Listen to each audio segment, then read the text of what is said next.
My girlfriend, 28, and I, 26, have been in a relationship for 3 years and a few months now, but not long ago she started sliding in hints before telling me that she wants to try an open or poly relationship. She asked about this before at the start of our relationship, and I thought that I made it clear that I was monogamous and not interested in that. Now she's asking again and saying how we could both even share a girlfriend, or we could be open and hook up with whomever. I told her no and asked her why she was pushing this again. She said that it could be a way to spice up our sex life, and I said something like, okay, well, I'm not into that, you know that. So no go.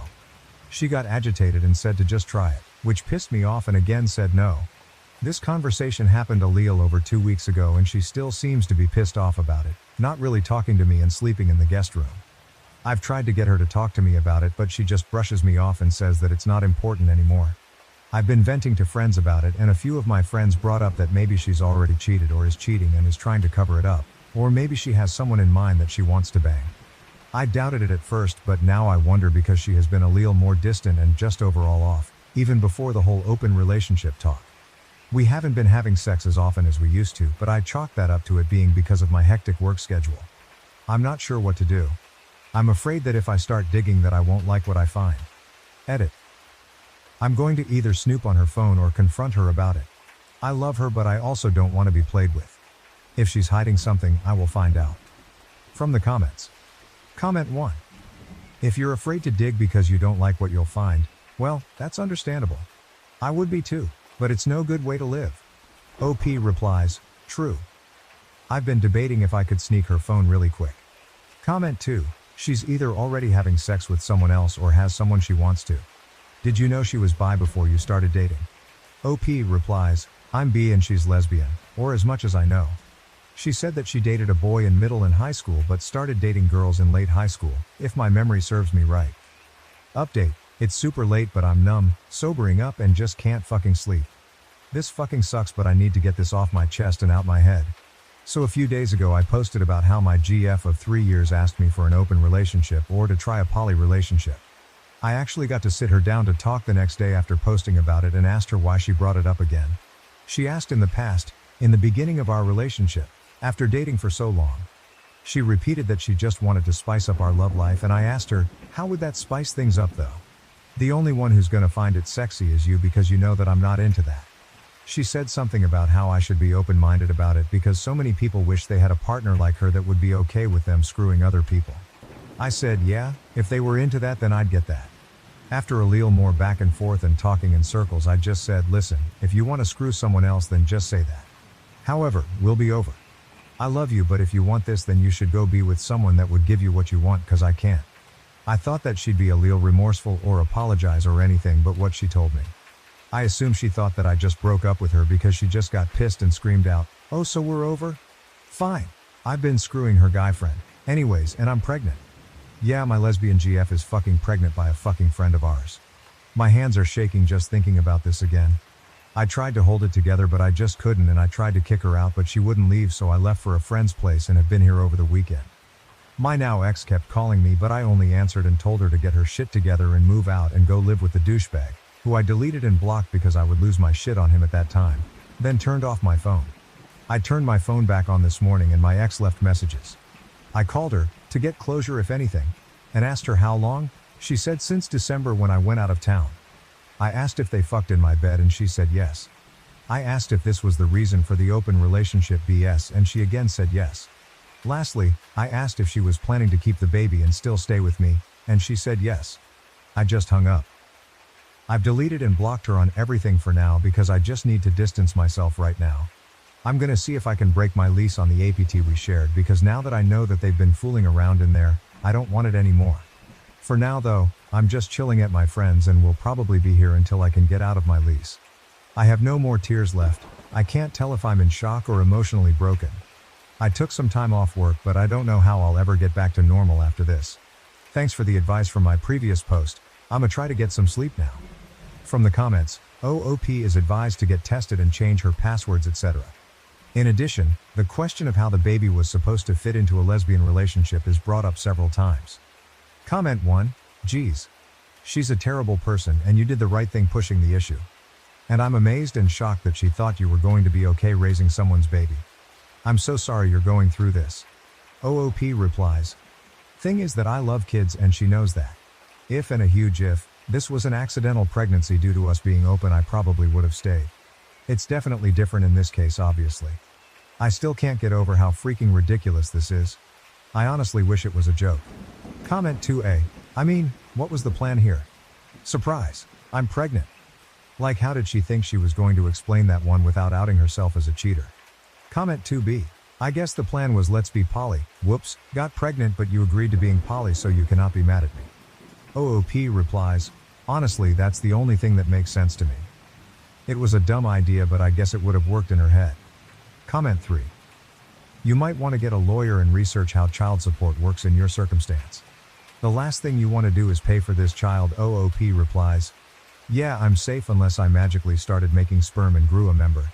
This actually made me laugh a little because she kinda tried to make me a baby daddy. Laugh to keep from crying as they say. New update. OP updates on her profile the 16th of August 2022, 1 month later. So first things first, thank you all for your support and advice. I really appreciate it.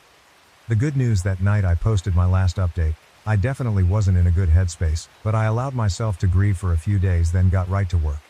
I went and got tested and I'm clean, no HIV or STDs, thank God. I went to my landlord and I told her the situation as well as had a formal letter typed up just in case. She's always been a nice lady and was kind enough to offer me a cheaper apartment that I could move into easily if I wanted to, but I decided to just move out of this complex. So I'll need to pay this month's rent, my ex won't pay her half so. Then my part of the lease will be officially broken. I don't know, or care to know, if my ex will break or take over the lease but that's on her. I've already got a place lined up and will be rooming with another close friend of mine. Bad news, it was about a day after I posted my last update that my ex just showed up to the friend's house that I was staying at. I don't know how she found out but we do have a pocket full of friends so it's not that hard. I was under the influence and numb and didn't want to see her but she kept pushing it and refused to leave. At first I came out and told her that we should talk outside, then I closed the door behind her. She still refused to leave so I stepped outside to talk to her, or she talked and I just stared at her. She started with apologizing and trying to put the blame on me being busy all the time, which, yeah, I was working a lot but every free time I had was spent with her. Then she said we weren't having enough sex, then saying that the sex meant nothing with the guy, and then somehow it took a turn to her saying that now we could start a family without a paid donor. I just remember going off on her and calling her out for screwing the guy repeatedly and then trying to cover it up with some bullshit. She started crying and yelling back but I told her to just go back to a baby daddy and tried to go back inside but she pulled on my shirt trying to stop me and I sorta pulled away hard to get away. About a day after that, my friend told me that she posted about how she left me for being abusive and that it drove her into the arms of the father of her baby, along with pics of them together apparently. The douchebag even tried to back her up on that bullshit but almost every mutual friend of ours knew what really happened by then and they absolutely blasted her until she took the post down. Goodbye and good fucking riddance to both of them. I only feel bad that the baby will have such immature parents. Other than that, I'll probably take some time to get away after settling down in my new place. I'm not gonna hold on to that pain anymore. I did love her with all my heart and thought she was my forever, but she betrayed me in a way that I could never imagine. She knew about my past relationship and promised to never hurt me the way my ex did. I guess she didn't lie about that since that ex never cheated on me, lied and manipulated, sure. I'm taking a break from love right now. Maybe I'll get a pet to start my healing journey from here. I left because my husband almost killed our newborn son by not paying attention. My young daughter tried to save her brother and got hurt. I'm 25 and have been with my husband, 30, since 2018. We have a 3-year-old girl and a newborn boy. But tonight, things almost took a turn for the worse.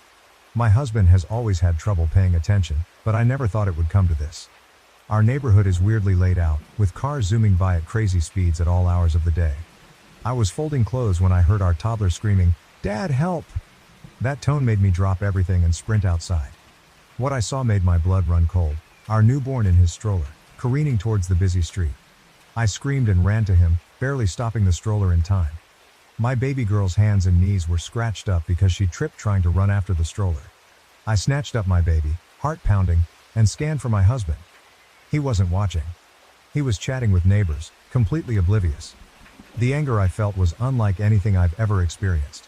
I stormed up to him, shouting in disbelief. He looked shocked at first, then realized what almost happened. The apologies and tears came pouring out, but it was too late. I couldn't wrap my head around how he could be so careless, so blind to our toddler's screams and the stroller rolling away. I packed up the kids and left, staying with my parents. They're on my side, but my husband keeps texting, begging forgiveness, calling it an honest mistake. But I can't shake the terror of almost losing my baby because he couldn't focus for a single second. My baby girl got hurt in the process because he couldn't pay attention. I almost lost my son because he couldn't pay attention. I can't stop crying. I feel so guilty. I wish this all never happened. Sorry it's short.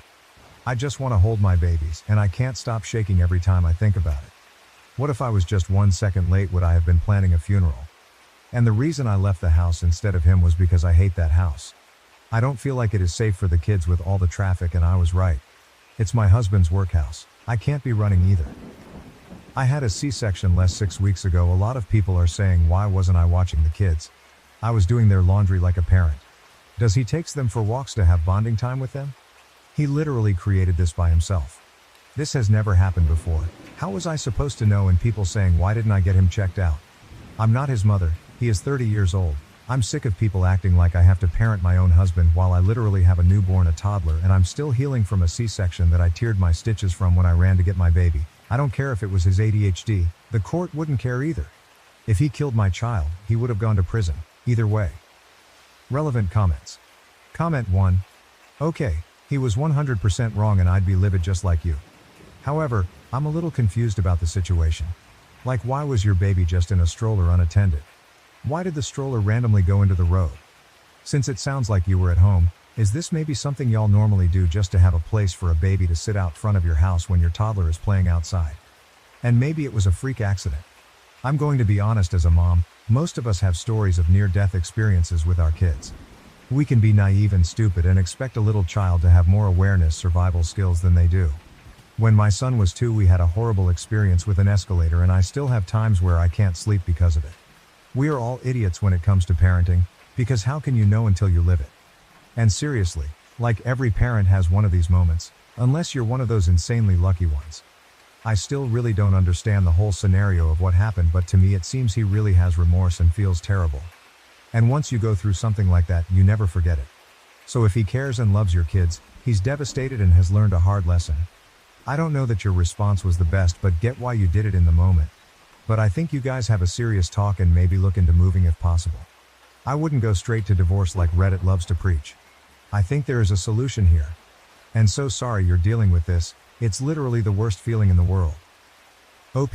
Hi love, let me just clear it up for you. So I was sitting inside in the lounge room and there's a huge window behind the TV that was a little open so I could hear outside. That's when I heard my toddler scream for her dad to help. When I was outside, he was standing on the neighbor's driveway.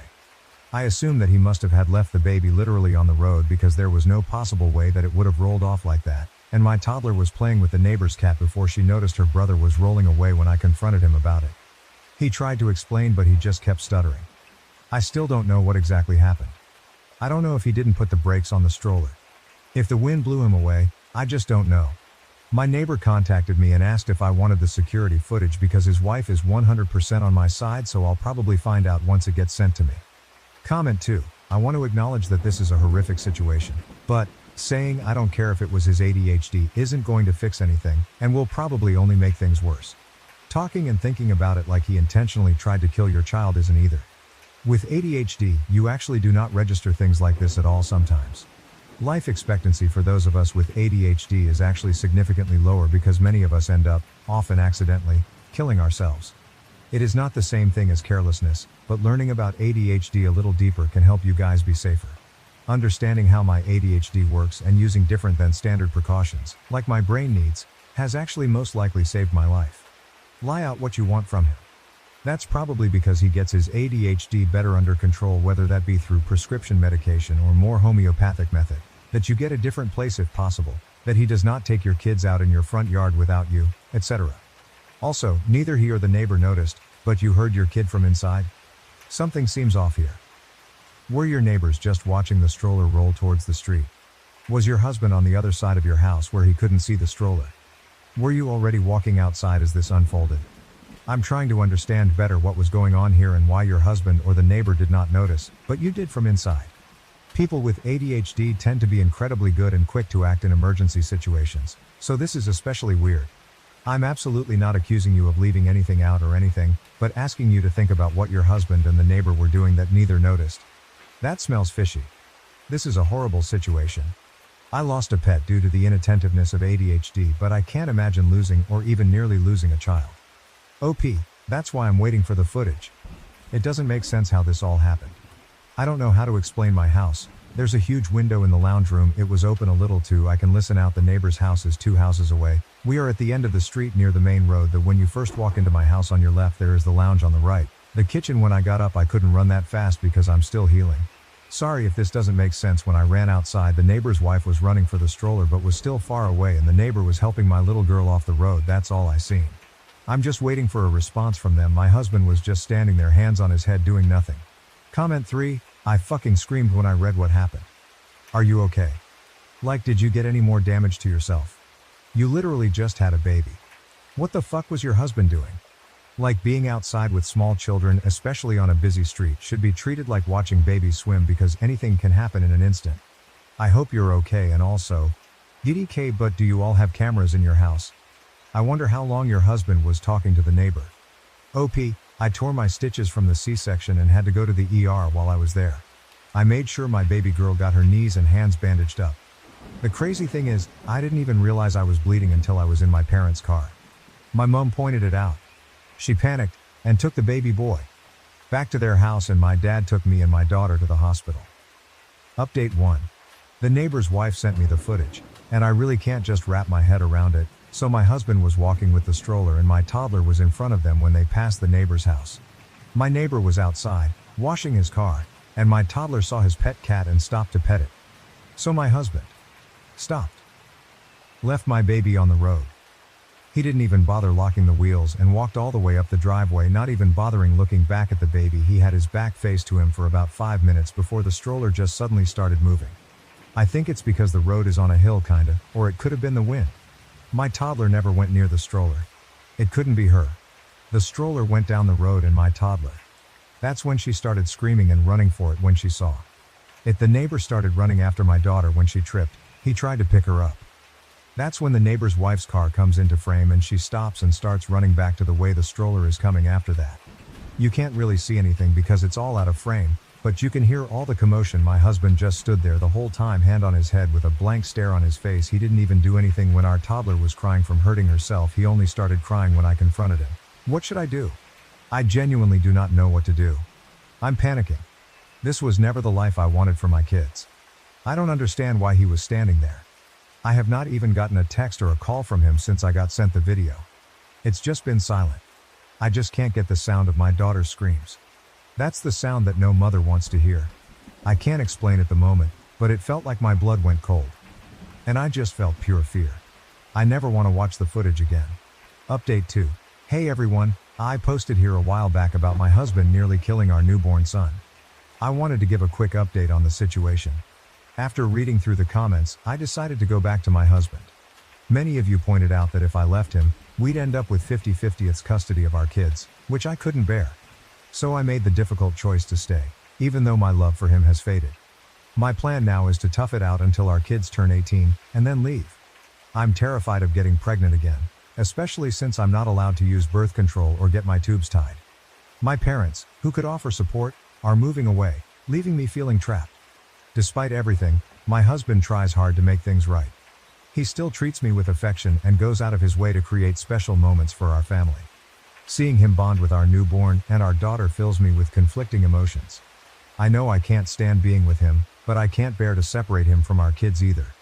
He was so happy when we came back home, but I can't stand even looking at him. I feel some guilt because he still calls me by my nickname, looks at me like I'm the only girl in the world, besides our daughter. And he still continues our traditions, like when the kids are sleeping he will go get ice cream and our favorite snacks and sets up a fort on our bed to watch movies on our laptop. Even though I'm sacrificing my happiness, my priority is ensuring my children's safety and well-being. It's a tough situation, but I'm doing my best to navigate it for the sake of my family. This is a throwaway, so I'm gonna log out by update 3. As you can see from my previous post, I did go back to him and it was quite literally the biggest mistake I've ever made, but I felt like I really had no choice. No money, Family moved out of state. A lot has happened the past couple of months, so it turns out my husband started taking meds for his ADHD a couple of weeks before I was due to give birth to our son. He took my kids on a walk to cover up the fact that he was also on meth. He took my kids to meet his dealer apparently every time they went for a walk. Looking back at the footage now, it makes so much sense because of the way he was talking to the neighbor before everything happened. He was kind of leaning to the side. I talked to my neighbor, and I asked him if he knew that my husband was on drugs. He said he didn't, but he noticed that my husband looked a bit off recently. His wife works at a rehab clinic after a fight where I had to flee with the kids to the neighbor's house. She pointed out that the way he was acting was the way that people acted with drug withdrawal. My neighbor and his wife ended up helping me book a flight to my parents. I'm currently with them right now, and I have spoken to a lawyer that my parents are going to help me pay for. I thank all the people from my original post that told me to keep the footage because it is going to come in handy. My husband keeps sending me videos of him shooting up and doing other substances. He keeps saying that they are going to fix him. He sent me a video of him standing in our kids' room.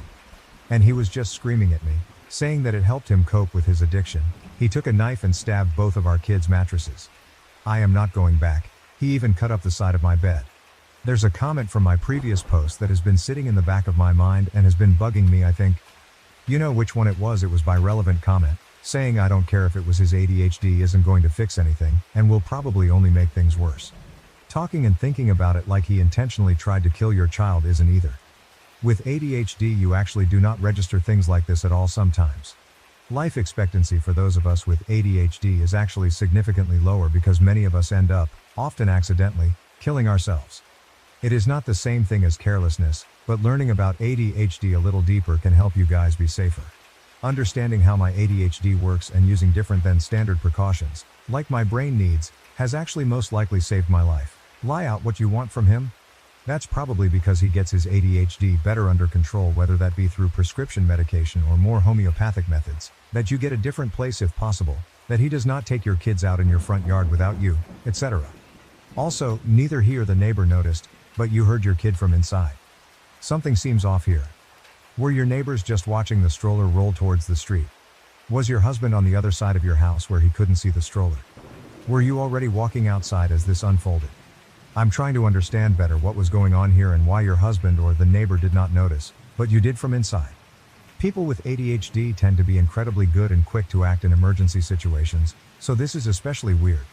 I'm absolutely not accusing you of leaving anything out or anything, but asking you to think about what your husband and the neighbor were doing that neither noticed. That smells fishy. This is a horrible situation. I lost a pet due to the inattentiveness of ADHD, but I can't imagine even nearly losing a child. WTF, it baffles me that you can even compare losing an animal to losing a child. You made people with ADHD sound completely unreliable for themselves and that they can't do anything. You made them sound very helpless, and saying that the life expectancy thing was completely uncalled for as well. I bet many people with ADHD reading that completely disagreed with you, judging from all the comments and YouTube videos I've seen on my post. I don't know if you're projecting that you lost a pet from your inattentiveness of ADHD. If you were letting things die in your care, you need to get stronger help. And no, I was not going to lay out what I want from him. He's the one that started mixing his meds and was high off his mind every time they went out for a walk. And no, I'm not ableist. I was in a very vulnerable state. When I first posted my original post, all I was doing was looking for help and advice, but all I got was, where was you? What were you doing? Why weren't you with the kids? Why didn't you get your husband checked out? I was healing from a fucking C-section. Get that through your heads. I genuinely hope that everybody that said something horrible about me in my original post has to get cut open and then 4 days later is forced to run down the street. I gave him another chance like you all said in my original post. You saw what happened. Stop using ADHD as an excuse. I genuinely believe that if he had killed my child, you would have defended him, and no, I did not know he was on drugs. And all the people that reached out to me, I'm going to be forever grateful for all of the parents with ADHD that didn't make me feel like it was all my fault, and all the stories that you guys have shared with me made me feel so seen because I know exactly how it feels. I hope everybody is doing well. Everybody that was defending me. I wish I could give you a big hug. I genuinely wish I could send gift baskets. I would thank you all from the bottom of my heart, and I am so sorry about that comment that person made. I know you guys are all not like that. You guys are genuinely intelligent. From all the comments that I've read, I could not thank you guys enough. And one person that sent me that horrible message, I genuinely hope I run into you one day so I can beat your ass until you see stars and say anything about my daughter or my son one more time, and I will literally track you down. I fell in love with a married man while engaged to my fiancé of 6 years. Now I regret it and am trying to reconnect with my fiancé. We have been together 6 years now, and during the 3rd year of our relationship I cheated on him with a close family friend. I had started taking him for granted and it became easy to cheat because I didn't value the relationship. He broke up with me and we were split for months, and the times I was single I realized he is a great BF. I begged for him back and he took me back, but I had to promise to never speak to the guy again. I'm happy to say I never cheated since then and haven't been tempted at all. I understand how great of a partner I have. That being said, the guy I cheated on was a close family friend, and recently I rekindled our friendship behind his back. Nothing romantic. Have you ever met someone who is a terrible partner but a great friend? That's him. I hated the fact that I let a stupid mishap ruin our friendship. My fiancé found out and was angry. I apologized and we talked, and he needed space.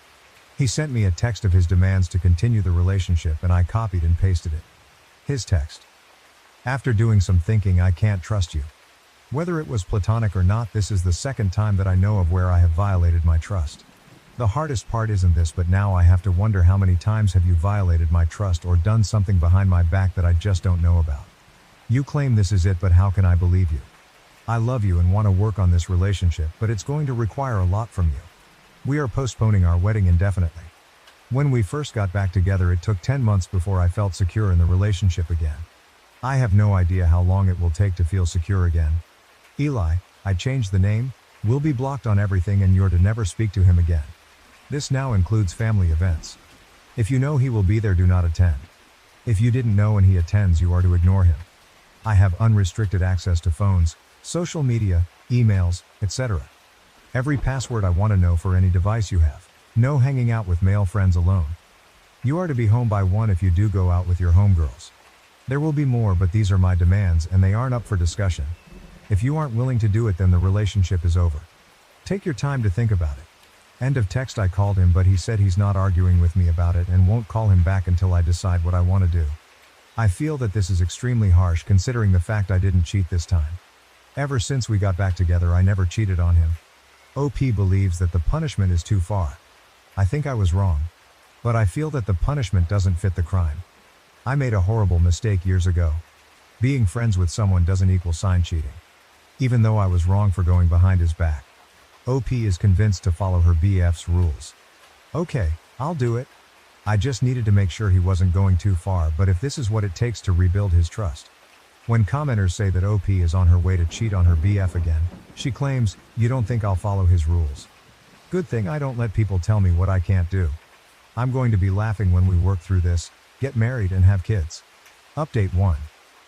We had a really great conversation and he was vulnerable and said it made him feel like I didn't value him. He was crying and it really hurt me to see the pain I caused him. He told me that please let's not go forward with this unless I can promise that I won't go behind his back again because he can't go through this pain again. I told him that I promise I will never hurt him again and will always be honest and upfront with him now. We talked about the rules and he said they will be temporary and will be adjusted when we go to couples therapy. Now it's time to put in the work to repair the relationship. I know it will be a lot of work, but I'm prepared. Update 2. So next month I'll get married this fall. I was with an amazing guy and we worked through a lot of issues together. I thought I loved him and I think I still do, but not in love with him. About 3 months ago at my job, we got a new coworker who is very handsome and extremely attractive. I mean, I have never been so physically attracted to someone in my life. We started to deepen our friendship, but romantic feelings came. I repressed mine, but to my surprise he confessed his feelings to me as well. I told him we gotta think about our spouses, but our feelings continue to grow. He told me he stopped being affectionate with his wife because he feels like he is cheating on me when he does that. He only wants to be affectionate with me. I've started doing the same thing and haven't been intimate with my partner. The big thing is a lot of people will be hurt when this comes out. He can't divorce his wife right away because of finances, but he will as soon as possible. I have to call off the wedding, but I really don't want to hurt my current fiancé. When asked about her previous infidelity, OP says, "I have cheated before and I'm starting to realize it's because I didn't understand being in love. With the guy I'm seeing, we both aren't romantic with our current partners. I don't want to be with anyone but him. Also, he's going to divorce his wife. We have a plan for when his finances get straight. How is she justifying this affair? This is completely different. The first time I cheated was because I was selfish. This time it was because I fell in love with someone else. I didn't choose this. No one picks who they love. This whole experience has taught me how complex love is and that I have never been in love before. This is so hard on OP. That's not fair. I didn't want any of this to happen. It breaks my heart that I'm going to have to call off the wedding, but he's a great guy and I'm certain he will find someone else. I wish I loved him or didn't fall in love with someone else. Because life is more complicated than that. I don't want to hurt him and have been thinking, oh, the best way to tell him. You guys act like this doesn't hurt for me too. You guys are not being understanding or empathetic. When commenters tell OP she's gullible about the married guy, she keeps emphasizing, I'm going to tell my fiancé. But we can't tell the other guy's wife yet. He's trying to get his finances in order first. Update 3, I took everyone's advice and decided to end things with my fiancé. This was the hardest thing I had to do in my life. I know you guys think I'm a terrible person, but this is an unimaginable situation to find yourself in. I want everyone to know how much this hurts. I really wish I didn't fall in love with someone else. I wish I could make myself fall in love with my fiancé, but I can't. It took me so long to accept this. I hope you guys can understand that I can't convey this enough, that I care about my ex-fiancé. I know this will be best for both of us, even though it's hard right now. When asked if OOP told her ex-fiancé the truth, she says, I didn't lie. I told him the truth, that I fell in love with someone else. I told him I still care about him. I keep telling you all that I care about him and would never use him as backup. He's a great guy and there's a woman out there who will love him and be lucky to have him. There's no reason we both can't be happy. When commenters tell OOP that there is no way the married man is going to leave his wife for her, she says, he is going to divorce his wife. Unfortunately, divorce is extremely complicated, but he said he will keep me updated. It's not just finances but a lot of other legal stuff. Since I wasn't married yet, it was easy to end things. For him it's a lot more complicated than that. When commenters continue to call OOP gullible, she says, no, I was very clear in our conversation today that I want this figured out by the end of the year. That's plenty of time for him to figure out finances and legal stuff. That way by 2025 we can just focus on each other. Update 4. I realize I treated my fiancé horrible and received my karma. My coworker and his wife are getting a divorce because she found out he was cheating with multiple women. Plural, he's a disgusting animal. He lied to me and others pretending that we were the only ones. I ended things with him. I'm glad he's been exposed. Now, regarding my ex-fiancé, I've taken the time to reflect and realize he's actually my true love. I hate that I hurt him. I reached out again to him, but he said he will always love me, but he's done with me. That was painful to hear. I just can't get over what my coworker did in destroying multiple relationships, including mine. It's painful to see and experience. Edit. I wasn't clear, but I take responsibility for my actions. Just because I'm condemning his disgusting and manipulative behavior doesn't mean I'm justifying my actions. My actions were horrible, but I've learned from them. My wife's gym addiction is ruining our marriage. She's having an affair with a gym friend, leaving me with our unborn child. OP's wife, 30F, has always been fit but has been increasingly passionate about working out over the last 1.5 years, returning to a gym she had previously left due to her busy schedule. The gym slowly started taking over her schedule, both weekend days, and every weekday pre- and post-work. Going to the gym becomes the solution for any stress, fights, crisis. Everything is gym, to the point where if the wife misses a session, it affects her mood negatively, as OP says, like a junkie not getting her fix. As wife is now 4mo pregnant, OP expresses concern over the intensity of her workouts and also that he simply misses her, given all her time is now taken up by gym. They can't work out together, because gym is her time. She won't work out at his gym either. Gym becomes a form of escapism from real life, a compulsion, essentially, and no problems wife is running away from ever really get solved because gym is simply not the solution wife seems to think it is. Gym has become so prevalent that family members, friends start making comments on how much time wife and gym spend together.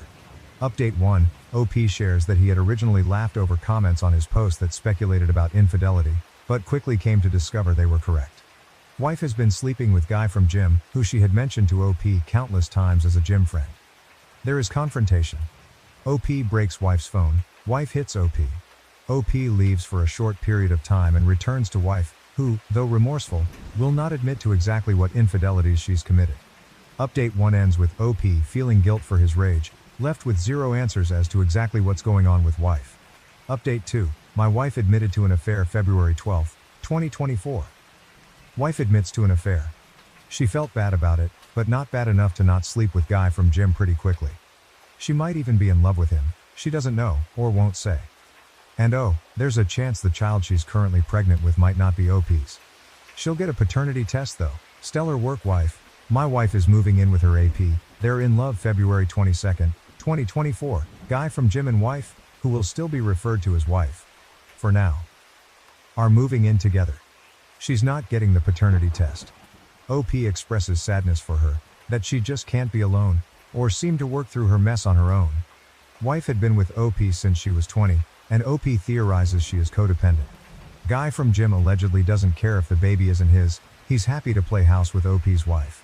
My wife has agreed to a paternity test February 29, 2024. Shocker, guy from gym wants a paternity test, so a paternity test they will get. In follow-up comments, OP reveals the results say he is in fact the father. An update on my wife's affair and pregnancy March 15, 2024. OP is now conflicted. He has gone from excited to be a father, to not being sure he's going to be a father at all, to now knowing he will be the father of a child born into the disaster that wife has created. There is a small but non-physical confrontation between OP and guy from gym when wife brings him to OP's house to gather things she needs, and OP tells guy from gym to leave or he's gonna punch him. OP and wife have private words upstairs. Wife is just so in love with guy from gym, she can't help it. Predictably, confrontation becomes physical when OP returns to his living room to see guy from gym still standing there despite the warning, and so OP follows through and coldly clocks him. Update 5 closes with OP and wife still legally married, but wife dedicated to living with and loving guy from gym.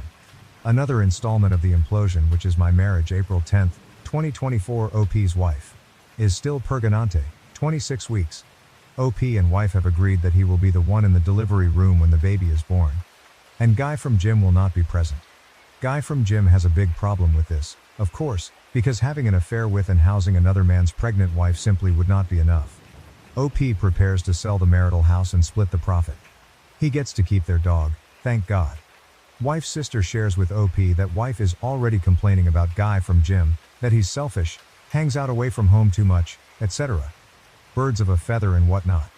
OP ends the update, expressing that he is at least happy his soon-to-be ex-wife is miserable. I'm still alive May 19, 2024. I'm still alive. I'm mainly posting here because several people have reached out to me and were concerned that I'd taken my own life. No, I'm not on the brink of ending my life. I think I'm doing better than I have since all of this started. Around the time of my last post, my story blew up and I was getting messages from people who saw it on TikTok and YouTube. I had to take a step back because it was a little overwhelming. I have over 100 unread messages here. I appreciate it, but it was a little uncomfortable at the time, and I got to the point where I didn't really want to talk about the situation with my wife and her AP anymore. So as of today, our baby is due in less than 10 weeks. We're in the home stretch now. I don't feel prepared at all. All of this other stuff has just been so distracting. I started working in a nursery. It's not done yet, but I have the floor finished and the walls painted. My ex-wife was impressed with the color scheme and furniture I chose. She's not legally my ex-wife yet, but I've started calling her that. It sort of makes it easier. I also packed up a bunch of her stuff. Originally I refused to spend my time packing up her things, but eventually just said screw it and started packing it. I'm at the point where it'll just be easier to not see all of her stuff around here. Why did I leave it for so long? She came over to get some of the boxes I packed up. She came alone. Things were fine between us. I loaded the stuff into her car. We didn't argue. At one point she started to tear up and said she fucked up. I said yeah she did, but there's no point talking about it now. She shit all over our marriage. She has her muscle-bound asshole to go home to now anyway, so who cares? She said I know, but it's not the same. I told her nothing has been the same since she decided to fuck him the first time. Supposedly he's going to let me be in the delivery room when my baby is born. I didn't even argue it when she said it like that, but inside I was boiling at the idea of him letting me be there for the birth of my child. She says she talked to him and he agreed it wouldn't really be right to not allow me to be there. I'm going to take what I can get if it means being there for the birth of my child. I'm going to try to just ignore him for the time being. She was acting all sweet and laying on all of the I really want you there, I really need you there stuff, and I know mentally I'm not in a place to be that cold to her when she starts acting that way. I'm trying to be indifferent more than anything else, but it's so hard when she's actually around and starts looking at me a certain way and making me feel bad. She invited me over to see the nursery they have set up at his house. I'm not sure I can bring myself to go into another man's house and look at the nursery set up for my kid. I did ask her if she was truly safe there though. I don't know why, it's just been bothering me. As pissed as I still am, I don't want to find out he's mistreating her, and I definitely don't want my kid to be going into an unsafe household. I haven't told her about anything her sister has told me. They probably won't last, but as of right now there's a very good chance my newborn baby will be going home to his house. It kills me to think about. It's almost soul-destroying to think about if I dwell on it too long. She says she's fine. He genuinely loves her. He's great with kids.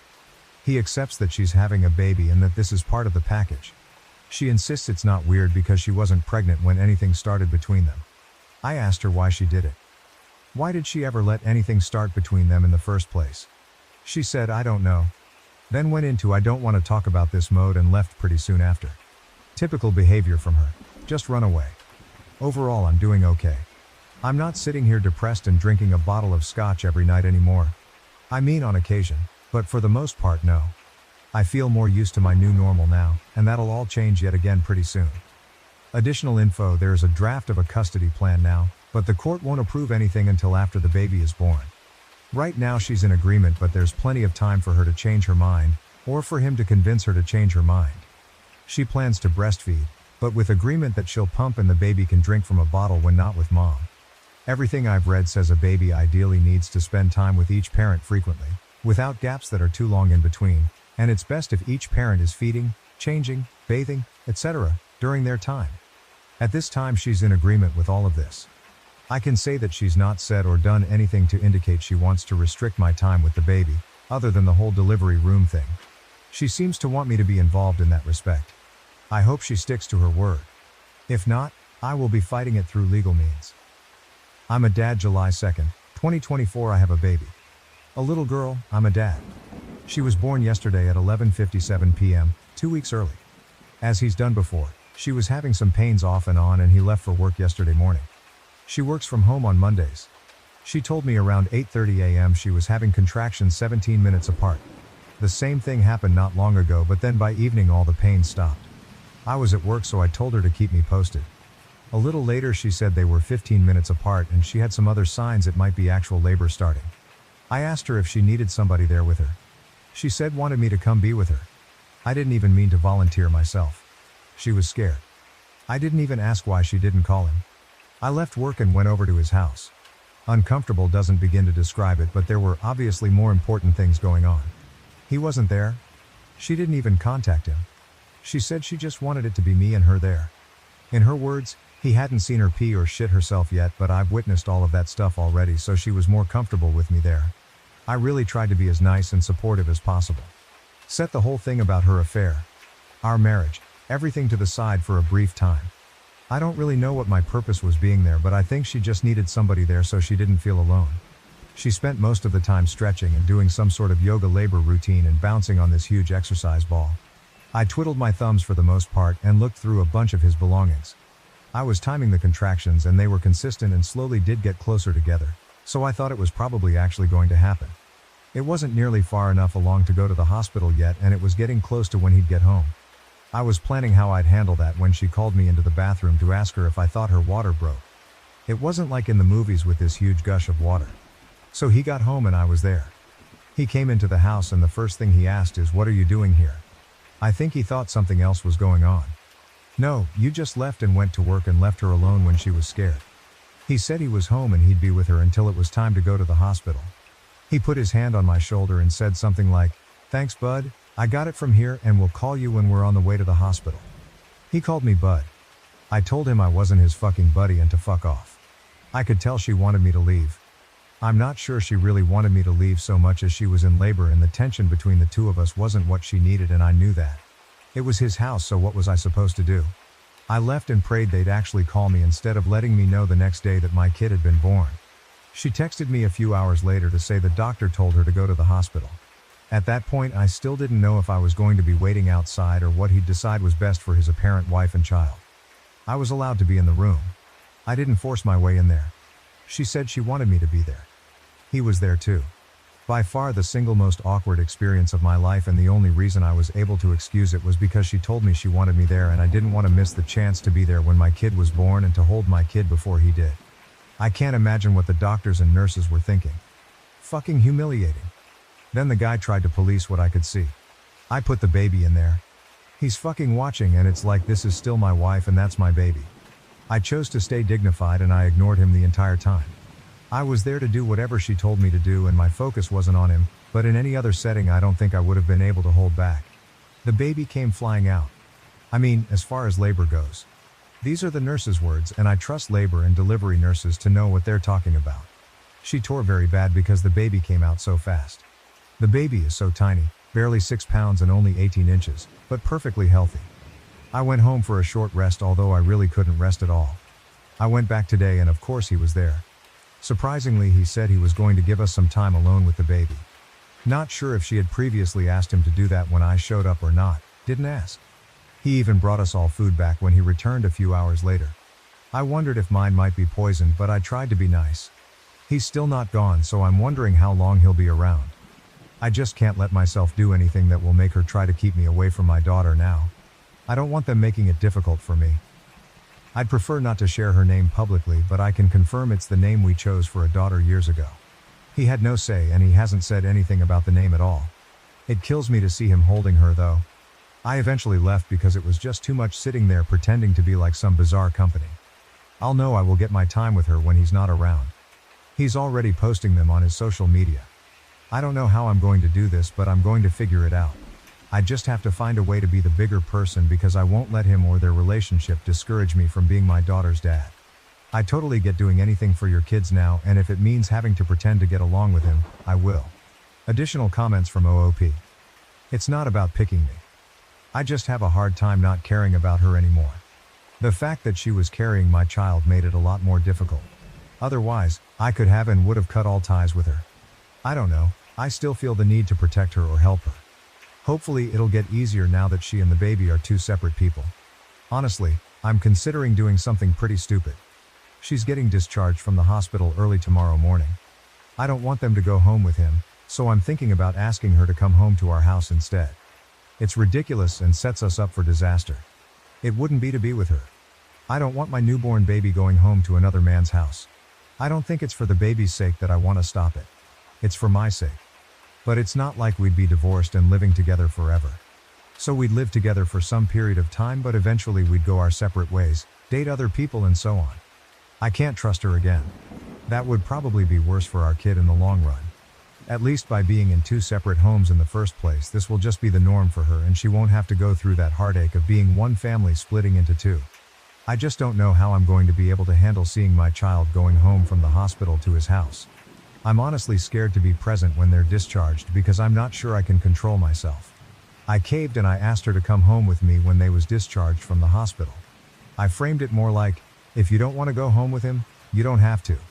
I let her know she could come home to our house if she wanted to. She said she can. Why? Because he's done so much for her. He moved her into his house. They have a whole nursery set up. He loves her. I don't love her anymore after what she did, her words. But he loves her and accepts her even with the baby. She thinks she'll never find anyone who will love her and love our baby too so she can't risk losing him. I tried to tell her she doesn't owe him anything. Just because he let her move in and there's a nursery there doesn't mean she's indebted to him, especially not when it comes to something this big. She said I want to, but I just can't. I'm sorry. I left. I told her I couldn't sit there and watch the get into his car and go to his house. As a consolation I got a, you can come over and see her tomorrow. Great. I know she did this. This is all her doing. But why am I the one feeling like I failed? This wouldn't have happened if I hadn't immediately shut her out. I basically just pushed her to him. OOP on the AP posting pictures of the baby online. Today I told him he can't post pictures of her online. He said he was just posting a few pictures to say how proud and happy he was of my wife. It wasn't weird. I said he can post her all he wants but he can't post the baby.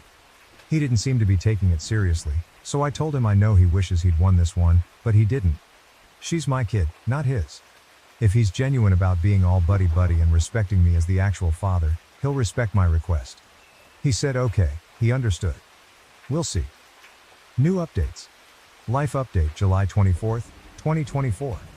Many people have asked for an update on my situation, but I've been pretty busy. There's the baby, plus a week of completely unrelated but never-ending annoying problems. Remember that book Alexander and the Terrible, Horrible, No Good, Very Bad Day? That's the week I've been having, but I'm not even going to get into it beyond saying I can't even stay at my own house right now due to a giant hole in the wall. I've been dealing with insurance and contractors all day, and they hit a water pipe. I'm still on paternity leave and continue to regularly spend time with my daughter. We have a set schedule for when my daughter comes to stay with me, so I've been spending less time over at his house. Sometimes my wife needs help during the day though, or just to be able to take a shower or a nap, so I will stop over to help her. Really, I just want to take advantage of any opportunity I can to spend time with her and bond with her. Plus, breastfeeding isn't working out very well.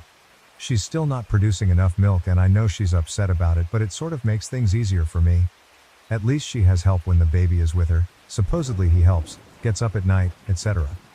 I'm on my own, and I won't lie and say it's a walk in the park, but I think I'm getting the hang of it. The other day she called me and asked me to come over. She said she was on the verge of a mental breakdown. I've heard that line from her many times, when she cheated on me without my knowledge, and it was usually mostly related to her job. I got over there and she was saying she can't handle being a mom, she can't handle life, she can't function. She was crying. This time she couldn't run off the gym. She would if she could, but she's not really allowed to exercise yet. She won't talk to anyone, won't seek professional help. Some days she seems much better than others. She's just an easily overwhelmed person. Everything overwhelms her. Sometimes we have, dare I say, a good time together. The most she can really go as far as physical activity right now is walk. We took the baby in her longest walk yet and walked from his house to my house. Everything was fine in the walk. She was in a good mood. We were joking around. Then she turned really sad after being at my house, our former shared house, after a little while. She finally admitted that this isn't how it's supposed to be, raising our daughter between two homes. She said my home is our daughter's real home and she's only supposed to have one home. Then she started sobbing about not having a home anymore. My house isn't her home and her boyfriend Gumbura's house isn't her home and she's essentially homeless and doesn't belong anywhere. She admitted she fucked up really badly and she doesn't want to share custody or to only see her daughter half the time. She just wants to come home. But she loves him and she thinks he loves her and our daughter and she doesn't want to hurt him after he's done all this for her. I said, so what? What she wants for her kid should be more important than his feelings. If he can't get over the fact that the married, pregnant woman who he was sleeping with wants her kid to grow up in a single home with her actual father, he can fuck off. He can fuck off anyway. If she can't tell him and wants me to tell him, I will. She doesn't think she can tell him. I told her this is her biggest issue. Communication and honesty. Just tell people the truth and stop being a pussy about ever telling anyone the truth about how you really feel. Thing is, I've been tolerating him lately.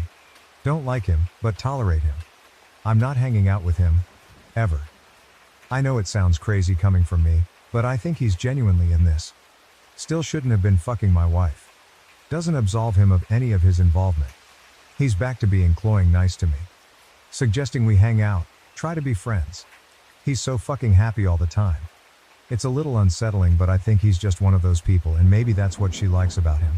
I'm not one of those people, never will be. So anyway, she and I sort of got into an argument, started as a discussion, turned into an argument, then morphed back to a discussion, all about everything we don't like about each other in our relationship.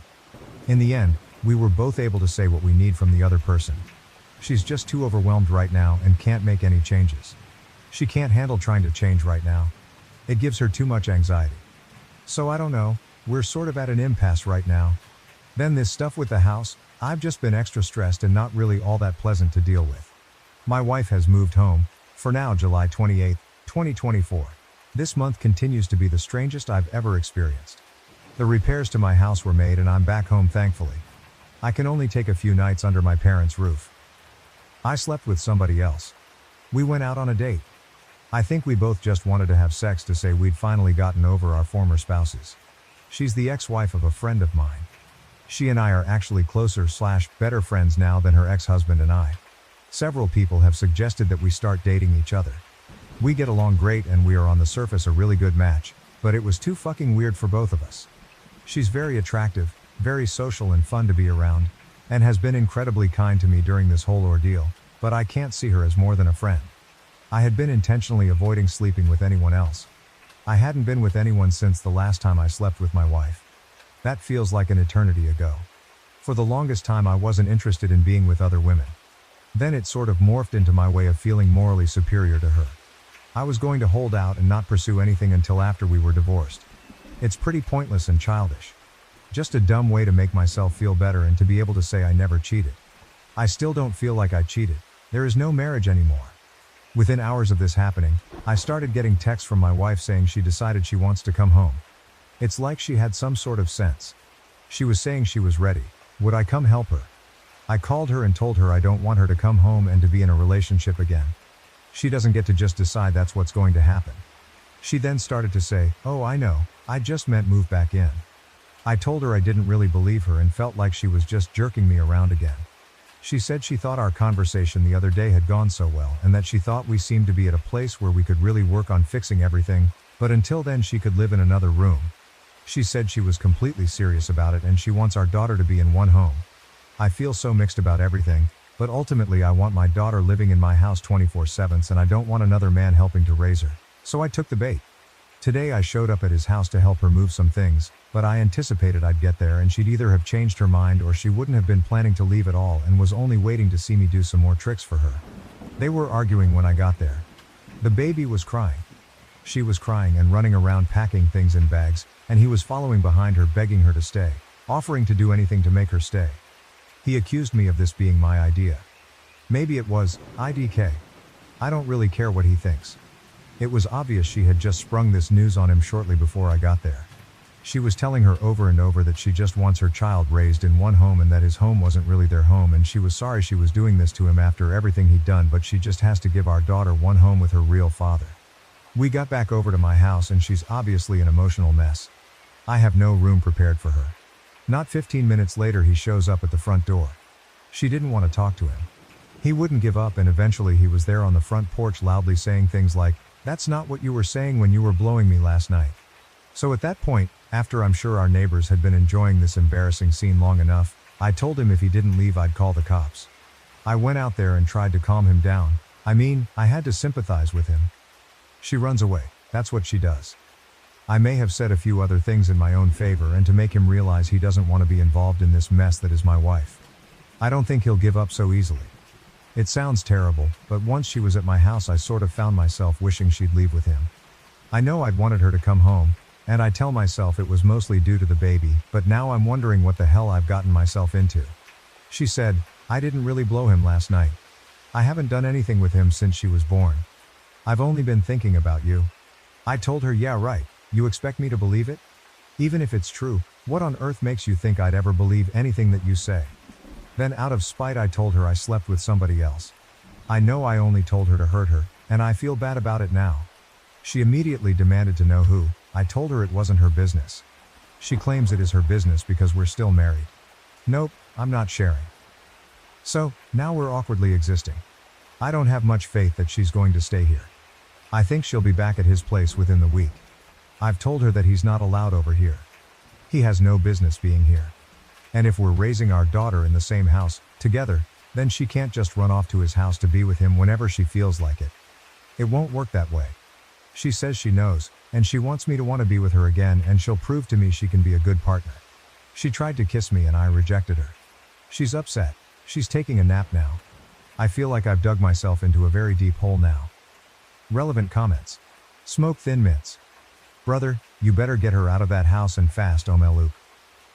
I was really doing a good job of tolerating the guy since they came home from the hospital. I don't like him and never will like him, but I don't believe he had any nefarious intentions with my daughter. However, my heart broke every time I had to leave my little girl over there at another man's house. Or when I'd go over there to pick her up and he would greet me at the door holding my baby, talking to her like he was her dad. No, that's one of the lowest feelings in the world. So for these reasons I'm happy to have them here. I just don't know how this can or will work with her mother living here. DC Photo 78, is this really the environment you want your child to grow up in? OOP, no, not at all. But I also don't want her growing up in another man's home. What I'm worried about is my wife dragging her back and forth. I've told her she can't do that. It's not fair to me or our child. Purple_Bishop 2, if you really don't want your daughter being raised half-time by AP, your only real option is to truly attempt to reconcile, but it's pretty clear neither of you really want to reconcile with each other. It's just that neither of you want to be apart from your daughter. If she is going to live with you for even a couple of days, you need to have some tenderness in your heart for her and be willing to lovingly interact with her and your daughter. Your WW is postpartum and an emotional wreck, so if you gray rock or get angry, shit will go south fast in a way that won't be good for your daughter. All other paths lead to 50-50. It's custody and acceptance of AP having a role in your daughter's life. Be civil, not friendly, civil, to AP as you say your W loves him and will likely go back to him soon. If you and AP are at war, it will be terrible for your daughter. OOP, I'm going to be nice. We sat on the porch while it was storming outside tonight and she was talking to the baby and said, "This is how it should be. Daughter's name, Mommy and Daddy." Several rude comments immediately popped into my brain, but I kept them to myself. I figure I might as well enjoy it while I can. Well, enjoy having my daughter here and maybe pretending we're a normal family for an hour. I'm not actually enjoying having my wife here right now. It's not making me feel good. I didn't mind when she was here the other day when we took a walk and came over here, but today I'm really not enjoying her being here. I'm going to keep that to myself. Wife accused me of cheating whenever I talked to a woman. We tried therapy, but it didn't work. Then she slept with a guy to make me understand. Wife accused me of cheating every time I talked to a woman, so we tried therapy, but it didn't help. Then she slept with a guy to let me know how it feels. My name is John, and I am 30 years old. I met my wife Claudia, who is 28 years old, when I was in college. At that time, I was majoring in business economics, while Claudia was studying English. We first crossed paths at the house of a mutual friend. We hit it off pretty well and dated for a couple of years. Sometime after we both graduated, I decided to propose to her, and she said yes right away. That's the summarized version of our courtship, since I don't think there's anything really noteworthy in there. We've been married for 4 years now. I think I started to notice some changes in my wife.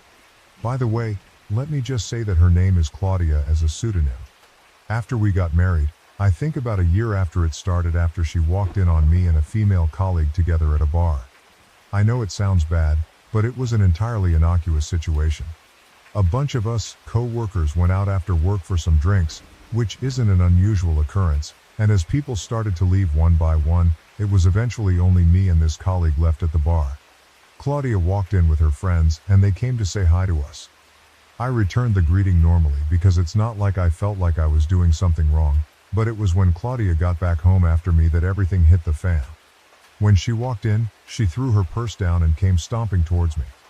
She pointed a finger in my face and started screaming about how she caught me in the ACT cheating on her. I tried my best to tell her that wasn't the situation, but she honestly didn't let me get a word out. When she finally calmed down, only after calling me every terrible thing a person can call a cheater, I explained the situation to her, even showing her photos that the group of us had taken earlier that night. I also pointed out to her that I didn't react strangely when she came with her friends because I knew I wasn't doing anything wrong, and I had hoped it would be evident. After my explanation, she said okay, seeming to have finally understood. She stood there for a few seconds like she wanted to say something, and then she went into the room. This was quite some time ago, but it still irks me to this day that she never apologized after all of that.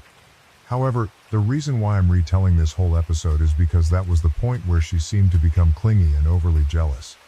I would sense mood shifts if I looked in the direction of a woman or simply answered a few questions for a woman, even if she was just asking for directions. I also noticed that these rules didn't seem to apply to women who were very obviously not a threat. I think a sensible amount of jealousy is healthy because it allows for the enforcement of boundaries, but it's very easy to tell when it's excessive. In her case, it just seemed to become excessive after that episode, which didn't make sense to me because she had no reason to be so wary of me in the presence of other women. Most of the time, I'll know that an interaction with a woman has soured her because I'll notice a shift in her emotions, but it is only some of the time that she actually starts something. It's never a civil discussion, as she always gets emotional around the topic, and to say it drives me crazy is an understatement because she'll always cite the smallest thing as the reason she suspects me. For instance, there was a time when she caught me and one of the female neighbors in our apartment building talking in the hallway. We were literally just talking about some basic politics, and Claudia walked out of our apartment, saw us in the hallway, and walked back in. As soon as I saw that happen, I knew I'd be in for it at that very moment. I'll admit that I thought of divorce because honestly, I knew that I couldn't keep living that way. It was highly draining. The only thing was I felt like it'd be better for us to approach couples therapy first, at least before I ended things with her. After all, I love her. So we tried that, and truth be told, it helped at least in the immediate period. But things took a comedic turn when she felt the therapist was taking my side too often. And then the therapist was the next person who Claudia assumed was trying to sleep with me. I remember laughing out loud the day she expressed that thought. It didn't make the situation better, but I couldn't help it. We eventually switched to a male therapist, and with that, the sessions were at least able to go on much longer, at least until the point where it seemed like the changes were actually sticking in her head. We went several months without an incident, so it finally seemed like there was progress. Well, at least until the point that I'm writing this post about. The last several months have been normal, like how things were between us before the hyper-jealousy even became a thing. However, I think things blew up when Rebecca, the same colleague who was in the bar with me years back, came to the house to hand over some documents when I wasn't there, since I was meant to be working from home the next week. I think my wife recognized her from the first time around, and I don't know whether she had a Winter Soldier moment or whether it was simply because a woman came directly to the house looking for me, but all hell broke loose when I got back home. She started howling at me the moment that I walked through the door, and I was greeted with the documents being thrown in my face. She asked me why Rebecca knew where I lived, according to her. Before I could even answer, it was because I must have brought her there before to sleep with her. The real answer was simply that I had told her where I lived when she said she wanted to drop the documents off. It didn't help that Rebecca is quite a curvy woman. So it then moved into a rant about how I must like women who are more endowed than she is, and I must have been sleeping with them all over town. She even said she was going to get herself tested for STDs because she was entirely convinced that I had cheated on her numerous times. Once she was done raving, I walked into the house, took a few basic things that I would need, and I walked out. I honestly had nothing to say to her, especially not in that state. I also knew that no matter what I had to say, it probably wouldn't enter her head because when she's in that emotional state, the voice of reason doesn't get to her. I knew it'd be better for me to leave the house entirely, so I did that. I heard her shouting behind me, "Enjoy Rebecca's bed now." This happened very recently, and I've been sleeping in a hotel since then. The thing is, I am set on divorcing her because I really can't live several more decades of my life, best case scenario, dealing with a woman who thinks that I'm cheating with every other woman in existence.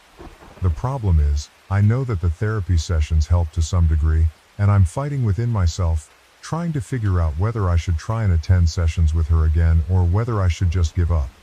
I think this is the decision I need help with, so I'd love it if you could all give me your opinions and thoughts on the situation. Edit. I've noticed several comments suggesting that I've already done enough and that it's time to let go of our relationship. In many ways, I agree with this sentiment. I worry that, regardless of how many therapy sessions we go through, it might only take one small incident for her to revert to her extreme jealousy. This constant fear of triggering her insecurities is draining, and it's not fair to either of us. Living under such tight control is not sustainable, and I'm exhausted from constantly having to prove my fidelity. While I may not proceed with a divorce immediately, I am now more open to the idea than ever before. The thought of ending our marriage is heartbreaking, but it may be the only way for both of us to find peace. If this issue arises again, I think I'll be ready to end it for good. To be completely honest, living under such tight control is not sustainable, and I am exhausted. However, I also don't want to live with any regrets. Therefore, I plan to give her one last chance, but if it happens again, that will be the end for me. This last chance is not just for her, but also for me to be sure that I did everything I could to save our marriage. I'm not very hopeful though, so I'm slowly preparing myself for the possibility of being single again. The thought of starting over is daunting, but it's better than enduring a life filled with mistrust and constant accusations. I've reached a point where my mental health and well-being are more important than holding on to a relationship that causes me so much stress. It is what it is, and sometimes, letting go is the best thing we can do for ourselves. Update 1. Well, here's an update that I wasn't expecting at all, and I don't even know how to express how freaking pissed off I am with this new development. As I mentioned in my last post, I was starting to get more comfortable with the idea of divorce, but I wanted to give her one more chance to improve. The good thing is that it didn't take long for it to become clear that she's never going to get better, and she showed me in the most obvious way possible. I realized there was a problem when we attended a friend's barbecue. Claudia was being unusually touchy with someone there. We didn't know the person, but I asked the host, who is my good friend, and he told me that the guy was recently divorced and worked in the construction industry. I was concerned because my wife had never been so touchy with anyone but me, so it was obviously strange behavior. This was about 2 weeks after the last episode I described in my previous post. Anyway, I tried my best to keep an eye on her during the barbecue and avoided making a scene. When we got home, I spoke to her about it. She didn't seem apologetic and said, "Well, now you know how it feels then." That left me speechless because it was basically her admitting that she was rubbing up on that guy intentionally to make me jealous. It was so stupid to me since it wasn't even a sensible comparison. She gets jealous when other women speak to me. I've never thrown myself at them or gotten touchy. It was far from the same thing. She even added, "Are you just jealous because he's a handsome guy? Because he's more fit than you?" At that point, I walked out because I was starting to get to the point of anger where I wanted to hit something. She said nothing as I turned and left, and honestly, I knew for a fact that I was going to get in contact with a divorce lawyer. I didn't return to the house for 3 days. The funny thing is, even if I hadn't been sure enough, she solidified my decision the very next day. I got a call from my friend who hosted the barbecue. His name is Bill and he seemed pretty serious. He said we should meet, so I agreed. When I met him, he told me that his friend, the one Claudia was talking to, called him. According to him, the guy said that he had hooked up with Claudia the day before, which was the day after I left the house, and he wanted to know what Bill thought about her since she said she was single. I must have zoned out at that point because I honestly can't remember what was said after that. By hooked up, it seemed clear they had sex, and Claudia presented herself as single. The worst part is I might not have found out if the other guy hadn't talked to Bill about it. My head was spinning, and I didn't know what to think or how to proceed at that moment. Bill saw I wasn't paying attention, so he waited for me to come back. He said he told the guy that Claudia was married, and the guy seemed genuinely shocked. Apparently, she gave no indication that she was married, and he told Bill, "Forget I asked, and I'll forget about her immediately." Bill finished telling me all of this, and I went home right away to confront her. I didn't rehearse anything and was ready to let my pure anger guide me because, honestly, was there anything to rehearse that would best express how to handle someone who is cheating on you? When I walked back into the house, I wouldn't say she was in a good mood, but she was more chatty than usual after something like that. She still had an obvious attitude because the first thing she said was, "Didn't expect to see you back already," with a stupid grin on her face. She was clearly trying to rile me up, and it worked because the first thing I said was, "Shut up." I've never been so curt, and she seemed taken aback. I then said, "You slept with a guy from the barbecue. Don't even think of denying it. You cheated on me, Claudia." She stood there for a few seconds before sheepishly saying, "Now you know how it feels." It came out almost in a whisper, so I know she must have realized how stupid it sounded. I'm not proud of it, but I threw one of our ceramic kitchen ornaments at her feet. I was pissed off by that stupid comment because I've never even come close to cheating on her, so for her to see this as retribution was crazy. I can't remember what I said after this, but I remember a lot of cursing, screaming, and explaining. I told her she was crazy if she thought this made any sense. I told her she had never caught me even close to cheating, that she constantly overreacted to the slightest interactions I had with women, and that she was delusional to think I had ever shown signs of unfaithfulness. I pointed out that all the things that triggered her were always women's actions toward me, never mine toward them. Despite the many times she accused me of cheating, she never had definitive proof of a single one. It was all in her head, and I told her she needed help. I think that was the moment I expressed everything I'd ever wanted to scream at her. When I was done, she said nothing. She just stood there. I asked if she had anything to say, but she said nothing at all and just shook her head slightly. I told her to pack a few of her things and leave. Again, she stood there for a bit before walking to the bedroom. She came out about an hour later with her suitcase packed, and I haven't seen her since then. This time, I definitely don't need any help figuring out what to do next. I've already contacted a divorce lawyer, and I really want to make sure I hurt her in the split because I've put up with way too much over the years. I'm so exhausted and annoyed that this is what it had to come to. I'll update you all once the divorce is finalized and I know where I stand. Update 2. I am incredibly happy to share this update and feel like a massive weight has been lifted off my shoulders. Honestly, I feel fantastic. In a previous post, I had described my extremely jealous wife who constantly accused me of cheating or being interested in other women. Her decision to intentionally make me jealous and then sleep with another man was the final straw. I quickly contacted a divorce lawyer, and it didn't take long for the papers to be prepared. I made sure she was served at her workplace. For context, she works at a publishing company, so I'm certain this created some office gossip. In fact, I know it did because she sent me an angry text that evening, accusing me of embarrassing her and being vindictive. Fast forward to the divorce proceedings, I realized I had messed up big time because I had no concrete evidence that she cheated on me. I didn't record my conversation with Bill or the confession from her affair partner. I tried to see if Bill could get the affair partner to admit it again, but that wasn't feasible. However, I managed to convince the court by explaining her jealousy, the couples therapy we attended, and recounting the entire story honestly. She attempted to spin the story in her favor from the start, but it was transparent. Thankfully, in the end, I received a very favorable outcome.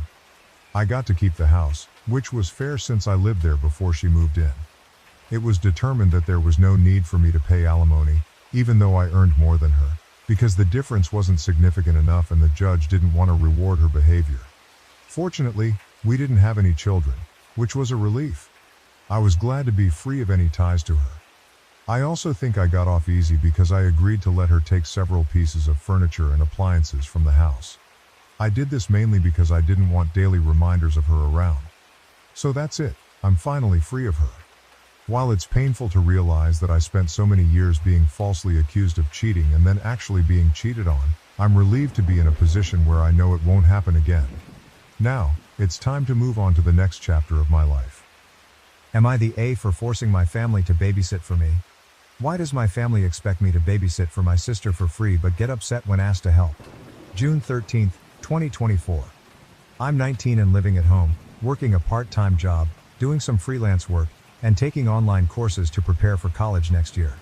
My 25-year-old sister had her first child 8 months ago. The father isn't involved and only pays child support. My mom is excited to have her first grandchild and is constantly offering to look after the baby so my sister can feel at ease working full-time and afterwards, will have some time for herself to relax.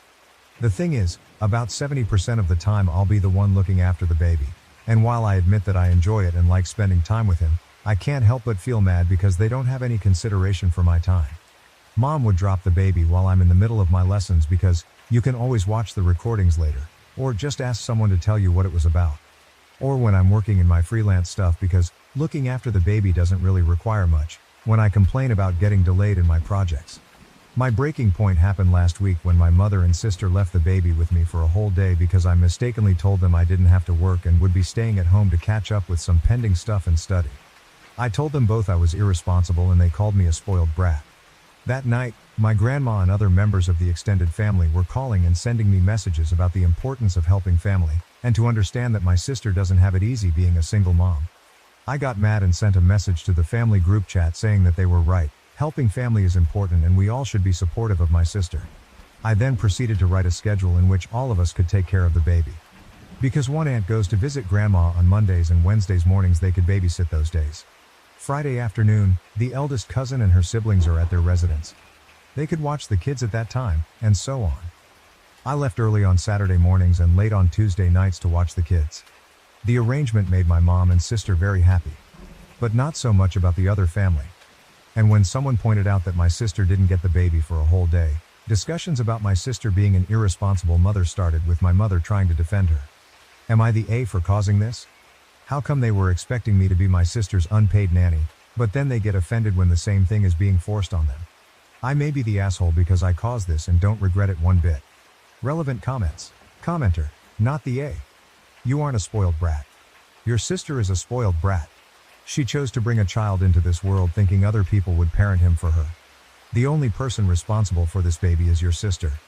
OP, I blame that on our mom.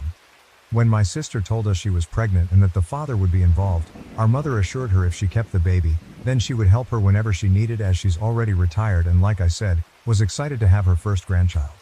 Commenter, if your mom assured her that she would be the one to help her whenever she needs it, why is she turning around and dumping the baby on you instead? OP, I might have a theory on that. Long before my sister got pregnant, my mom, sister and I were talking about the future, and the topic of marriage and kids came up. I must have been around 14 at the time, and I proclaimed that I wanted to be child-free. Mom didn't take it too seriously then and said, "You'll change your mind when you grow up." I haven't changed my mind. I believe that she is trying to persuade me that babies and kids aren't all that horrible since, on occasion, when I babysit, she would say things like, "Oh, I would make a great mother, and I'm so good with kids." But I'd prefer not to. Although I enjoy being an aunt and was quite happy to have a nephew, the incessant babysitting exhausted me. Being under pressure like this isn't helpful, but I might decide against having children in the future. Adoption or surrogacy are options I'm considering, and I'm sure my mom would approve of either choice. Sis getting a nanny or babysitter. I already suggested hiring a nanny several times, but my sister claims that she wouldn't feel at ease leaving her child with a stranger. I then agreed to babysit certain days according to my schedule, but they wouldn't respect it. I did get paid to babysit a few times, but they would make a big deal out of it and I would end up feeling guilty, so I stopped asking for any payment. Commenter, not the A.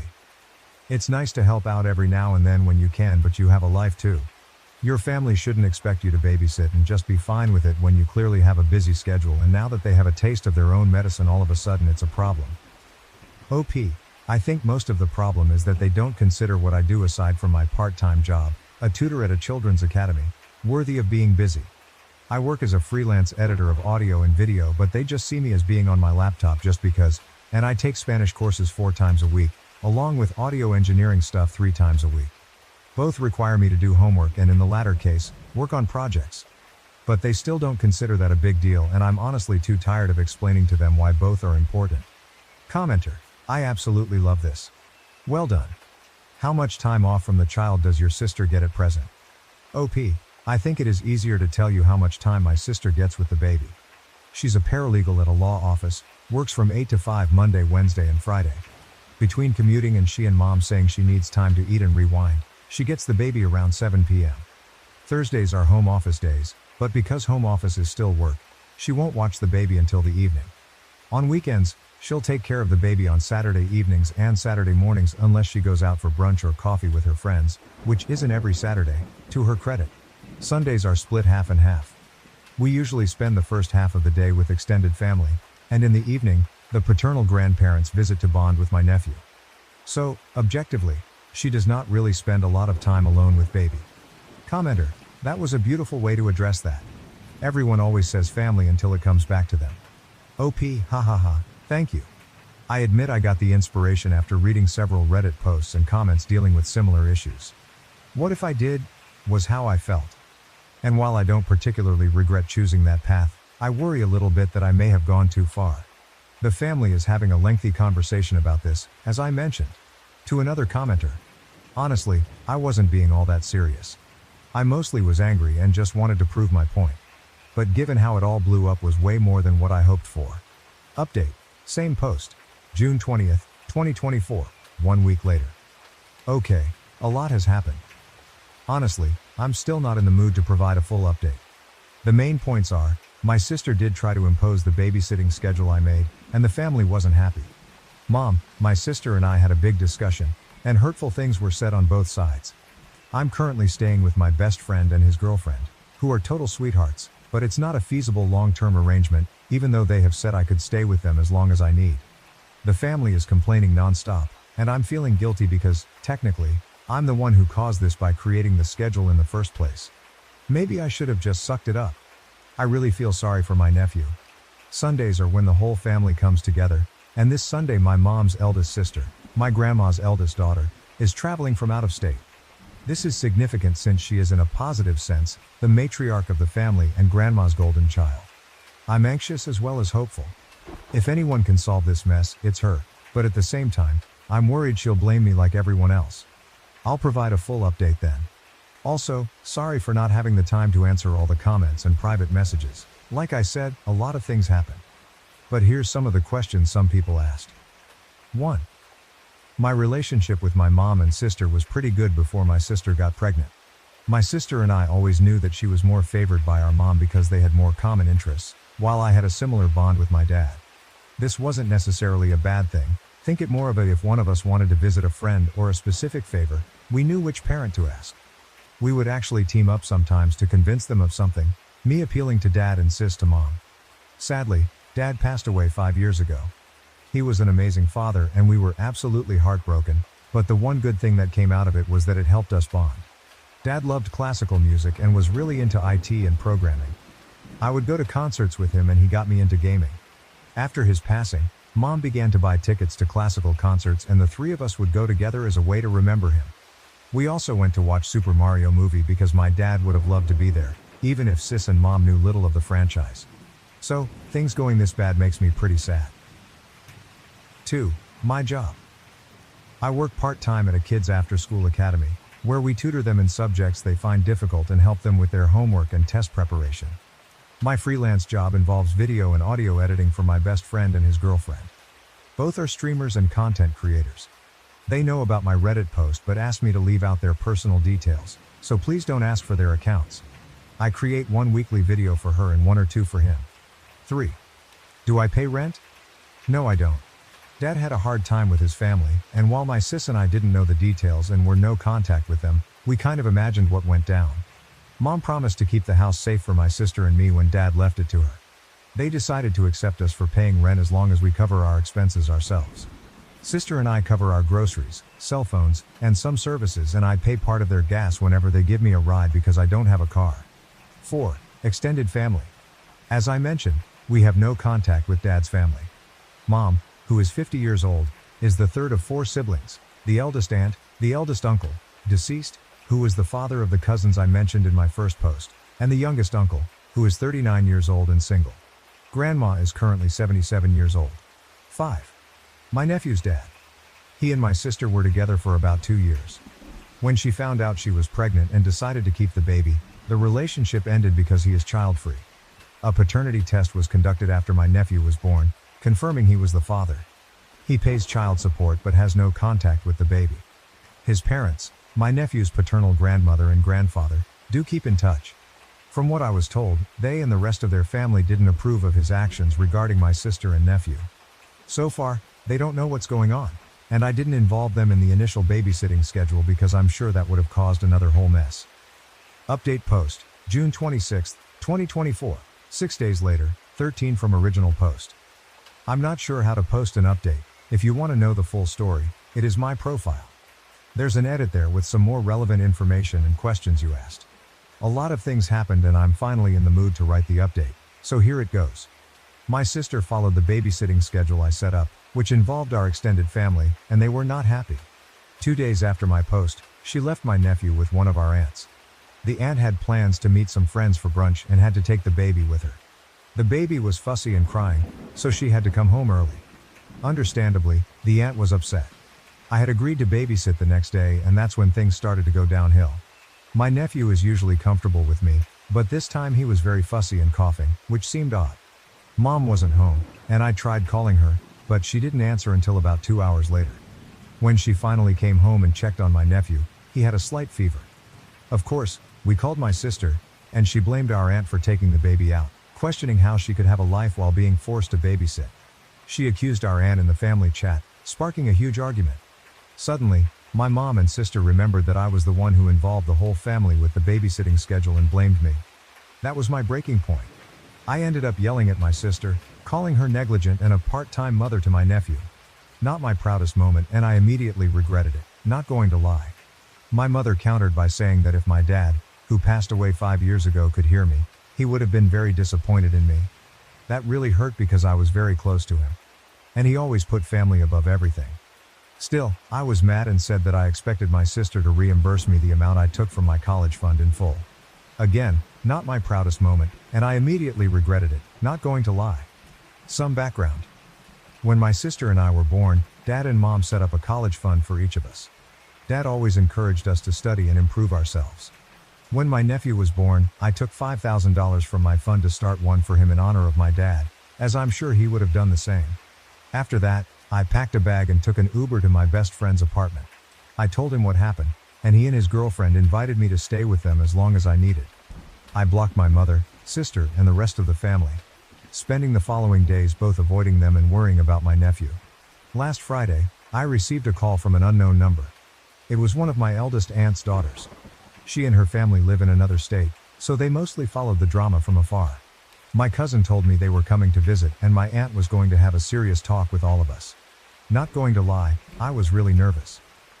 I think I mentioned this in my previous post. My mom, who's 50 years old, is the third of 4 siblings. We'll call them Rose, eldest aunt, Mario, eldest uncle, deceased, father of the cousins I mentioned in my first post, my mom, and John, youngest uncle. There's also Jane, Mario's widow, and the aunt I mentioned in this post who took out the baby. Rose is pretty much my grandma's golden child in a good way. She's the second mother to her siblings and overall a very strong woman. She and her husband have 5 adopted children, and due to their complicated logistics, my uncle and 2 of his sons are doctors, and the youngest of that set of cousins is in college. Hearing that they are suddenly coming over was a very big deal. Sunday arrived, and my best friend and his girlfriend accompanied me to my grandma's house for moral support. Rose and her family were already there and I spent most of the time avoiding my mom and sister. Deep down, I knew my mom wouldn't dare to yell or confront me in front of Rose, as she's afraid of making her angry. After a few hours, Rose finally addressed the elephant in the room. It was a long emotional discussion, and we all ended up crying. I'll sum up the main points. 1.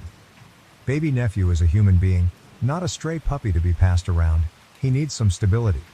2. Stop with the if you couldn't afford to or didn't want a child, why did you have one? Comments. My nephew is here, and he's not going anywhere, so let's focus on solutions. 3. To my sister. As a mother, you need to learn to put your child first. While it's okay to rely on help sometimes, don't do it all the time. It's bad for the baby and burdens others involved. 4. To my mother, stop enabling her. 5. To the rest of the family. Unless you're willing to offer some solutions, don't meddle in other people's affairs. 6. To me, about the babysitting schedule. Well done, kiddo. And I cried in relief. My sister then admitted that while she loves my nephew, she felt unfit to be a mother and wasn't fully conscious of the responsibility it would take to raise him. Apparently, my mother was aware of that and her response was to make me babysit my nephew in order to make my sister feel less stressed out. And yes, to make me hopefully change my mind about having kids in the future. Rose also talked to mom about that. Rose then said that, worst case scenario, she and my cousins talked and either her eldest son and daughter were willing to adopt my nephew. Apparently, both discussed it with respective spouses and all on board if it came to that.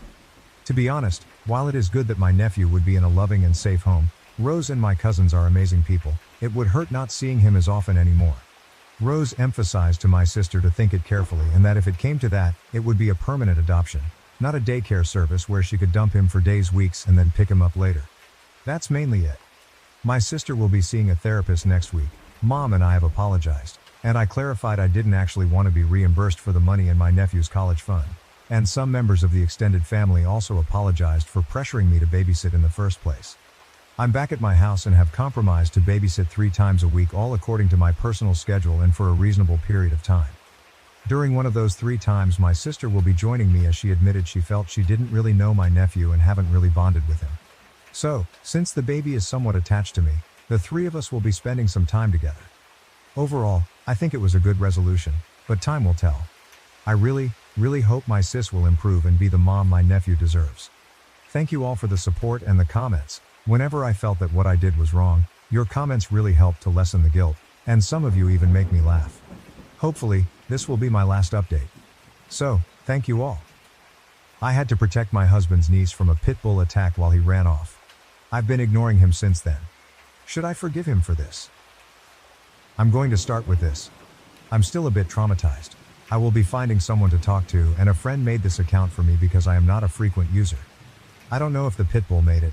I haven't asked. My husband, his niece, nephew, and I were in our backyard. I assume our gate was open. I can't remember. The pit bull came out of nowhere and latched onto his niece, 5F. My niece screamed. I turned and kicked it with all the force I could manage. I was lucky enough to hit it in the jaw somewhere that made its jaw dislodge. My husband, who had been a few feet away, shouted something like, "Whose dog is this?" I told him to get our bear spray from the house. I was in a panic. I am an animal lover, but it was so insane. The pit bull seemed almost rabid. In hindsight, I don't think it was. It wasn't foaming at the mouth, it was just crazed. My husband ran, but not towards the house. He literally ran out the fence gate and shut it behind him, not towards his niece or nephew. who was also present in an outdoor bassinet that I managed to toss onto the picnic table to make sure it was out of the dog's reach. While holding his niece over my shoulder, I put her on the BBQ to keep her out of reach. The dog was literally jumping and snapping, and I was worried that if I tried to carry her, I'm short, it would manage to grab her out of my hands. It chased me when I ran for the shovel, but then I swung at it. And I swung until it stopped. I don't think I will ever forget the sound or feeling. It was so high stress I didn't even realize that it had bitten me twice. I haven't spoken to him for a full week, even though we live in the same house. I didn't ask where he went. He only came back a few minutes later to pack us into the car and drive us to the hospital. He's getting angry that I'm giving him the silent treatment, but I feel like it's his fault that I had to possibly end that animal. If he had gotten the bear spray, I literally keep it in my purse in case I'm ever attacked by an animal or otherwise, then I don't think I would have needed to do what I did. It was literally just inside the door. He knows where I keep it. Instead, he took off to God knows where. Me and 2 children, that I'm not even related to, could have died. It might not even be relevant, but I don't even like kids. I am staunchly child-free, and he is the one who offered us up to babysit for the weekend. I don't know, is this grounds for divorce? I'm not sure I can even look at him. Any attraction I had to him is pretty much gone. He tried to touch me yesterday. Just to move me so he could pass, and I smacked his hand away without even thinking about it like he was some stranger at a bar because it was literally jarring. He's just been skulking around, trying to talk to me, then getting frustrated, then skulking more. I wasn't expecting him to be macho and fistfight the freaking dog, but at least follow instructions. At least not leave me in a life and death situation with a toddler and an infant. Should I be able to chalk this up to in the moment panic? I don't even know if I want to hear him out. Relevant comments. Commenter. If it makes you feel better, that dog would have been considered dangerous and put down either way. You defended yourself and the children from an unprovoked attack. You were so courageous and saved the kids' lives. Be proud of yourself. OP, I know that consciously, I think, but thank you for saying that because I just feel so terrible. Commenter, downvoted. He absolutely might. Do it again. Would you feel differently if he told you that he was bitten by a dog when he was small? And he just couldn't stop himself from running away? I'm not trying to excuse him. People have flaws, and you have to decide if you can tolerate them or not. OP. No, I wouldn't really. Seeing as I was attacked pretty badly by a dog when I was young, around 10, 11, I still have scars on my thigh. I still like dogs, and I would like to think I reacted appropriately in the situation. Those kids could have died. I could barely stomach explaining his niece's injuries to his sister. I was bawling, apologizing that I didn't do more. I can't imagine if something worse had happened. To a longer comment, we used to camp. I had trusted that he would be able to react appropriately. Also, he doesn't have any childhood incidents regarding animals that I know of. I actually do. I was attacked by a German Shepherd pretty badly, but I still like dogs. Commenter, downvoted. Fight, flight, freeze, or fawn. Everyone reacts differently to treat stress. In the middle of a crisis, some people panic and cannot follow instructions or even hear instructions. They're just in flight or freezing. These reactions aren't really something we can control. I mean, you don't even like kids, and your instinct was to protect and fight. I'd talk to him about it. OP. I'm trying to. I keep telling myself to try, and then I see him, and I remember him freaking running.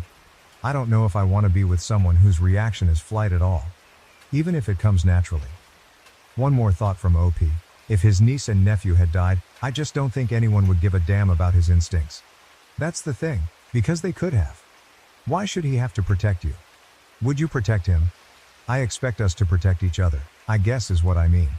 I didn't expect him to take one for the team. I expected him to have my back. Update. My friend said that people update often, but I don't know how to attach it to the other post. I thought I'd update since a few things have happened. Sorry if this is needlessly long. I didn't expect this to get so many comments and kindnesses. I want to say I'm so sorry to everyone who has experienced anything similar because, my God, it has not been easy. For everyone worried about my mental health, I got an appointment through an app with my work yesterday because I decided I really needed it and labeled it high priority. However, it felt like just a preliminary meeting.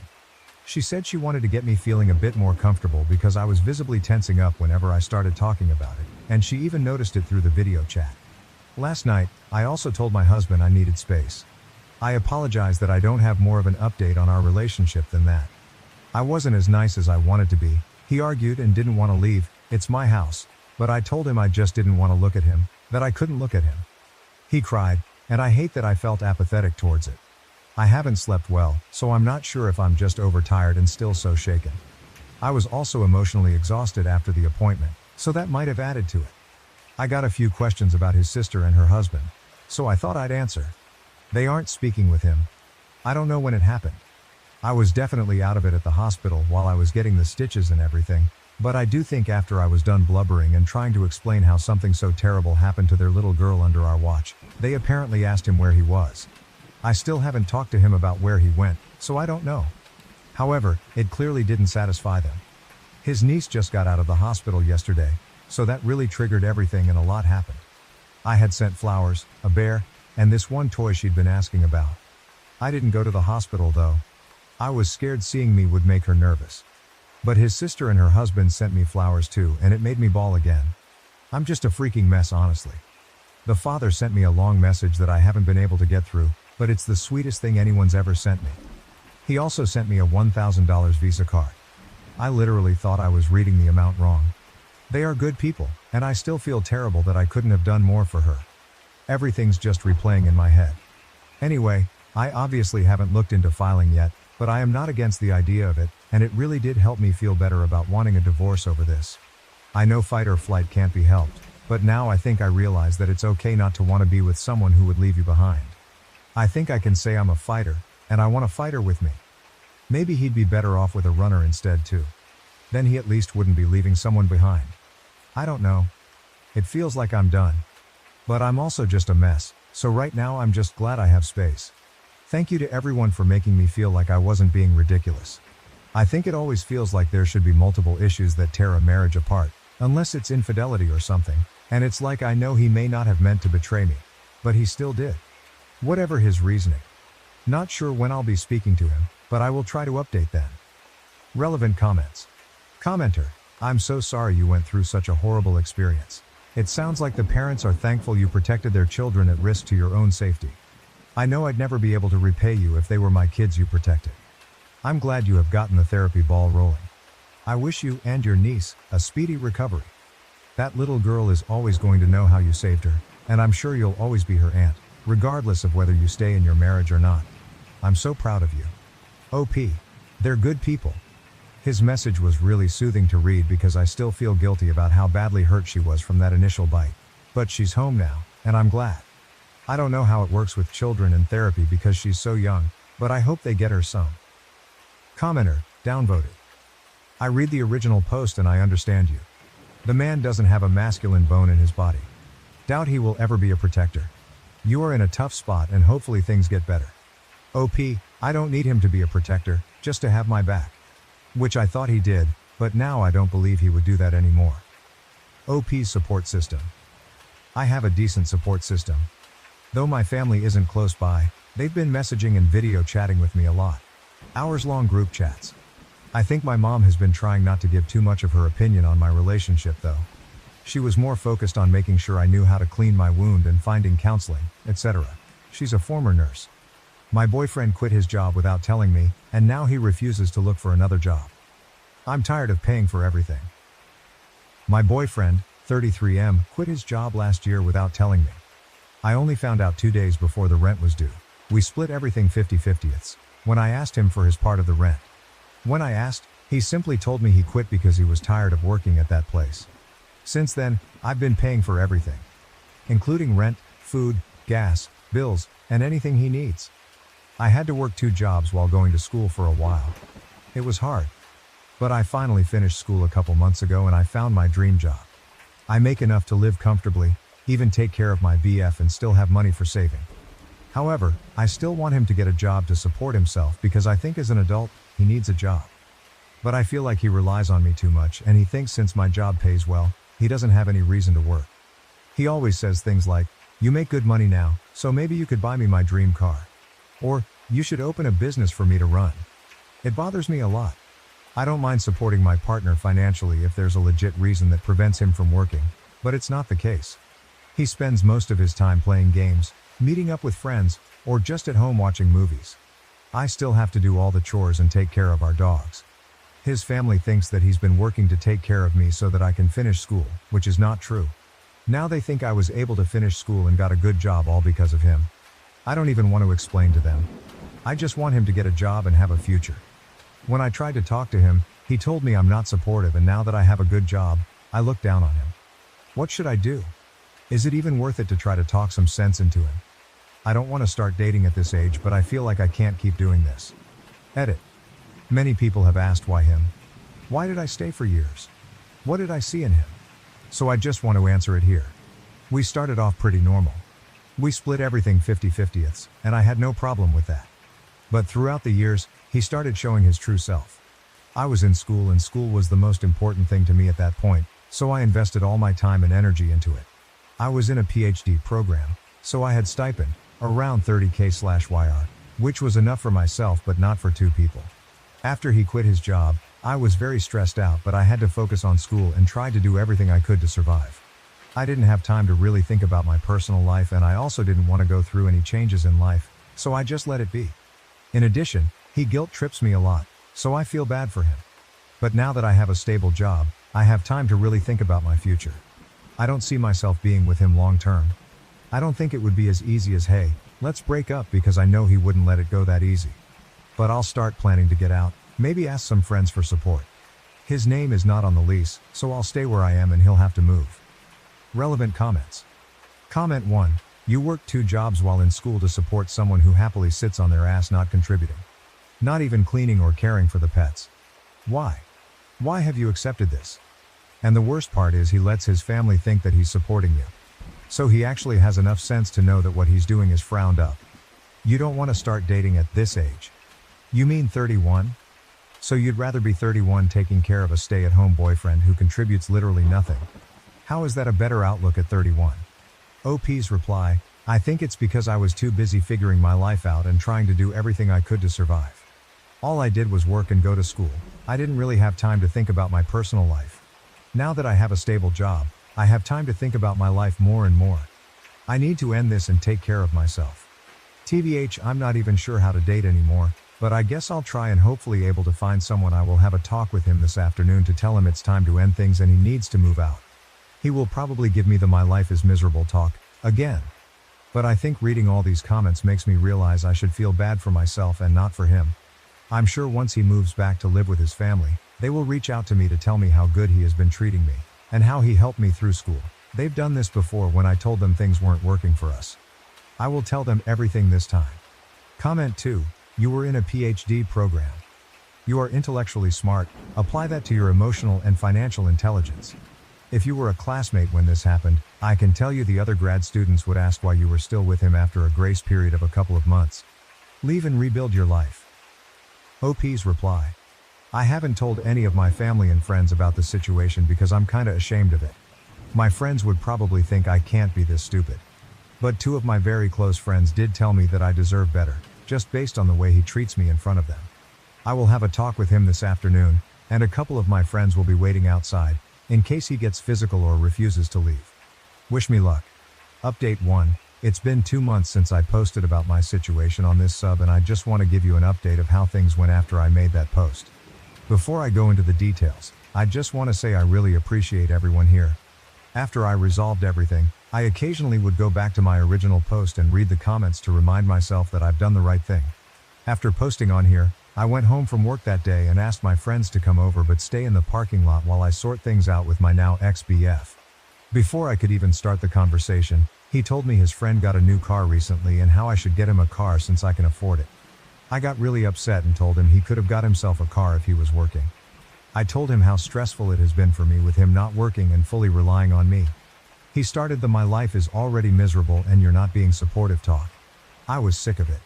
So I said I wanted to end things here and he needs to move out ASAP. As expected, he got upset and threw a tantrum. He was yelling, throwing stuff around, and when he realized I was being dead serious, he started threatening to hit and kill my dogs. I jumped in between him and the dogs to stop him from harming them. Then he pushed me and grabbed me by my neck. I was able to get him off of me, put the dogs into a room, and called my friends to tell them to come in and call the police. He was trying to hit me, but my friends got there in time. I think he got scared when he saw my friends showed up, So he backed down but still verbally told them to get out of the way or he would hit them too. The police came. They took him away and told me he wouldn't be able to come into the apartment anymore. He had to move but would need to be escorted by the police if he wanted to grab his stuff later. It was a horrible experience, but it showed me that I've done the right thing.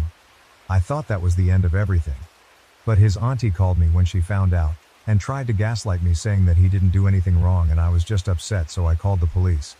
I told myself that I no longer have to deal with this bullshit, so I told her to leave me alone and hung up.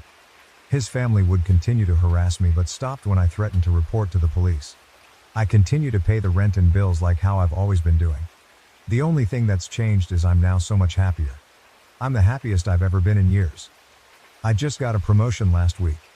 I've been spending time enjoying life, with the extra money I have since I no longer have to pay for his expenses. As for my ex, he's moved in with his aunt. I got a protection order so we are not in contact at all. Relevant comments. Many people congratulate OP and wish her well. OP responds, "Thank you. It feels great to wake up in the morning and not have to worry about what kind of crap he is going to give me today. And OMG, the extra saving that I have since I'm not longer financially responsible for a full-grown adult. Thank you. I've realized that all the uncertainties that I had before really don't mean anything. My life is only getting better and I've received all the support I need from friends and family and people on Reddit too."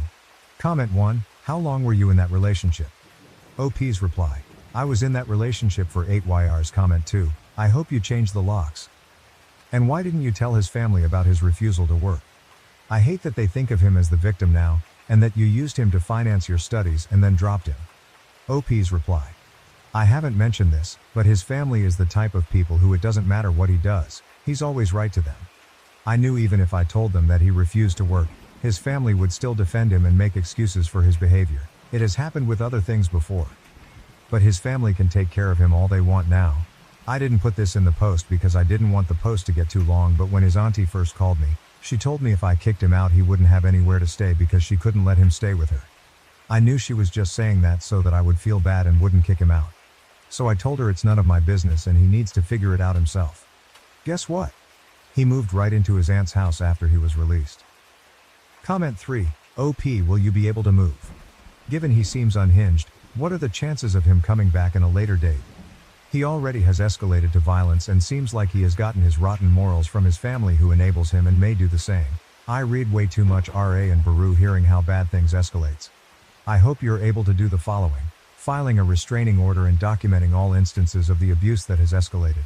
Consider moving and keep the information where you move to the down low. Plus a change of place may do wonders for your mental health. Invest in a Ring doorbell cam. It's for your safety and the dog's. Alert your rental, app or property that he is not allowed unless on a scheduled time to pick up his stuff. Find a safe space for you and your animals, in case he escalates again. Anyone who has gone to his manic level of harming you and animals will repeat until they find another obsession. He is an abuser and he's at the stage he lost control and is going berserk but may also be biding his time. Better be overly cautious than not. I hope you be fully free of him. OP's reply. I'm planning to move to a new place soon, and it's nicer. And closer to my work too, since I can now afford it with the extra money I have. I have no doubt he's capable of harming me and I'm honestly not sure if he would leave me alone. I'm considering filing a restraining order against his family also, because even though they've stopped coming to my place to try to gaslight and guilt trip me, they still try to call me sometimes, with different numbers since I blocked their numbers already. I just ordered a Ring camera and I'm also going to move to a new place soon. He doesn't even know where I work because he didn't care. He'd never taken me to work or even asked what company I work for. He only asked about my salary when I told him I got a new job. I was sad that he didn't care, but now I'm glad that he doesn't know much about me besides where I live. Comment 4, I hope you read this and seriously consider it. We are attracted to what is normal to us, not necessarily what is good for us. You need to spend some time with a therapist unpacking what in your past taught you to accept being used. Women, especially, are often taught to be people pleasers, even to the point of their own detriment. I hope you spend some time rewiring yourself to only accept respectful, loving treatment. My heart breaks that you went through this. I sincerely wish you well. OP's reply. I'm spending a lot of time taking care of myself. I have had a couple therapy sessions in the past couple weeks. The whole incident was traumatizing to me. I'm a lot happier but still need lots of time to heal. Update. It's been a year since I called the police on my ex-BF after he hurt me and threatened to hurt my dogs. I hope the same thing doesn't happen to anyone, but if you're currently in a similar relationship, I hope this post will help you realize good things will come after you stand up for yourself. After my ex was taken by the police, I dealt with some harassment from his family, but they eventually left me alone. I moved closer to my job in basically a different city that's 30 minutes away from my old apartment. I took some time to heal and went on vacation by myself. It was great. I finally look forward to coming home and spending time with my dogs. One of them passed away from cancer a couple months ago. About 6 months after the incident, I met someone. He's a great person, and for the first time in a long time, someone treats me with love and respect. I'm very happy at the moment. I've learned to set boundaries and expectations early on to avoid being in the same situation again. Now to my ex's case. Yesterday, I got a call from the prosecutor's office. To be honest, I totally forgot about the case and I thought there's nothing else to follow up on. But they called to inform me that they'll be pressing charges and asked if I would be okay to testify. I said yes. It'll be hard for me to go to court and talk about the incident if he's right there, because even though I've completely moved on with my life, I can still feel the fear when I heard about the case. I'm somewhat still traumatized by the whole thing, but I think he needs to be responsible for his actions, especially after his auntie tried to defend his actions by blaming me. It really sucks that I have to go through all of that to end a toxic and abusive relationship, but I got out somewhat safely and I can't imagine what my life would be if I stayed. It was a hard time, but it's worth it. Things are definitely better and I'm surrounded by people who truly love me and appreciate me. Simple and little things in life truly make me happy. Like how my BF got me bubble tea and prepared dinner for me when I had a hard day at work last week. I can't believe just more than a year ago, I thought a day without an argument was already a good day. Relevant comments. Commenters were overwhelmingly proud and supportive of OOP and leaving and encouraged her to testify against her ex. Here are a sampling of those comments. Comment 1, good for you leaving that toxic situation. The exact thing happened to me last year as well. I was in a relationship with a toxic ex and I finally stood up for myself and ended the relationship. We had to love together until we figured out the living situation since unfortunately both our names were on the lease. The way I got out was by calling the police after he swung a soundbar at me. I'm still traumatized about it to this day. I'm in therapy for the things he did and said to me. He pleaded guilty, which I'm so glad that this nightmarish chapter can finally be over. OP's reply. I'm glad you were able to get out before things got worse. It's a very traumatizing experience, but therapy does help. I hope you have a good support system and are around people who care about you and understand your experience. Comment 2, you may want to reach out to the victim advocate and see if the prosecutor's office, or anyone else affiliated with the court, has an emotional support dog that you can have with you when you testify. I was pleasantly surprised that a small county near me had that for a person I work with when she had to testify against a family member. It helped her feel more calm and protected going into testifying. My stepdaughter wants her real dad to give her away, even though he breaks her heart by skipping town and breaking promises he makes to her. My stepdaughter will be getting married on August 3rd. The wedding planning has consumed most of her and her mother's life. I say her mother because we aren't married, though we've lived together for 10 years, for the past 6 months. My stepdaughter graduated last December from university. I paid for her to go to college, though it was a state school, it still ran $40,000. She does not have a job and has been living with us for the duration of her college career and since her graduation. I also bought her a car to get back and forth from school when she finished high school. From time to time her deadbeat father would pop into her life and she would fawn all over him. Although he has not contributed a cent to her education or paid any child support, though that is my girlfriend's fault as CS was not part of the settlement, she still loves him and wants him in her life. He stays long enough to break her heart by skipping town and breaking some promise that he made her. The wedding venue holds 250 people max. I gave them a list of 20 people that I wanted invited, since I was paying for everything.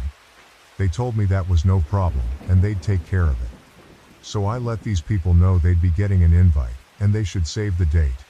Saturday, I saw one of my friends on this list at the golf course and asked if he was coming.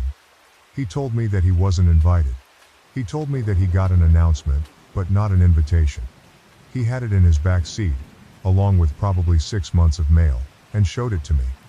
Sure enough, it was just an announcement, and my name was nowhere on it. It had her dad's name and her mom's name and not mine.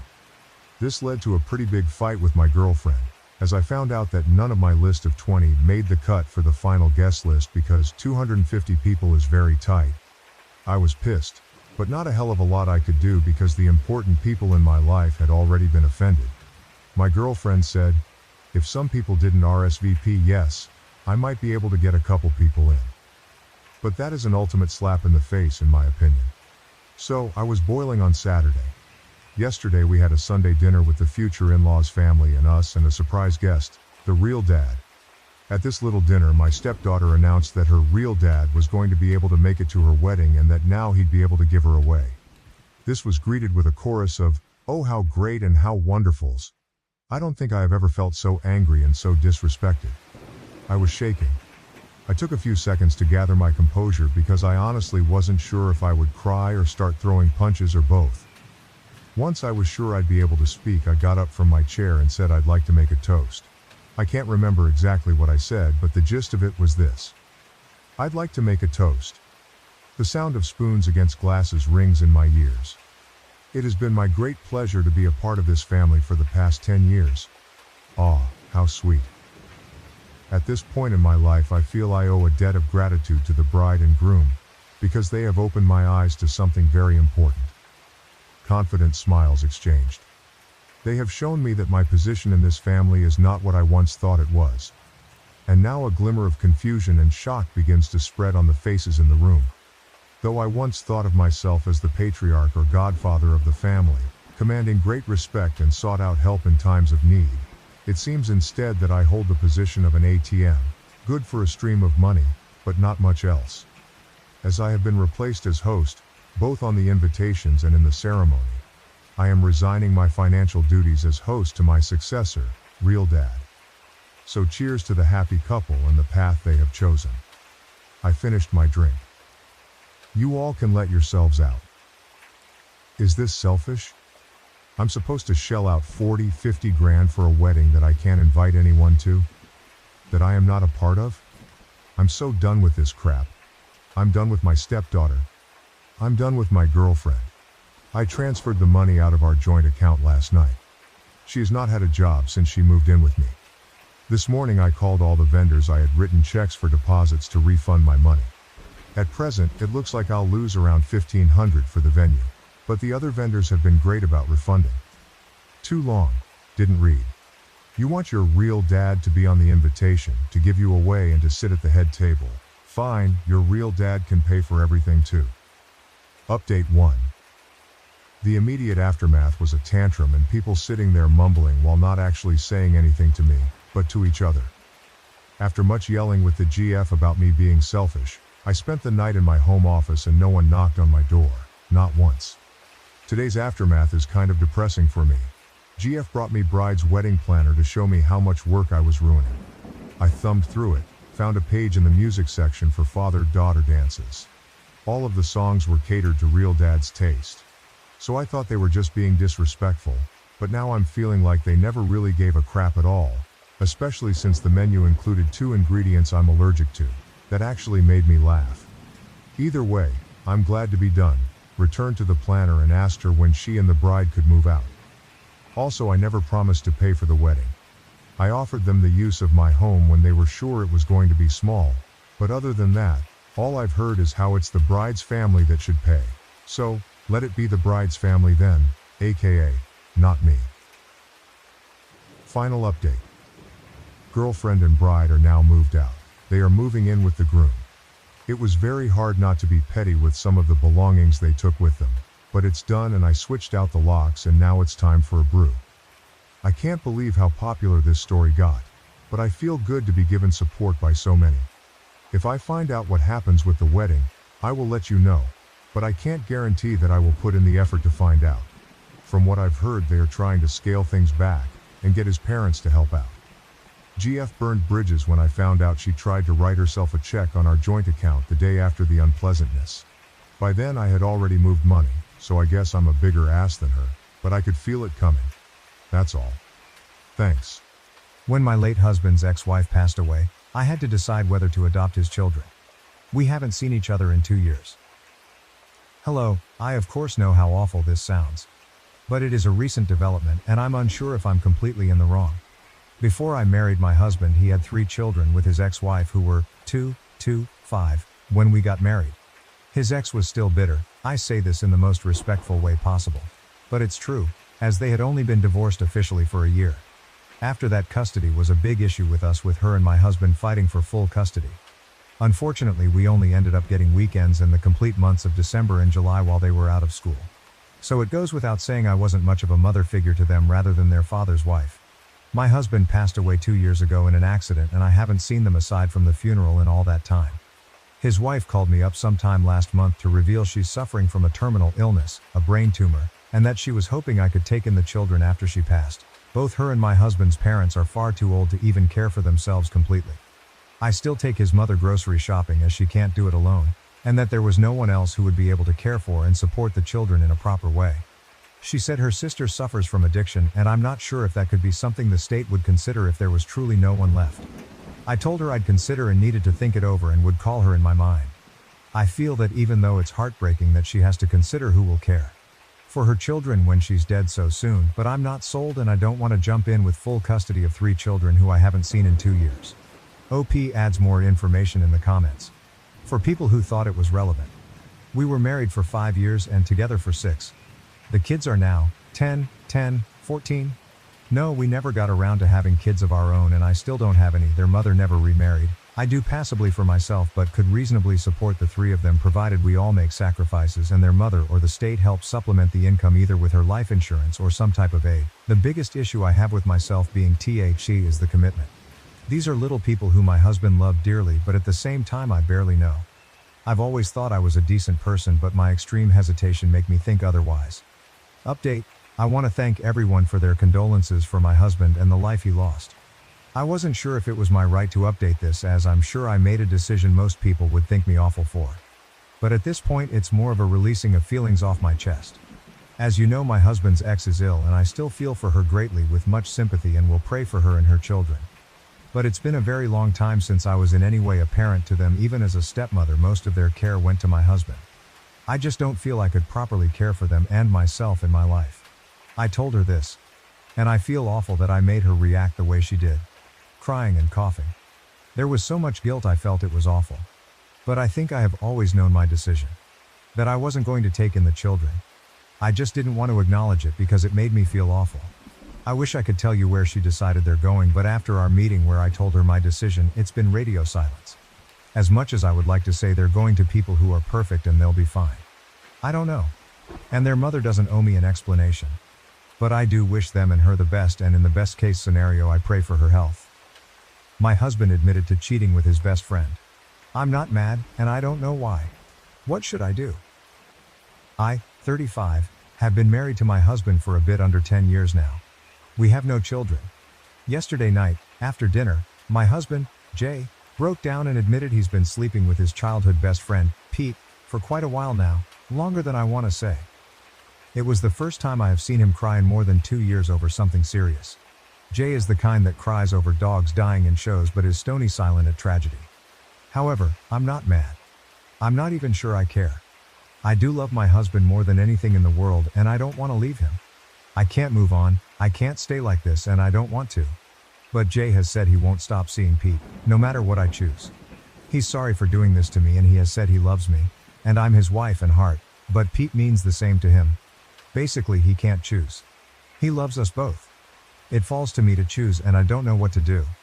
Honestly, the bit that hurts the most is the fact that Pete is a good friend of mine, but he couldn't face me himself and instead let Jay break down in front of me.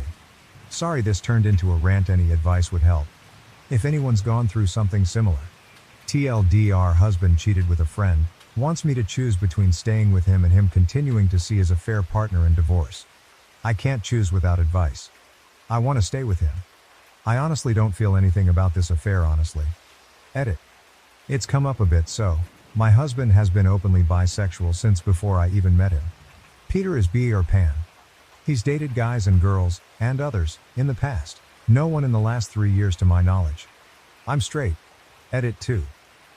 Since apparently I have no self-esteem, I guess I couldn't possibly have 4 degrees, a PhD, make roughly $120K a year, be the main provider for the household, run my own business and go to the gym twice a week.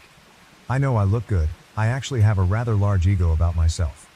This honestly has nothing to do with self-esteem. I don't know where it reads that I'm a poor little girl who got in over her head by a big strong man, but I can bench press Jay and weight.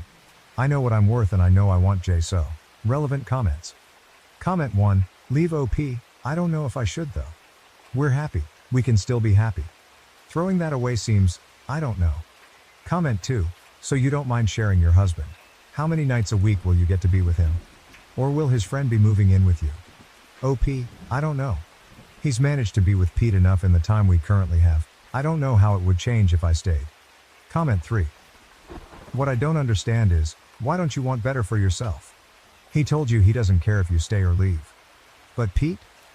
He stays, I think, because he cares about his relationship with Pete. How do you stay with someone who doesn't care if you stay? He doesn't want to fight for this relationship. You yourself said you don't care that he cheated. You are financially independent. What's keeping you from just ending it and moving on? You say you love him, but if you did, wouldn't you care that he's cheated for years with a person you considered a friend? Wouldn't you care that he's chosen his relationship with Pete as the one he can't let go of? OP, must be how I wrote the post, sorry.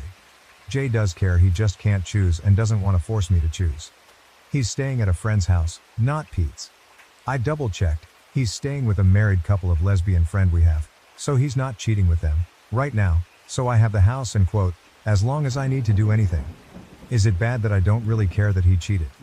I have some heartache of the lies and who it was with, not that it was a man, but Pete, but the actual cheating itself doesn't bother me too much and I honestly think I could just move on, ignore it or somehow work with it. Update. After reading all your advice I chose to ask for space, which he, J36M, freely gave.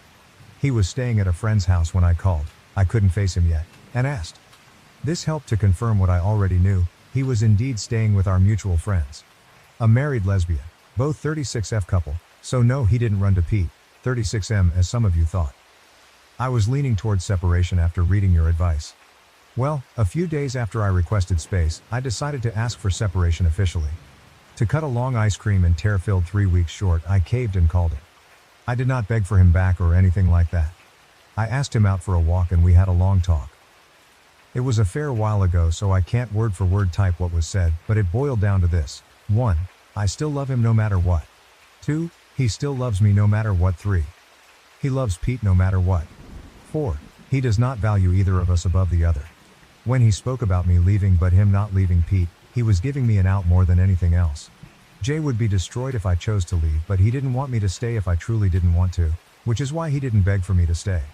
After this talk, we stayed separate for a few more days. About 7 weeks ago, Jay moved back home and Pete came over for dinner. That talk was longer, harder and contained more personal details that I do not want to share here. But the points were as follows. Jay and Pete have not been together as long as I feared. It's about 28 months, not since they were teens. Pete truly didn't want me to get hurt and he was the one pushing Jay to be honest with me. Pete is gay, but he dated girls in the past. Neither of us are attracted to each other and we are not together. We are all going to individual and couples and group therapy. Couples are each of us as. Me and Jay need to work out our marriage and emotions, Pete and Jay need to work out the secrecy and talk through their own relationship, and Pete and I want to work on working together. Something I should have mentioned but didn't due to the fact I knew how Reddit would react, is I'm asexual. I am not in any way sexually attracted to my husband, or anyone for that matter. However, I choose to have sex with him as I know he enjoys it. I still have a libido, I just don't feel the need to have sex. When I have sex with Jay, rarely, once every 2-ish month, it isn't a chore but more a more intimate cuddle. Jay knows this and has known this our entire marriage. In fact, he was the one who helped me figure out I was asexual. If this is hard for you to understand, remember attraction choices. Asophobes will be blocked with no reply, honest questions can be answered. So yeah, that's my story. I can take further questions in the comments. TLDR, we separated, cried, got back together, are happy, I got a promotion and we are all in therapy together and individually. Relevant comments. Comment 1, sorry I'm a bit confused. Are you guys a throuple minus the sex? Or did you get back together with Jay and accept he has sex with Pete? Also, does that mean you now don't have to have sex with Jay out of obligation anymore, because he's getting his needs met by Pete? OP, me and Pete are not together. I don't know if I will have sex with Jay again, it's something I'm working on in therapy. How do I tell my host mom about her son's weird behavior? I feel like she won't believe me, and I don't know what to do. Original post, July 1st, 2024. I never thought this would happen. I cannot sleep tonight because of how helpless I feel in this situation. I am an au pair. I started at 19, went to Australia, and took care of 2 little girls, and I loved it. After a year, I came back home and went to college. But I decided that I wanted to travel again because I'm interested in teaching English abroad one day. I met a really great family on an accredited website that I used last time for my au pair match. I met a German family. They really liked me and I really liked them and the area. I have always wanted to go to Germany, so after about 3 months of talking and making sure there was no other family I wanted to go with more, we went through with it. Now I am in Germany, and I have been here for 2 months. They have 3 children, all boys, including a 1-year-old who is the cutest thing on earth, a 14-year-old who is friendly and sweet, and a 17-year-old who I do not really provide much care for. He kept to himself a lot and did not talk much with me, which I did not mind because I'm mainly there for the 2 younger ones. But some weird things started happening. I began to notice that he started staring at me a lot whenever we were alone, or even at family dinner. He walks up to me at times and it sounds like he's asking me questions in German, but I can't understand him. The oldest boys can speak English. When I tell him I don't understand him, he just walks away. I asked his brother once what he asked, and he said it was something bad, and he's told his brother to stop, but he won't listen. Then, over these past 2 weeks, he's made accidental contact with me. Sometimes he will brush up against me even when there's enough room for us to not bump into each other. 1 or 2 times, when this happened, I felt something on my waist, like his hand, but I thought maybe it was an accident. Now that they're out of school, we're alone at the house during the day while the parents work, and sometimes when I'm playing with the baby he will come and play with the baby too, but he will be very close to me, like to the point where I have no personal space. I have had to tell him a few times to give me space, and his younger brother has even said the same thing. Still, for some reason, I thought maybe he was just shy before and was starting to get comfortable with me. I did not want to jump to conclusions or label him as anything, so most of this I have let go. I really like hanging out with the baby and playing board games and other activities with the 14-year-old. He is a funny, nice kid. But the bad thing that really happened was yesterday. The family went for a walk, and I stayed behind because I had bad cramps. The oldest boy also said he did not feel like walking, so he stayed behind. We were there alone, and after they had left I tried to go to my room, but he blocked me. I kept asking him to move, but he kept blocking me. The look on his face, like he thought it was funny, scared me. He would not speak English with me when I kept asking him why he was doing this, and at this point, I felt scared and decided to walk the other way. I was going to hide in a bathroom until the others came back. But then he grabbed my arm and forced my body against his. I do not know if it was a forced hug or what, but I tried to pull away, but he reacted by tightening his grip, so I just froze. He let me go after a few seconds and just left the room. When the family came back, I went into my room for the night because I felt like I would just start crying in front of them. I do not know what I should do. I feel ashamed that I could not fight him off, and that I am literally being harassed by a boy so much younger than me. I am scared to tell the host parents because I can tell they love their son a lot, and at the end of the day, I am just a random girl that they have only known for 2 months. I am torn because I love the younger 2 so much already and wanted to have a good time in Germany. But this boy is acting so weird. I do not know why he went from basically ignoring me to doing this. I know that despite all of this I should probably try to talk to the host parents, probably my host mom, as I am more comfortable sharing this with her. But I just do not know how to bring that up.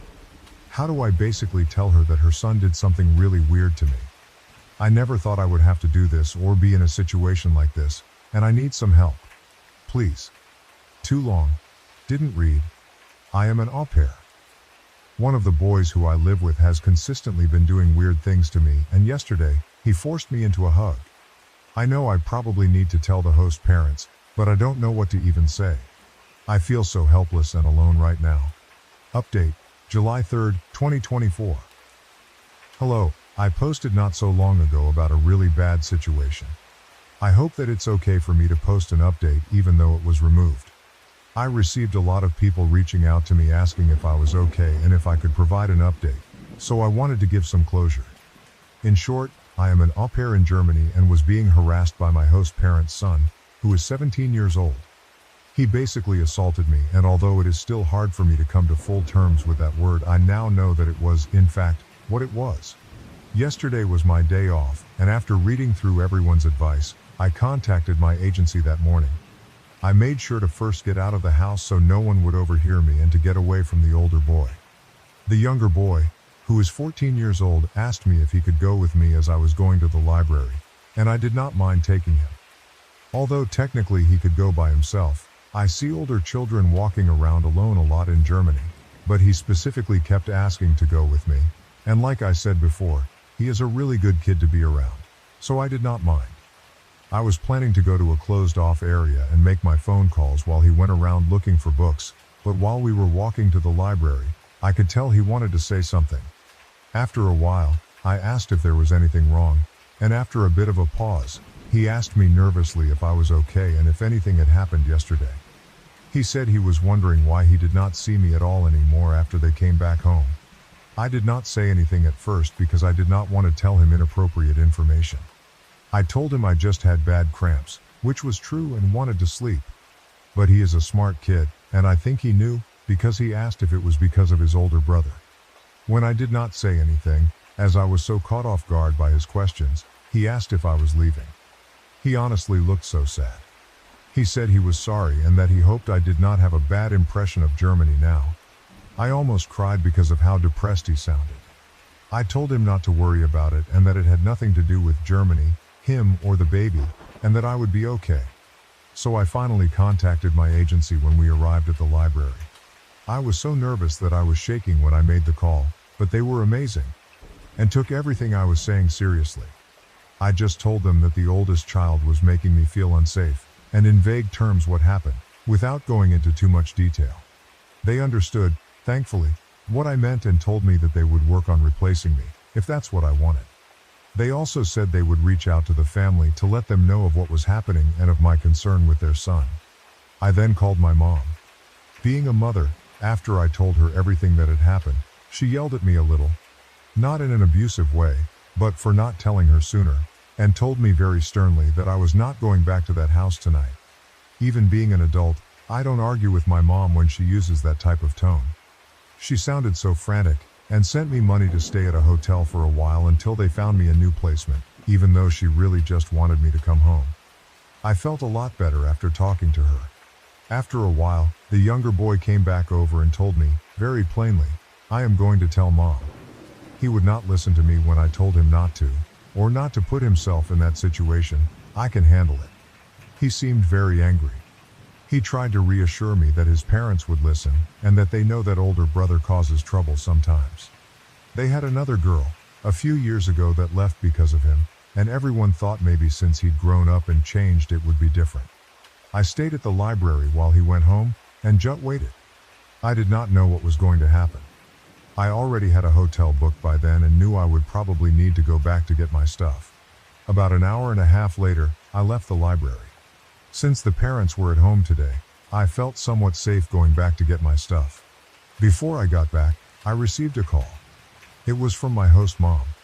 When I answered, she was very frantic. She asked me if I was okay, and where I was. When I got to the house, the parents were in somewhat of an argument. I didn't understand all of it, because they went between German and English, but I heard some words like, not again, and ruining. In short, the mother pulled me aside. She said that she wasn't aware that the oldest son was still like this. She begged me not to leave. She told me she wanted her two youngest sons to have healthy attachments to their caregivers, and that it was very hard for them to do this with the oldest. She was actually crying during all of this, and told me she doesn't know why he acts like that, but she did not raise him like that. And that while she loved her son, she was not going to tolerate that behavior anymore. She said that once he turns 18 next week, I had no idea his birthday was next week, he will have to go live with his uncle and cousin in the Netherlands, for the sake of everyone in the house. She told me the parents, discussed it a bit when the first incident happened, but since he seemed to act better, they dropped it at the time. When I asked where he was, she said that he left quickly when his brother came home, saying he was going to a friend's house. He probably will not be back, And she said that even if he does, she will not let him in, and will tell him to go to his aunt's, who lives not that far, until he can go to the Netherlands. She actually looked very sincere and stern when she said this, and even though the father looked like he was in shock, he agreed with what she said. I did not know how to respond to them. It was not the reaction I was expecting, but I wanted to be honest. I told her that I was going to stay at a hotel for a while, and that she would probably hear from the agency. I told her that I loved the two younger boys, but I might not be back. She said she understood but would appreciate it if I at least thought about it for a day or two. Before I left, I hugged the baby and the 14-year-old goodbye. So that is what happened. I am safe in the hotel now. I didn't at all expect that reaction from them. I felt almost sick with worry when I wrote my first post, of not being believed. But even though the oldest boy probably won't be back and will eventually be forced to leave, I still feel the effects of what happened lingering. I still feel vulnerable and overwhelmed when I even think about what happened. I feel so bad for the younger children. I'm not sure if I should go back or not. She told me to think about it. I will give it some time and see what my agency says first about other placements. I just wanted to thank everyone for helping me through something really difficult. But I am safe now in this hotel and am not going to rush back into any situation without thinking over my options and asking for my mom's opinion. Thank you once again. Too long, didn't read. I contacted my agency and mom. Both listened and took me seriously. I am now safe in a hotel and am waiting for my agency to get back with me on possible placements. My mom is helping support me financially and emotionally while I wait. The host parents find out about what happened. The 14-YO told them and reacted in a way I did not expect. They are begging me to stay, saying that the oldest boy will be sent to live with relatives for his behavior once he turns 18. I am not sure if I will go back, although I miss the younger two. I am going to wait until my agency gets back with me first before taking next steps. Thank you to everyone who reached out and helped me. Added comments. Commenter, as a German, this post infuriates me. First of all, therapy is free here. It sounds like the parents did absolutely nothing when this happened for the first time. They just hoped and thought their son got better.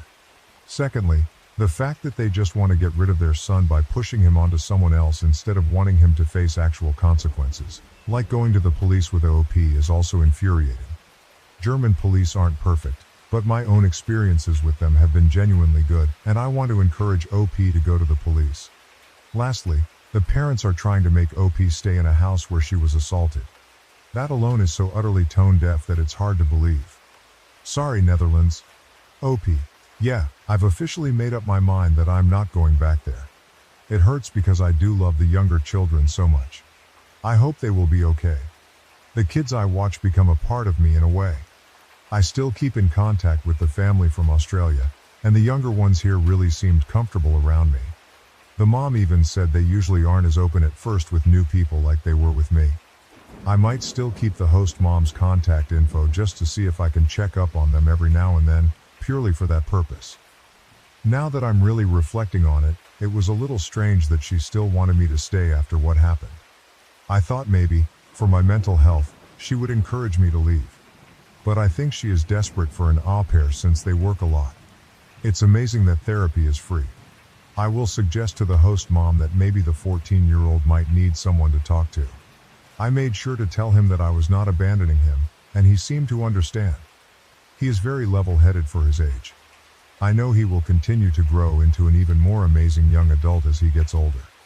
He told me he wouldn't forget me, and he would tell his baby brother about me a lot, so he will always remember too. It's also good to hear about the police.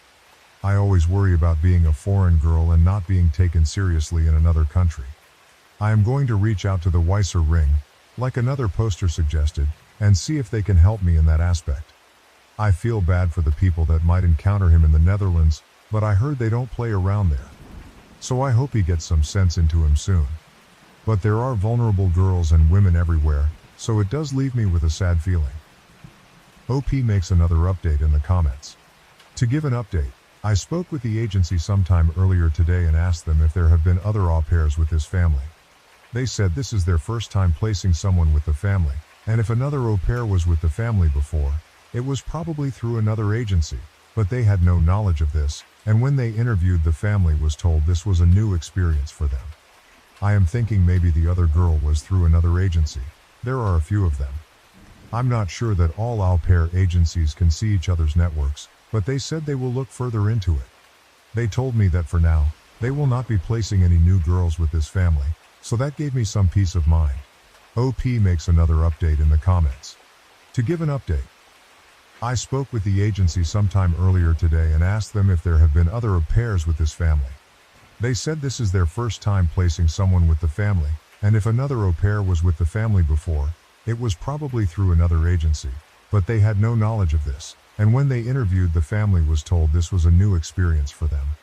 I am thinking maybe the other girl was through another agency. There are a few of them. I'm not sure that all au pair agencies can see each other's networks, but they said they will look further into it. They told me that for now, they will not be placing any new girls with this family. So that gave me some peace of mind. Would I be the asshole for telling my boyfriend that him being a Trump supporter gives me the ICK? Hi y'all. New account because I don't really want anybody connecting this with me. I, 20F, started dating my boyfriend, 21M, about 2-ish months ago. We've known each other for approximately 3 years. We weren't initially interested in dating, but it kinda just happened. And things have been really well except for one thing. I found out he's a Trump supporter. Now before you lecture me in the comments about how I shouldn't let politics get in the way of my relationship, please hear me out. It's just been a couple of things that have really rubbed me the wrong way about him for some reason. For context, I am a Hispanic female immigrant, fled from a country where, if I can put it in simplest terms, went to shit, who's had nothing but bad experiences with Trump supporters because almost every single time without fail, they would always say or do something extremely demeaning to myself or my family, talking about how people like us should be deported without even realizing they are referring to us, saying that people like me are a threat to the country, slut-shaming, etc., etc. I consider myself the kind of person who judges a person's character based on what they believe in, and time again, it's been proved to me that these types of people are the type I should stay away from. On the day that Trump got convicted, we started talking about politics, and he told me that he's not really a felon. The courts were unfair, there was bias, and he should have had a fair trial. Not exactly verbatim, but that's pretty much the point he made when I told him that Trump was a felon now. When we were watching The Boys, S4, and that one part where an old man was explaining to Newman that women can reject pregnancies, he agreed with that old man. When I explained to him that that's not how women work, he apologized to me, but I was still absolutely surprised that he didn't even understand such a basic thing about women. He has a sister, so it's not like he grew up without women in his life. We had a conversation about immigration, and he told me that all immigrants should be immediately deported. I told him that myself and my family are immigrants, and if that meant he wanted US to be deported, to which he said, but you guys are legal. I'm talking about the illegal ones. I told him that this type of rhetoric makes me feel unsafe, and the conversation kinda just ended there. When we were having a conversation about the Trump-Epstein relationship, he told me that it was all a conspiracy and that Trump isn't the type of person to do that. I brought up a bunch of examples of Trump being a predator, the pussy grabber stuff, heckling a 10-year-old, the creepy comments about his daughter, the flight logs, making the point that while being guilty by association isn't a thing, the other instances of him being a predator make this seem a lot more plausible. He told me that Trump never did any of that. And in a way, that kinda broke the camel's back for me, because I myself am a victim of sexual assault. And the nasty thought occurred to me that if I ever got assaulted, he probably wouldn't even believe me. That he is standing behind someone I consider a rapist means that he condones Trump's actions, and by extension, the actions of the man who assaulted me. I don't know how he, who grew up with women, and has a girlfriend, who he is fully aware of is Hispanic and an immigrant, has LGBTQ+ friends, and states that he loves people like me and his family, can even stand behind something like that. It makes me wonder if there's a side of him that he hasn't revealed to me yet, because this is a new relationship. And that makes me extremely uncomfortable. I'm asking if I WBTAH for telling him that this gives me the ick, because my own family is telling me that I shouldn't let politics get in the way of my relationship. That Trump wants people to fight each other, and that I shouldn't let Trump win. But I really don't know. Can I get some advice? Relevant comments. Cat Peacematologist, NTA. He may be speaking out of brainwashed ignorance, but even after offering your perspective, he tells you that you're wrong. If you stay with him, you will never stop having to educate this guy, and he doesn't really want to be educated, OP. Yeah, I can agree with that. Every time I invite him to do his own research, he'll always pull up a pro-Trump article and use it as evidence that I'm wrong. Or ask me multiple times where I'm getting my resources until I doubt myself. He's been asking me to promise that we wouldn't let our differences in beliefs cause problems in our relationship, and I feel like I'm being babied a bit. It's been really stressing me out. Because aside from that, he's really nice to me. And a lot of my family is excited about meeting him and his family. Breaking up with him after I just announced I was dating him would cause even more problems for me, but the more I think about it, the more I realize that it will probably be for the better. I think I'm okay with carrying through with it. I'll talk to him when I see him later. I'm not really excited about it because we go to the same school. Update. Hey y'all, update here. I didn't really expect my last post to blow up or for people to tell me that this is a justifiable reason for ending a relationship, so thank you for not being judgmental. A lot of people were asking me what country my family came from, so I'll just say it since I don't think that's identifiable information. It's Venezuela. If you don't know what's happening there, then I envy you. Also shout out to those PPL who thought this was AI generated. I find it kinda sad that this has pretty much become the state of Reddit now. Like if you think something's AI, just don't engage with it. That's what people who post AI want from you. Don't let them win. Now on to the update. I spent the last couple of days with my dad who was visiting me, and deleting social media and muting a bunch of politics-related stuff because I've come to realize that regularly listening to people talk about how people like me ruin the country and how we don't belong here isn't really good for my mental health. And neither is dating someone who openly admits to supporting that group. So I talked to, now ex-BF. I went to his room instead of inviting him to mine because I knew that if I let him in my room he would just refuse to leave until he convinced me, and I wanted to keep the power of removing myself from the situation at any time. We live in a college dorm. Firstly, I should say that I admitted to him on the day that I made my first post that him supporting a known rapist is hurtful to me because him tolerating that behavior makes me question if he's tolerant of the POS who assaulted me, and thus, I see him in a different light, and he sent a very long text message just telling me that it hurt his feelings and that he does care about me being SA'd. I didn't really understand though, because he votes for a P*say grabber. It boiled down to, I feel terrible that you see me as the type of person who'd be okay with rape, because I'm not okay with it. I acknowledge that I might have been an to say that, so I started that conversation by apologizing to him and then following with me just telling him that I want to end the relationship and going back to being friends. I don't think I meant the friends part though. You can't have your cake and eat it. I can't be your friend if you affiliate yourself with a group of people who regularly shit on me. He tried to convince me to stay by saying that he really loved me and cared about me and respected my opinions. That we shouldn't let politics get in the way of our relationship. I responded that I can't change what he believes and that I value a person's beliefs and the group of people they associate with as a method of how I judge their character. I've already judged him. I don't like what I see, and therefore, I've lost my feelings for him. He told me I was making a generalization. I told him that while it is true that I might be making a generalization, we can't change the fact that in this landscape of politics, many of my rights are in the chopping block, and that I'm already starting to resent him for not really feeling listened to when I try to talk about how anxious it's making me. He told me that none of that stuff is going to happen, and that our different opinions shouldn't get in the way of our relationship. That he's voting for T*ump because he thinks he can fight inflation and cares about military members. I told him that while I can list a million reasons why that isn't true, that isn't relevant to the conversation. He then said that all his other relationships never consisted of talking about politics and that this was ridiculous. I pretty much told him that he can't have his cake and eat it. I can't date someone who associates with people who give me trouble, and that this won't be sustainable. Ending is better for the both of us.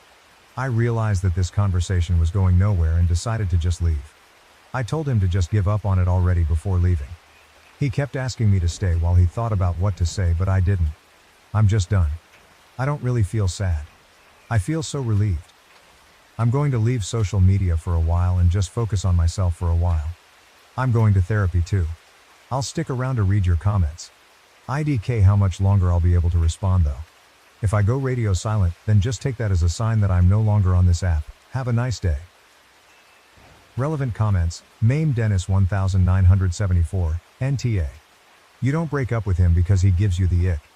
His support of a racist and homophobic convicted felon does not align with your values. It's not a quirky little thing. Like disagreeing on a choice of music or what team to root for in a game. BDW, he may claim to have all these diverse friends, but I can assure you that they do not consider him their friend with views like this. Anyone in your family's opinion about your relationship does not matter here. They aren't dating him. You are. The fact that you point out to him how you are an immigrant too and that doesn't seem to register at all to him. Honey, he's in a cult. There's no saving him, OP. You pretty much summed up my exact thoughts on why his gay friend doesn't want to hang out with him anymore.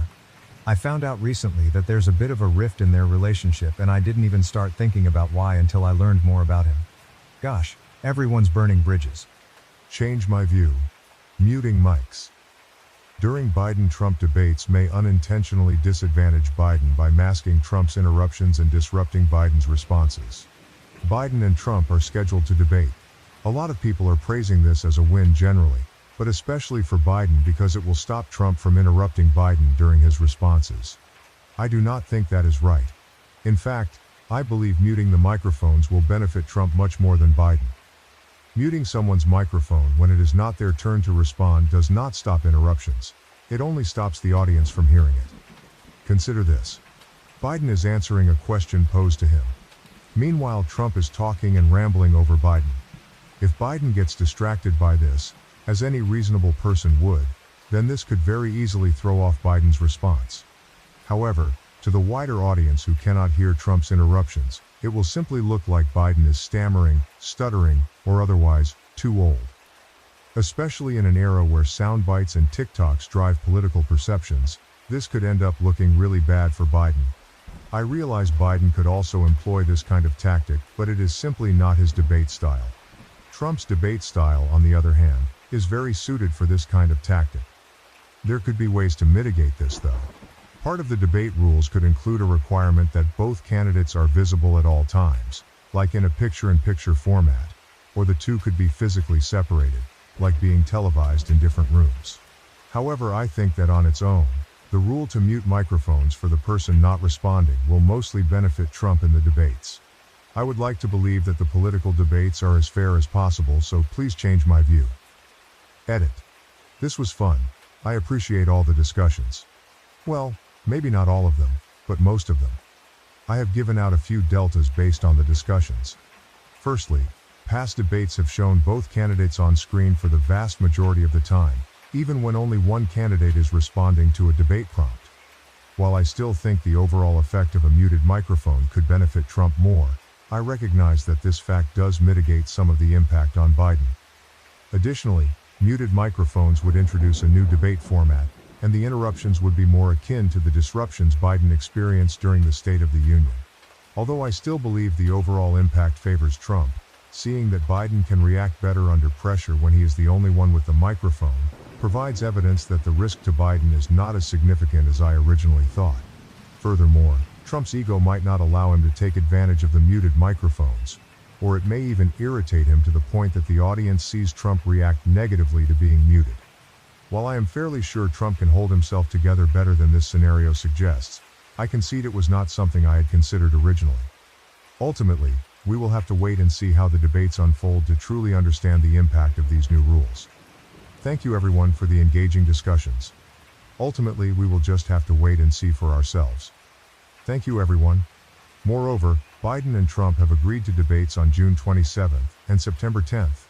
On Wednesday, Trump's campaign also called for 2 additional debates, one in July and another in August. The former president later posted on Truth Social that he would accept a Fox News debate on October 2nd. Biden's campaign did not confirm that the president would attend any debates other than those hosted by CNN and ABC News. First, why are you so sure that Trump rambling off on the side is going to throw off Biden? You treat it like it is a guarantee when nothing suggests Biden even has a tendency to be thrown off by side comments. Your entire premise is based on something that has never happened, and there is no evidence that it would happen. So no, I do not think this style of debate actually benefits Trump. Additionally, this strikes me as something easily anticipated and prepared for. Biden had little issue dealing with this behavior from Trump last time, and his team can easily prepare for this part of the debate prep this go-around. If anyone on Biden's team had thought this would be a hindrance to his performance, they would not have included it in his list of demands for the debate. Moreover, the interruption thing annoys me. Yes, Trump interrupted a lot more, but it is usually stated as if Trump was the only one interrupting. For example, the final debate saw Trump interrupting 34 times, and Biden interrupting 17 times, not counting a word or so thrown in that did not interrupt anything, but multiple words that were trying to talk over the other. That microphone shutoff is needed for both candidates. Furthermore, you have already received enough answers about your concern. I would like to highlight why your concern just does not hold enough weight. The debates are pure trash. We all know that the network airing the debate is not going to ask any real questions. Does it matter if they argue about a nonsensical question? What percentage of Americans are undecided but will vote? What percentage of those live in a state where their vote counts? 5%? Less? Who is this debate for? Having the internet ask questions and then selecting the questions based on upvotes would solve the first issue, kind of. However, they would be answering questions about aliens and reparations, so not exactly. The second issue would be a great question to ask, but we know that is not going to happen, and we know nothing is going to change. We also know politicians are the best of the best at talking without saying anything. We might as well have a debate with Joel Osteen and Ken Copeland. At least those two do not have dementia. In closing, this exercise is pointless. I am still going to watch though. I have to admit, all this press Trump has been getting for losing his marbles is fascinating. I am pretty sure it is just the Democrats' way of deflecting Biden's faculties, but it is worth a couple of hours to see if they are digressing similarly, or if it is a one-horse race. In addition, politics in the modern age is rarely about changing anyone's mind about the issues. Instead, it is about motivating them to come out and vote, or making rebuttals to reasons the other side uses to try to discourage votes. Basically, turnout is everything. Debates will of course only motivate the kind of people that watch debates, but that is non-trivial, and even a percent is huge. Responding to this, I hear what you are saying, and on principle, I would agree. However, I think we have enough evidence to prove they do not care about people coming out to vote. Somehow Reddit has forgotten exactly how the Bernie ordeal went. People on here seem to be convinced he did not have a chance to win. That is absolutely false. If the Democrats really wanted to win, they would have given him the nomination. This year, if either party wanted to win, they would have pushed other candidates. But they cannot, because they are all getting paid by big money to keep the status quo. They cannot let someone up there who is going to make sense, talk about facts and focus on the big issues. Everybody would vote for them. Every change they would make would cost big money, billions of dollars. The rich have a stranglehold on our economy, and they love it. Every major problem we have is big money's fault. Any correction would negatively impact the rich. They are not going to let that happen, and the politicians they pay are no different. The rich are paying both sides of the aisle.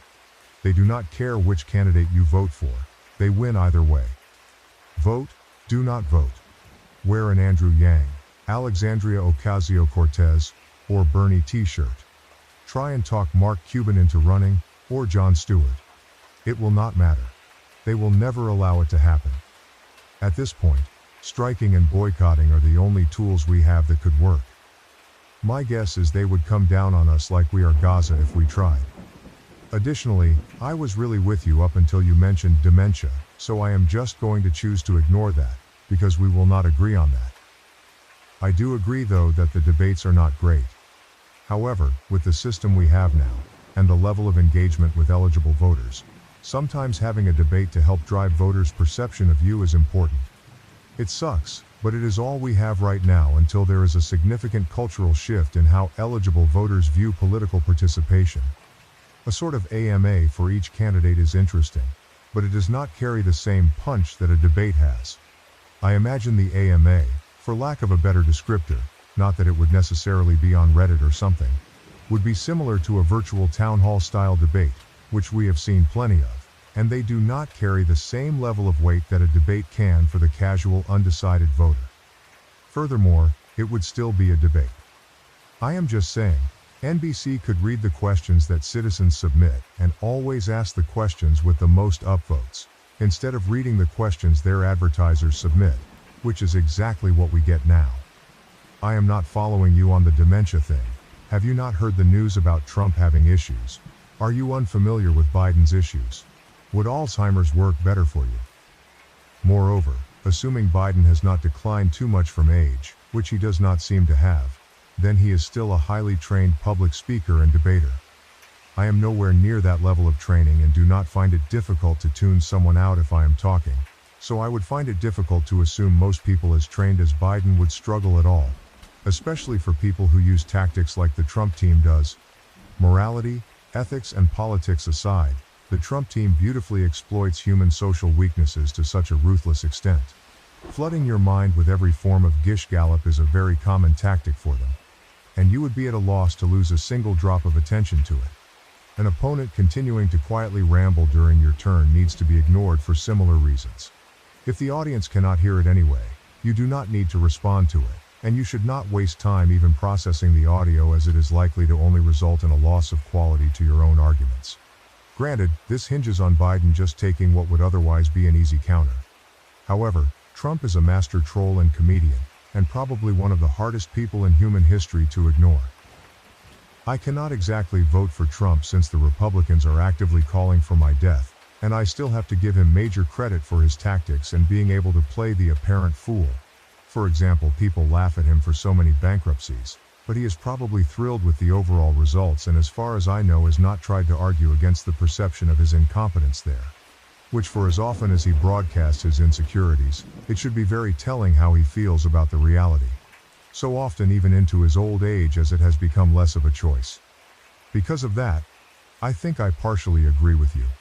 I doubt anyone else is willing to and could really pull off a significant off-mic distraction in the middle of a presidential debate as well as Trump could. Now I am much more interested in the debate just to watch Trump's tactics when he is muted and how Biden handles it. Lastly, nothing will stop interruptions. Biden already needs to prepare for that, so there is no change in that regard. Whether the microphone is off or on, Trump will try to interrupt and affect Biden. However, if the microphone is off, Trump cannot interrupt the audience from hearing Biden. Whether he stays calm or not, the audience will only hear him responding and will only see Trump trying to interrupt him. That is a benefit for Biden, as it makes it easier to ignore Trump, knowing that nothing he says is actually reaching the audience. What is more, the fact that Trump cannot be heard by the audience may bring another benefit. He may get triggered enough to do something foolish. Trying to come and talk to Biden's microphone, trying to scream loud enough to be heard. All of that will be a positive outcome for Biden. Highlight comments. To begin with, one sentence in the post states, especially in an era where sound bites and TikToks drive political perceptions, this could end up looking really bad for Biden.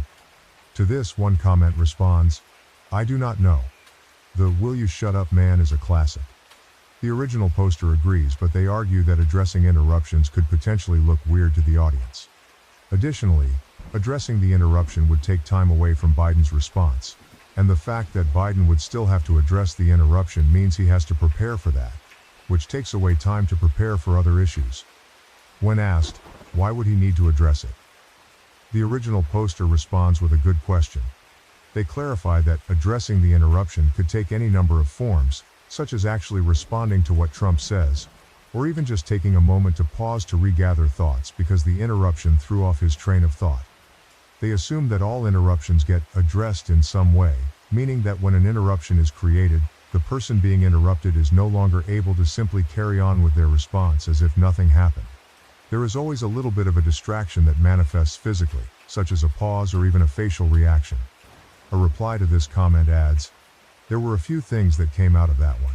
Stand back and stand by too.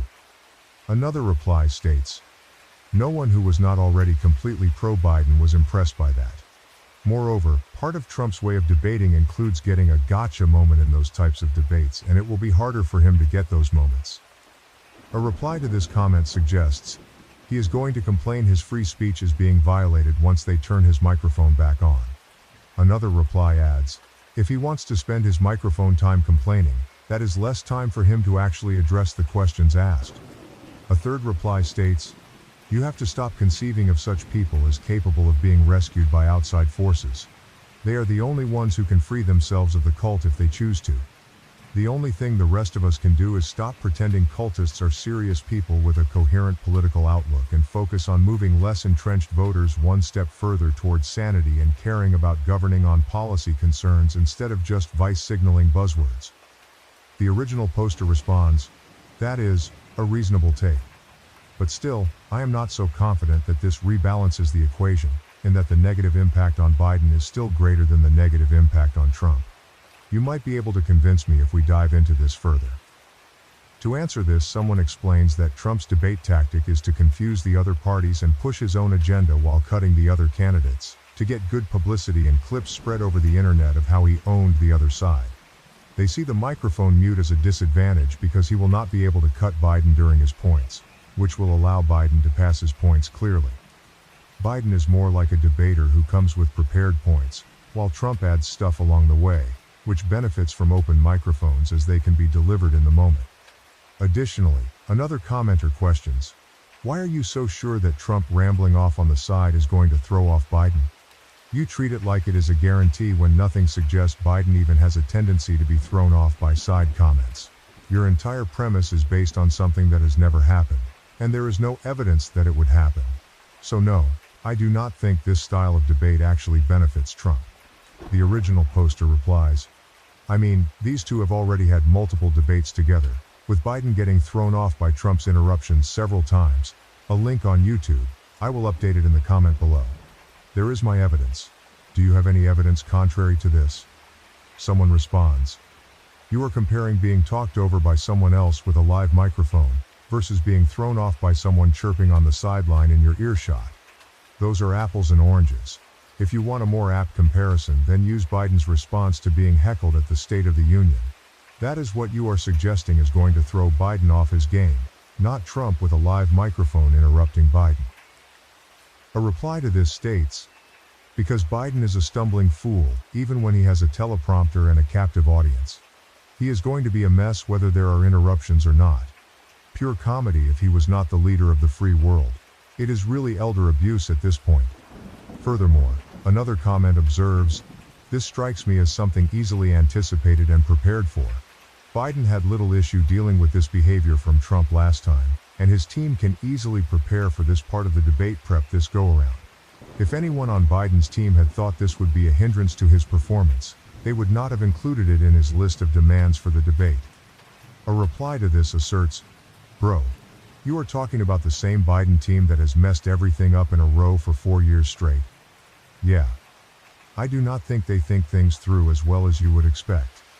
Even in the 2020 election, Biden did not win as much as Trump lost. People were already hating everything about the guy and would choose anyone over him. That someone became Biden because his slowness and lack of awareness was a strength when put with Trump. He did not get pissed and react as much as Trump wished he did, because he did not understand what was going on to begin with. He was not prepared to win. He simply had insane weaknesses that paired well with Trump's style. All Trump has to do is make adjustments. Biden is going to do it exactly the same as in 2020 because that was just him being him, slow and forgetful. Also, Trump has shown he can learn very well from the past, while Biden has persistently ignored it in every policy, decision, and discussion. I mean, the guy is a vegetable. I do not know why people give him and his team so much credit. That is why many people always underestimate Trump simultaneously. Democrats have made the exact same mistakes that they did in 2016 with regard to Trump. They have fallen into his trap all the same. Their efforts have backfired just like they did in 2016 because they are the same exact efforts. So no, I do not think it is reasonable to have much expectation from Biden's team in this election or ever." The original poster responds, "Sure, but even if Biden is prepared for the interruptions, the microphone rule does not prevent the interruptions from happening. Biden could be just as prepared for interruptions with microphones muted or not. The point is that muting the microphones does not stop the interruptions. I hesitate to accept that, because they asked for it, it must be good. Political mistakes and miscalculations are made all the time. It certainly strengthens the case for Biden's team, but it is not sufficient to change my view on its own merits." Another person elaborates, "The microphone rule does not prevent the interruptions from happening, means they stop the television audience from hearing said interruptions. If Biden is prepped, so said interruptions do not disrupt his flow, which his team could easily make part of the debate prep, then having the microphones muted provides only disadvantages to Trump. I hesitate to accept that, because they asked for it, it must be good, means fair. But given that the people supporting Biden are some of the top political strategists in the Democratic Party, it is fair to give them the benefit of the doubt on decisions. Unlike 2016, where Clinton did not correctly prepare for how Trump would behave, Trump is a known quantity now. The Biden camp knows how he will try to debate, and that is going to be part of any debate strategy they develop. We saw it in 2020. The most iconic moment was Biden's, "Will you shut up, man?" The Biden camp knows what to expect, and will undoubtedly have that be a major part of their planning. If I had to pick your or my judgment on how to best structure the debates versus theirs, I would pick theirs every time. Am I the A for insisting my son call his grandmother Mrs. Smith instead of grandma because she refuses to accept me as family? Original post, September 3, 2020. My relationship with my mother-in-law, Mrs. Smith, is crap. She's cold to me because I kept my last name, Miller. She says I'll treat her like family when she wants to be part of it. She calls me Jake's friend. My husband Jake loves me all the same. He doesn't bother standing up to her because it's a way for her to start a fight. We rarely talk to her. She makes no effort. Neither do we. Jake and I had discussed whose last name our kid would have prior to the birth. He initiated the conversation. I'd left the decision up to him. After the birth, the families visited the hospital. Jake asked what our son's last name was going to be. I told him it was still his choice. He smiled and said, "Little baby Miller, I like it." He filled out the paperwork. Mother-in-law looked livid. She started asking questions, but my dad started crying. Both of my brothers have died. Dad has never mentioned it, but I know passing the last name down makes him happy. Neither Jake nor I anticipated this, nor did it for this reason, but it was sweet all the same. After she left, mother-in-law let people know what I had done and how now she wouldn't feel like a grandmother. A month later, a sister-in-law announced her pregnancy. Mother-in-law said, "Finally, I'll feel like a grandmother." Again, my husband didn't say anything, neither did I. Our son started talking. During a video call, where my mother-in-law did nothing but gush about sister-in-law's daughter, who is adorable, Jake was trying to get the baby to talk. Son lost interest. I took son, and Jake let mother-in-law ramble some more before ending the call. Mother-in-law said she wanted to say bye to son. Jake turned the phone. Mother-in-law said, "Say bye to grandma, make son say it, I'm grandma now." I snapped inside, so I said, "Say bye, Mrs. Smith." My mother-in-law's face dropped. Jake turned the camera away and said bye quickly. He laughed, said I was awesome, but we better put our phones on silent. The only call to text I responded to was the other sister-in-law, who said I didn't need to go out of my way to be nasty. That mother-in-law went around saying how excited she was about son, lie. That her initial comments were understandable because I talked Jake out of tradition, I did not, and that I'd hurt mother-in-law. Mother-in-law needed time to adjust. I said, "Thank you for your input." Mother-in-law texted eventually saying I'd really upset her. I said, "Here I was trying to respect the importance you feel to last names. You've said multiple times I'm not family because of my last name. You made it more than clear that's the reason my child doesn't make you feel like a grandma. Now you'll be known as Mrs. Smith." She said sorry. She didn't mean it that way, but that my dad's reaction was an example of how important last names are. I now had to forgive her because of my family. It made me angrier that she brought my dad into this, and I can't tell if I'm being the asshole or not. Edit. Thank you again to everyone who gave awards. It was very kind of you and I do appreciate it. Jake is home and I had him read the post. Some of you really cracked him up. Some made good points which we have discussed. Apparently, he also got a text from his sister and asked how much money she got from mother-in-law for telling me off. He also made sure to tell sister-in-law who had the baby that we hold nothing against her, should mother-in-law try to spin it that way. She knows mother-in-law better. Jake would also like to tell those who are telling me I should take his name that he disagrees and he's not about the sexism you're spewing. Though he does now want to send mother-in-law a Christmas card from the Millers. Edit 2. You guys are being great. I woke up to many more responses than I anticipated. Thank you. Just to clarify, my son will not be calling mother-in-law Mrs. Smith. They barely have a relationship as he's still a baby and mother-in-law makes no effort.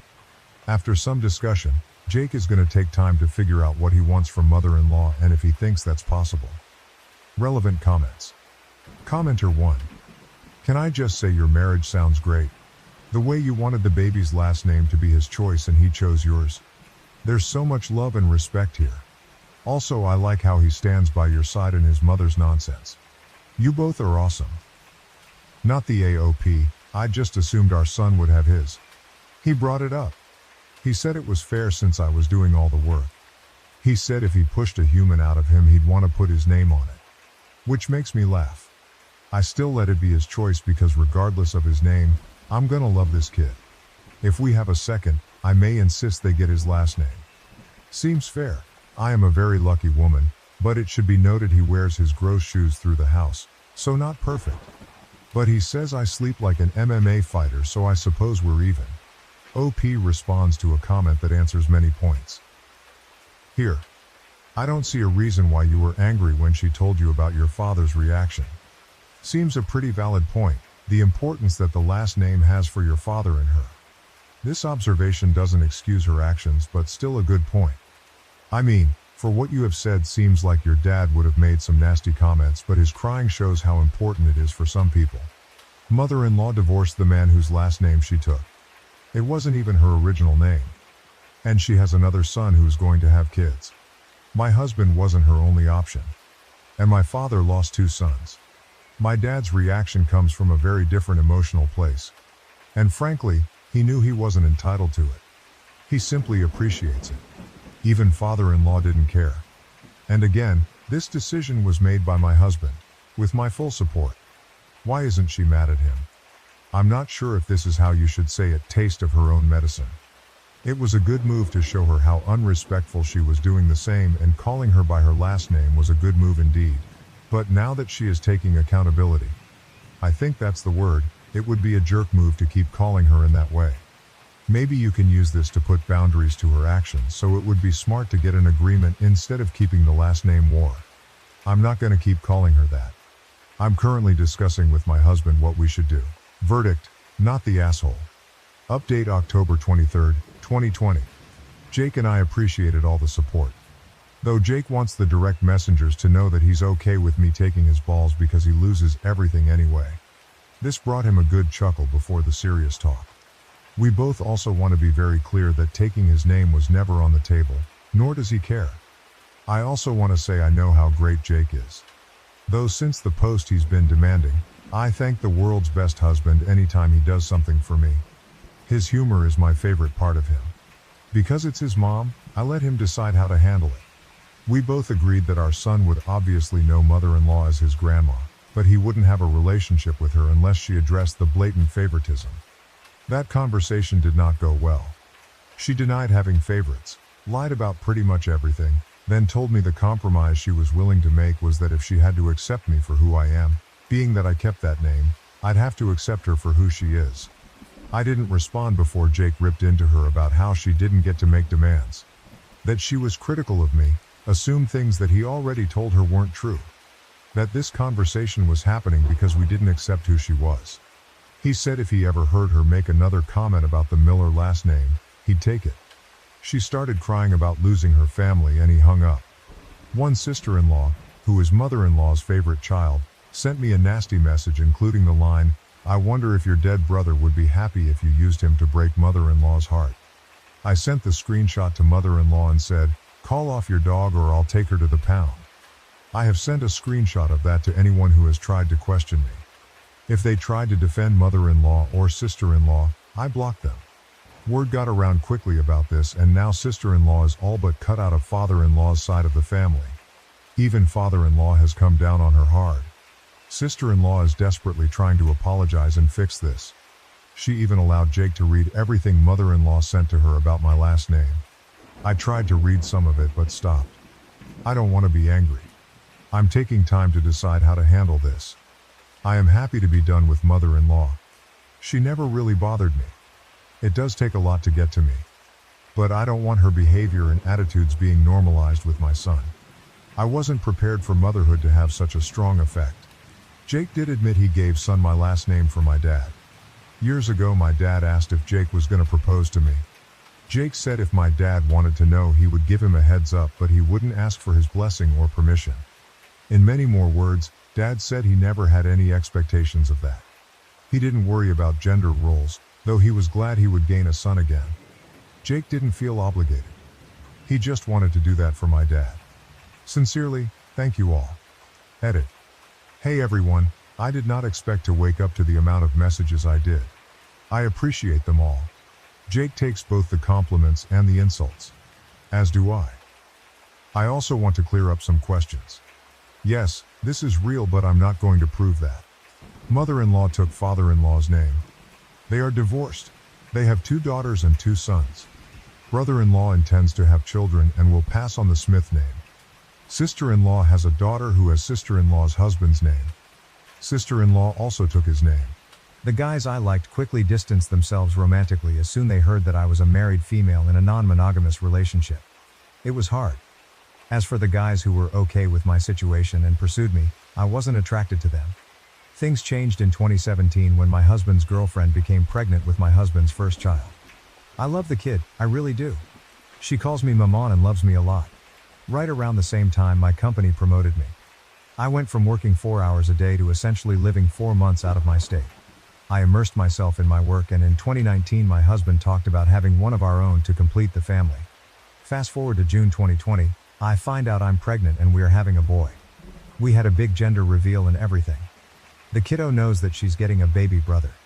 I'm currently 15 weeks along, and 2 nights ago, my company offered me a permanent position in the new city. Because of COVID, they had to lay off many people, and they now need more people in leadership roles. From a career standpoint, it would be foolish of me if I let this opportunity go. But if I do that, it would break my family apart. Right now my husband and his girlfriend are working on the baby room, and I'm here sitting conflicted. I'm really tempted to take up the job offer and run away from the life that we've created. I'm also secretly contemplating an abortion. My friend thinks that I should take up the offer. He thinks I'm unhappy with my life and that a change would do me good. I would be working with him if I take up the offer. I have friends in that city, so I know that I wouldn't be alone. I'm really stressed out thinking about it. What should I do? Commentator asks. This whole situation stems from the fact that you became poly under duress by nature of your cheating husband. You don't become poly because you have someone else lined up already. All these people telling you to just work it out fail to see that you were coerced into this situation. I'm baffled why you let it go on so long, especially since you didn't have a kid together, but I suppose it is your visceral desire for stability. I would get an abortion and go create a life you actually enjoy instead of this day-to-day, colorless life of acceptance you've tolerated for way too long. OP comments. This was blunt and maybe the honest response that I needed. My husband and his girlfriend swear that they didn't start a romantic relationship until I was fully in the loop of things. But to be really honest, I don't know. Maybe they did start out by cheating. But that ship has sailed and I accepted the situation. So looking back on that won't help my situation. But I do feel that I need a fresh start now. Away from the mundane life that I have. 15 weeks pregnant, I'm getting an abortion next week and moving on from my poly family. I made a post a few days ago about being conflicted with a new job offer and an existing pregnancy. Just thought I'd share it here first. Last night I accepted the job offer and I'm getting an abortion next week. My friend is helping me every step of the way. I'll be filing for divorce in a week or 2. I've had great years with my poly family and my husband, and now it's time for me to make the jump and dive into the unknown. Thanks to all the people who sent me supportive PMS and helped me make my decision. And yes, I did talk to a therapist via Zoom. That session helped me clear my head in a way that I hadn't felt before. And, no, I haven't talked to my husband. I will talk to him after I actually get the abortion procedure done. I'm really focused at this moment and don't want conflicting opinions to derail my journey. So I will talk to him after it's all done. Thank you. OP comment. I'm not poly. My husband became poly a couple of years into our marriage when he fell in love with a mutual friend, and I went along with it because I wanted to please my husband and I was afraid of our marriage breaking up. He was, and is, my only partner, and I was terrified of losing him. Clearly, that was a mistake, and it built a lot of resentment inside me over the years which I couldn't understand or justify to myself. I finally aborted my 15-week pregnancy and I'm ending my polyamorous marriage. I moved out this Wednesday. If you check my post history you would know what I'm talking about. Just an update for the people who reached out to me. I did get an abortion last week, on Friday. I finally told him this week, on Wednesday. I'd never seen him so broken. It broke my heart to see him cry, but I had to do it. His girlfriend hugged me, little kiddo hugged me and bid me goodbye. My husband refused to talk to me. I'm waiting for him to reach out. I'm giving him space right now. I'm at peace and I don't regret my decision. With this I'm bidding my poly lifestyle a final goodbye. Thanks to all the people here who supported me. I found out I was pregnant with my 4th child not long after divorcing my husband. I'm conflicted about whether I should keep this baby. This is long. I'm sorry, I've sort of written a novel here. I wanted to post this in a relationship advice group, but the subject matter isn't allowed. My ex-husband and I were married for 10 years, although the last 2 were spent in variations of separation. We've been divorced for roughly a year. We have 3 kids, 10, 8, 5, I'm pregnant with our 4th baby. I don't know if we'll actually be parents to 4 kids or not. I'm so conflicted. We are so conflicted. There was no abuse or cheating in our marriage, although he did sleep with somebody else during our separation. There are a variety of other reasons why we ultimately got divorced. After the initial feelings of failure and heartache, and there was an immense amount of heartache on my end despite being the one who filed for divorce, we were able to get along pretty well. It becomes platonic so quickly, and it's like when we removed the romantic and married relationship from the equation, things got so much better. We split time with our kids 50-50ths. That's really hard for me because being a mom is such a huge part of my identity that I still sometimes struggle to know what to do with myself during his time with the kids. Ultimately, I'm happy that he's a loving, involved father, and I'm glad that they do spend half their time with him, even if I still sometimes cry over not being with them all the time. We still do things together as a family sometimes. We sit together at our kids' activities, things like that. He has a girlfriend now. She seems nice. He met her not long after our divorce was finalized. It hurt. I cried way too much over it. He waited over 6 months to introduce her to our kids, which I was thankful for. My kids like her. Our youngest child was unexpectedly admitted to the hospital not long ago. He had surgery. In the grand scheme of things, it was a pretty minor surgery and he's absolutely fine now, but this is my baby and he had to spend multiple nights in the hospital, so this was a big deal for me. My ex-husband was there the entire time, being a great dad, being a supportive partner to me as I worried over every little thing. We spent all those nights in the hospital together and I remembered why I married him. He was always able to be the strong, level-headed rock for me. He was this safe person who I knew would take care of everything and protect me. When we were in the hospital, he told me that I'm the most important woman in his life. When our son was discharged, my ex-husband came back to my house. My baby was home safe. Our other 2 children were excited to be home after staying with my husband's sister for several nights. We were all together at home like a family again. That night after our kids were in bed, we had sex. I hadn't been hoping for it or planning it. It was just like as soon as the kids were tucked away in their rooms, we were having this intensely passionate, needy, amazing sex that we shouldn't have been having. We went to sleep in my bed and at some point in the middle of the night we had sex again. The next morning we both decided our emotions with the whole situation with our son just got the better of us. We said we didn't regret sleeping together, but that's all it was, and we were just going to go back to our normal divorce lives. We wouldn't make it awkward, just move on. Then I found out I was pregnant. We didn't use a condom. I don't even have condoms in my house anymore. I'm not on birth control. I haven't been since we divorced. I haven't needed it since I haven't had the time or interest to start dating again. I really wanted to be single for a while. I know I was ovulating when we slept together, which was probably a contributing subconscious factor as to why it happened. My body sees him being a good dad to our kids and it wants another. My cycle is like clockwork and we've always conceived on the first try every time we've tried to get pregnant. Our first kid was not even a try. It was 2 weeks before your wedding you find out you're pregnant and spend your honeymoon with morning sickness surprise. So now I'm about 8 weeks pregnant. I've known for about a week. I just told him this past weekend. I didn't know if I would tell him at all. I realize now that I only told him in hopes that he'd tell me what to do and figure the situation out for me.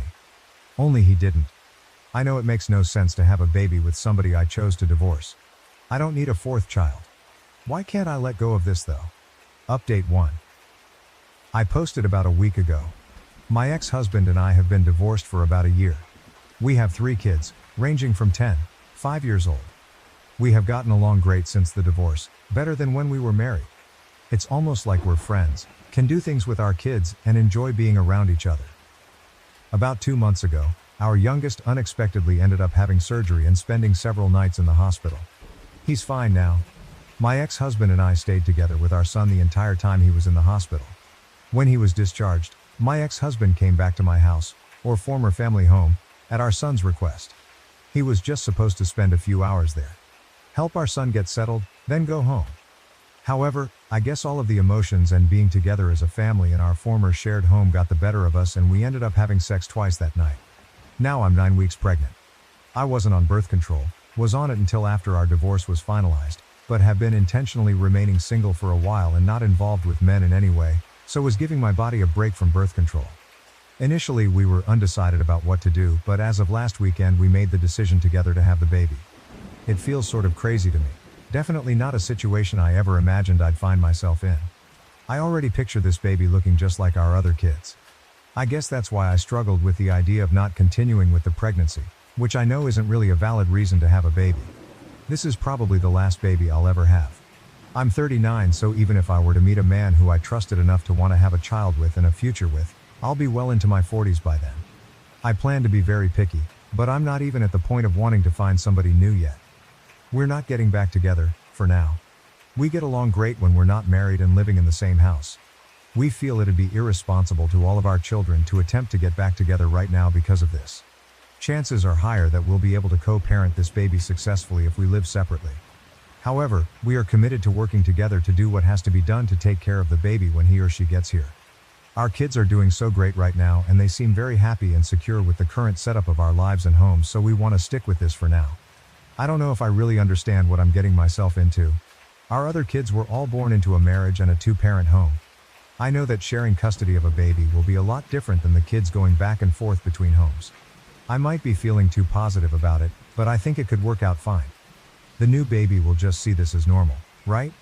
Next thing to worry about will be having to explain this to everyone when we tell them. My family and friends will get over it, but I'm especially concerned with explaining it to our kids. I'm worried our oldest won't take the news well. She also knows what sex is and how babies are made. And for everyone concerned about his girlfriend, she's not his girlfriend anymore. Top-rated comment: these two are 100% getting back together within a year and then breaking up again in another. Update 2. Several people have asked me for an update on my situation. My ex-husband and I are having a baby. My other posts are on my profile. A recap is that we were married for 10 years, divorced for almost 1.5 years now, and have 3 kids together. We slept together twice during a stressful family time and I ended up pregnant. We've since admitted we are both still in love with each other, but have not actually declared that we're back together, mainly for the same of our kids. I last posted toward the end of January. I'm 28 weeks pregnant. We're having a little girl. As far as the pregnancy goes, it's been like a textbook pregnancy, and so I feel pretty good, just more tired than I ever remember being during pregnancy before. My husband and I continue to live separately and share custody of our kids. We each have them 50% of the time. They're all aware that we're having a baby and none of them seem to be deeply confused or emotionally damaged by their divorced parents having a baby together. We explained it in an age-appropriate way. Our oldest child was more grossed out that her parents had sex than anything else, since she now understands what sex is and how babies are made. We've been involved with her quite a bit and she's excited now. I even took her to one of my appointments. She's excited to have a baby sister and she understands that mom and dad love her and her siblings, that we love this new baby, and that we love each other as people and as parenting partners without actually being together as a married couple in one house. Meanwhile, my husband and I have started to attend couples counseling. We tried marriage counseling when we were separated before we divorced, but I think we were both already pretty mentally done, so counseling didn't do much for us then. I think we're getting way more out of it now because we're actually invested in it and putting in a lot of effort. Sometimes I feel great after a session, and at other times I feel not so great and am reminded of reasons why we divorced. Overall, I think it's a good thing for us no matter what happens with our relationship. We've been sleeping together for the last few months. We already agreed that we won't be seeing other people at this time. I wouldn't be saying this while pregnant anyway, and it's not as if I'll even have time with 3 kids and a newborn. We agreed that we will not open ourselves to being with other people while we are working on our relationship and before that conversation is had between us. We are carrying on just as we have been since our divorce, as far as our kids are concerned. Dad doesn't spend the night at our house. We do things together as a family sometimes, but we were doing that even before anything was rekindled between us. We're not acting as a couple when we're together as a family. We're friendly with each other, but there is no holding hands, kissing, etc. Our main concern is our kids. We refuse to say we're back together. If we officially get back together, we really want to feel certain that it'd be for the long term, that we're ready to commit to that. We don't want to give our kids whiplash or do anything to make them insecure about our family. We would like to get to that point, but we aren't there yet. I think if my husband had his way, we'd be there. He's ready to say he's there now. He'd love to move back home. But he understands and agrees with my reasoning. I'd love for him to move back home too, based only on emotions. We both have things to work on, separately and together. I want to be a better spouse this time around. I thought I was being a really great wife and I was on the surface. I also know that right now I feel so in love and am hopped on hormones and pregnancy happiness. I always feel super happy, super positive, and super horny during pregnancy, and I know I have to be careful with trusting anything I feel during this time because it's like I'm on a 24/7 natural high. I think the biggest issue right now is that he's far more, let's throw caution to the wind, even though he agrees with all of my reasoning, and I want to be way more careful. Final update. I've made a few posts about my husband getting pregnant after we divorced. We were married for 10 years and had 3 kids before getting divorced. We got along so much better after we divorced and we have been really good co-parents during this time, but we were functioning strictly as friendly co-parents. We slept together around 1 year after our divorce was finalized and conceived a 4th baby, which we ultimately decided to keep. Our 4th child, a sweet baby girl, was born at the end of May. She's so perfect and we both feel we made the right choice to bring her into the world. It was the smoothest, easiest birth I've had and I take that as a sign. I feel like I fell in love with him all over again during labor and delivery, and that's when I knew I was ready to make our relationship official and public to everyone, including our children. Contrary to all the assumptions, our kids really don't seem to be negatively affected or confused about the baby, and I don't think the newest baby is getting any less love or attention than our 3 kids born within our marriage have. This is normal to them now. They understand we're still a family, and no matter what, we'll always be a family whether mom and dad live together. We are still living separately and technically still maintaining the custody schedule we had in place for our oldest 3 kids. Although, the kids are with me every weekday right now since it's summer break and I'm on maternity leave. We have a different arrangement for the baby, but he does take her overnight a few nights a week. I got our family home in the divorce and he spends time here with all of us. He has spent some nights here at home to help with the baby, but he doesn't stay in my bedroom quite yet. He has not moved in, although he has tried and continues to suggest it. This is probably the biggest point of contention these days. To me, this feels like the best of both worlds. I love him and truly don't want to be with anyone else. I think I sort of function better and am happier also living in my own space that he just visits. I know it's not the norm and some might say this means I don't really love him as much as I think. I really believe I'm just one of those people who needs more independence and alone time, and maybe we never would have got divorced in the first place if this had been the arrangement from the beginning. Is it sort of selfish? Maybe. I don't know anyone else with this arrangement, but I know some people out there do this.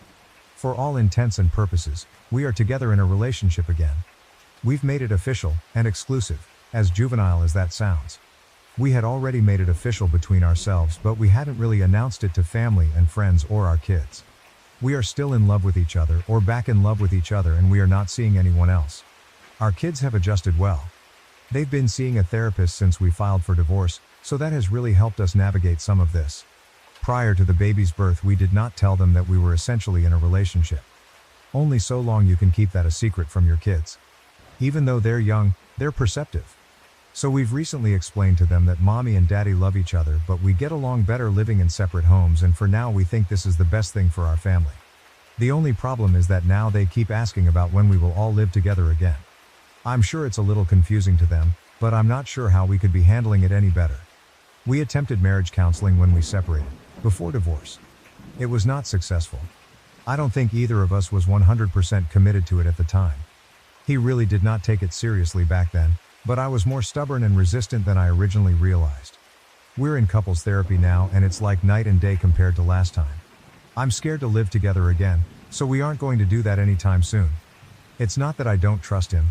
I don't trust us as a couple. I refuse to put my kids through all of that again. So, getting remarried and moving in together isn't something in the plans right now. Maybe one day. I hope we can get to that point. I just don't want my kids to have to go through a divorce and splitting households yet again. I feel like they'd lose all trust in us then. OP on their living situation. I think it might be best for us to find a way to each have our own place next to each other or on the same property, instead of one actual house that we share. Other than not living together, we are together. It's no different than any other couple that's dating but doesn't live together. Well, it's a little different since we share kids and we were once married and I still usually refer to him as my husband, but not too different.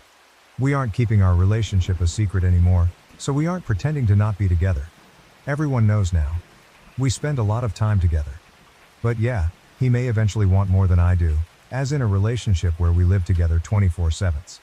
At this point, The hubby's XGF was firmly in the rearview mirror and OP was still brushing it off as if it is no biggie, but I found one exchange that people may find interesting. OP, downvoted. Yes, he had a girlfriend at the time. It's in my post history and I'm not trying to hide it, but we have moved well beyond that now. Response. People are downvoting her comment because it is pretty black and white when it comes to cheating. Cheating hurts others and a lot of people value living in a world and having actions that don't result in hurting others.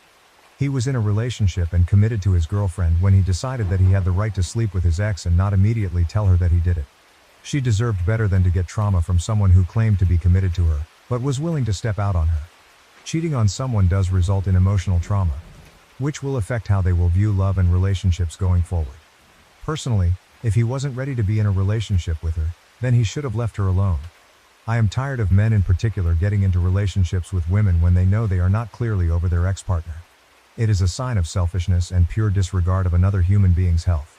She was used as an emotional support and sex object by him, because no one that respects their partner would do something this cruel. So I'm not going to cheer on someone who could have just avoided this entire situation by not being in a relationship when he was clearly not ready to be in one, and hurt someone deeply. Edit, I want to add additional thought as well. Cheating is not only an emotional hurt but a sign that you give zero care about your partner's health. He was presumably still having sex with his ex-girlfriend after sleeping with no condoms with his ex-wife. With the rate of sexually transmitted diseases and infections increasing and the likelihood of the disease being antibiotic resistant, he told his ex that he had zero care for health and emotional well-being. She had the basic right to know that he slept with another person while still being intimate with her, especially with no form of protection. Not calling the ex-wife dirty but with the risk of catching a disease that's incurable, or opens you up to higher risk of illness. Every person who is engaging in a sexual relationship deserves honesty. OP. All of this may be true. I'm not arguing anything you said. But I'd like to know what everyone on Reddit thinks we're supposed to do about it. We can't go back in time and undo what we did. Maybe Redditors feel that as an act of penance we should not be together, despite very much wanting to, since that's what we deserve for hurting her in the process. We should never be allowed to move on and have any happiness in our lives, together or separate, because we did something at one time that hurt somebody. Short of publicly flogging ourselves and maybe not allowing ourselves to ever be in a relationship with anyone ever again as a form of self-punishment, what are we supposed to do to satisfy the masses? Neither of us are proud of hurting somebody. My ex-girlfriend committed suicide. I am a firefighter and had to find her body. It's been a bit over 6 months since I posted that story and I want to give you a quick update on my life. I'm on mobile, so I apologize if it makes it harder to read. TLDR, my ex-girlfriend got into an abusive relationship with a drug addict. She was dealing with depression for a while and killed herself. I am a firefighter in NJ, but go to school in NH. I received the call and conducted research to find her. I drove back down to help with the search. We found her body in the woods and she wrote me a suicide note. Where I left off was me upset about the situation and upset with the world, and most importantly, upset with myself. I was in a dark place for a while after that. I drank and shunned out everyone but my friends who were helping me.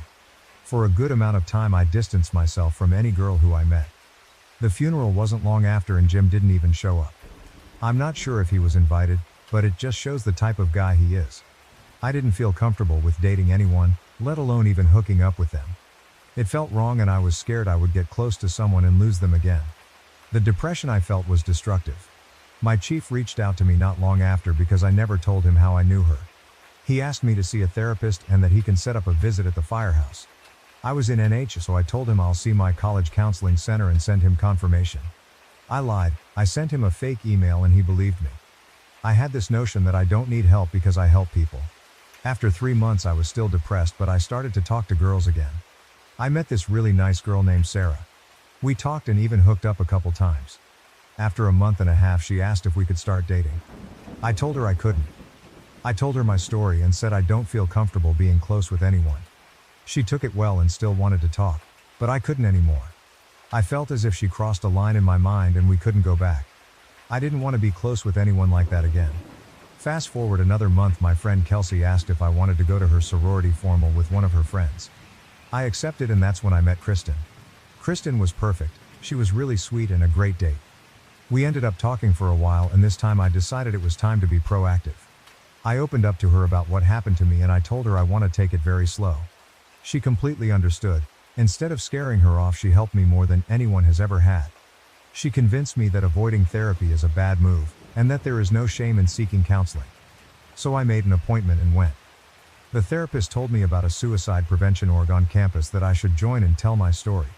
I joined them and they had suicide prevention events where people tell their stories to help others. I did my first story and Kristen and a bunch of my friends went to support me. It was one of the most touching moments of my life standing up on that stage and seeing all those people. I continued doing these events and Kristen went to every single one. After 6 months I told her I'm ready to start dating, but to understand that I may be distant at first because I'm not used to this. She understood.